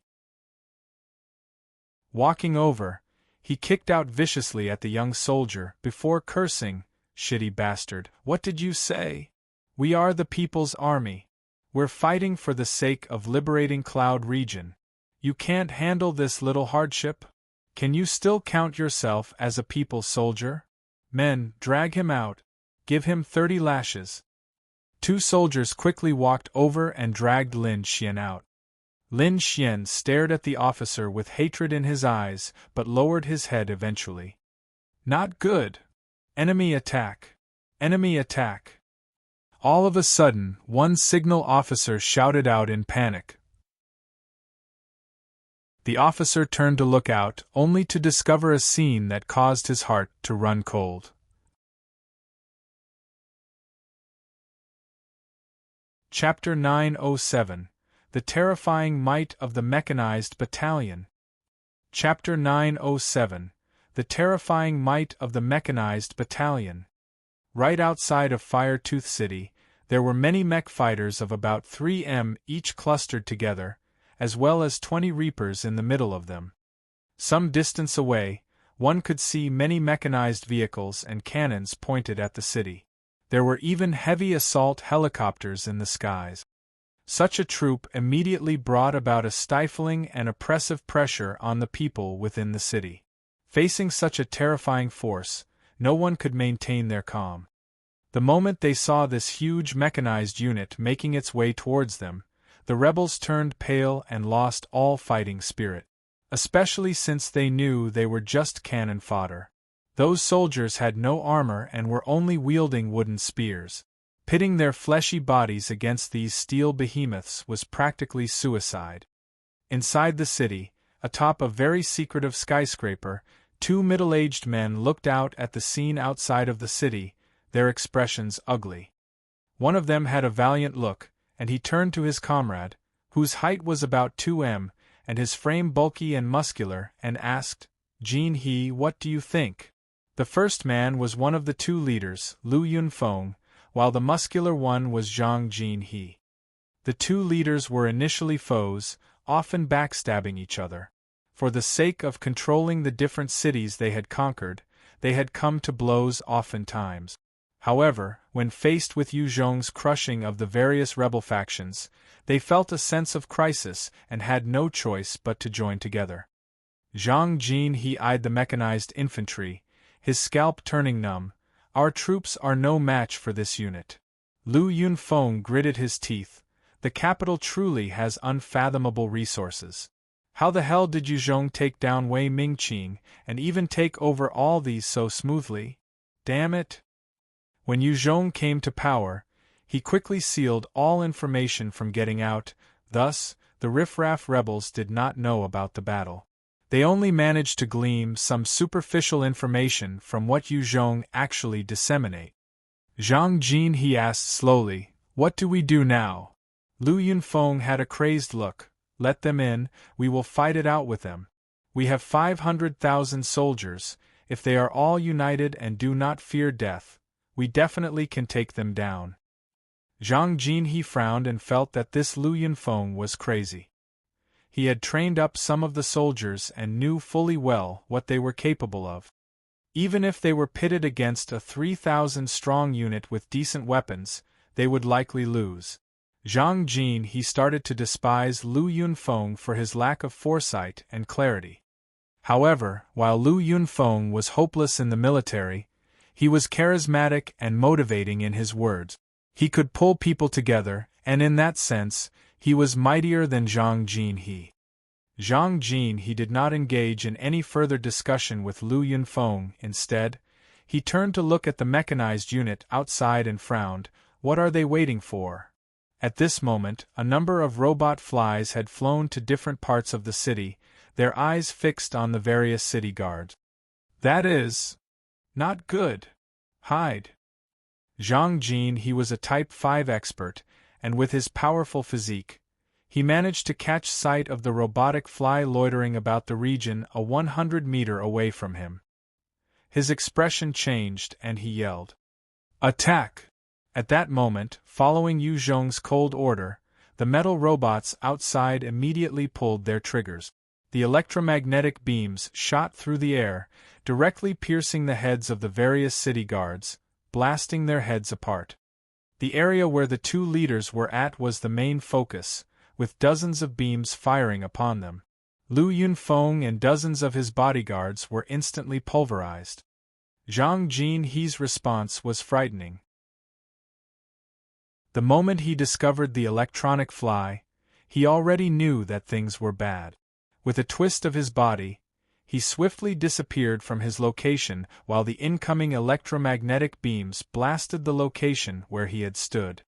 In just a single round, all the elites of the Fire-Tooth City were killed or heavily injured.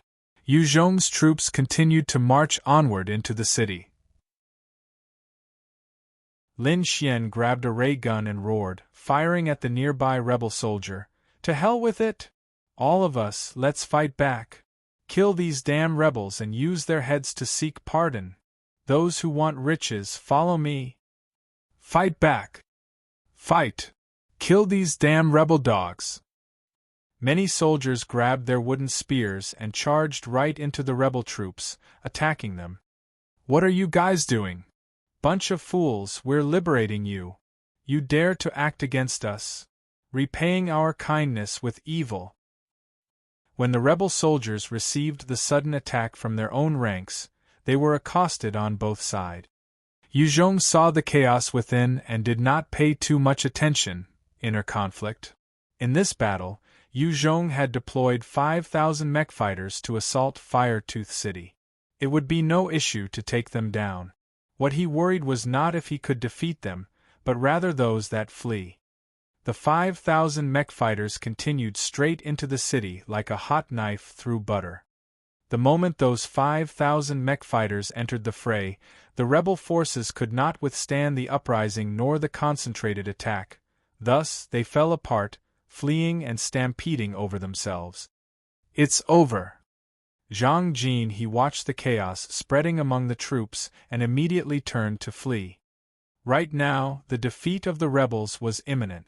Even if Zhang Jin he was a Type 5 divine warrior, there was no way he could take on so many mech fighters on his own. The gates of the city opened up, as many rebel soldiers tried to flee. "No!" One general had just carried his subordinate out when he stared in despair at the hundreds of mech fighters waiting outside the gate.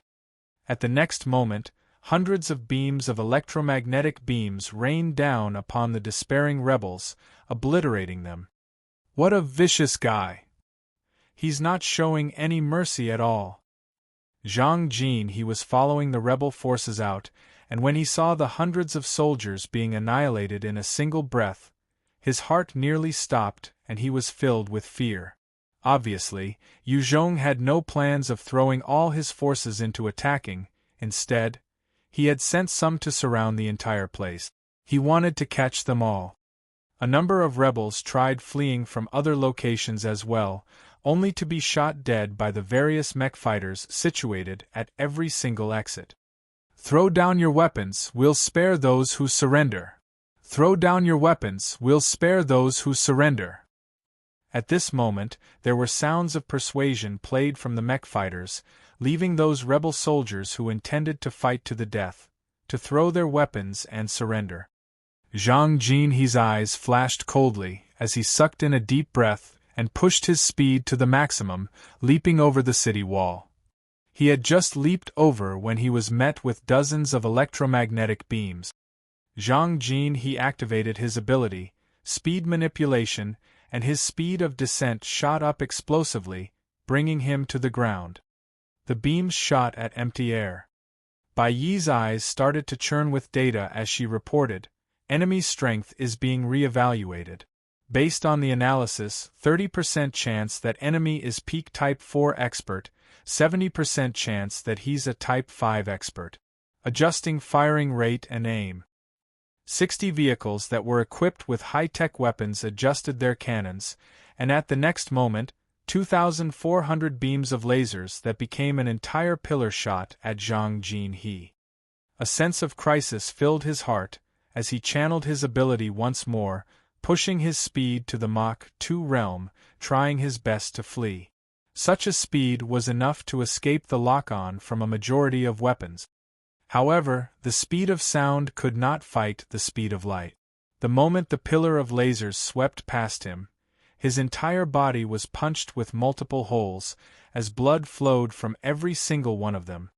His eyes were filled with shock and disbelief. He was a Type 5 expert, a rare breed of humans, and yet, he had fallen like that under the assault of such weapons. He was truly unwilling. Zhang Jinhe's death did not concern Yuzhong much, after all. It was incredibly normal for Bai Yi and the amount of firepower he had to take down a Type 5 expert. You're tuning in to the Phoenix Knights YouTube channel. Don't forget to subscribe and join us on this journey to catch the most captivating stories.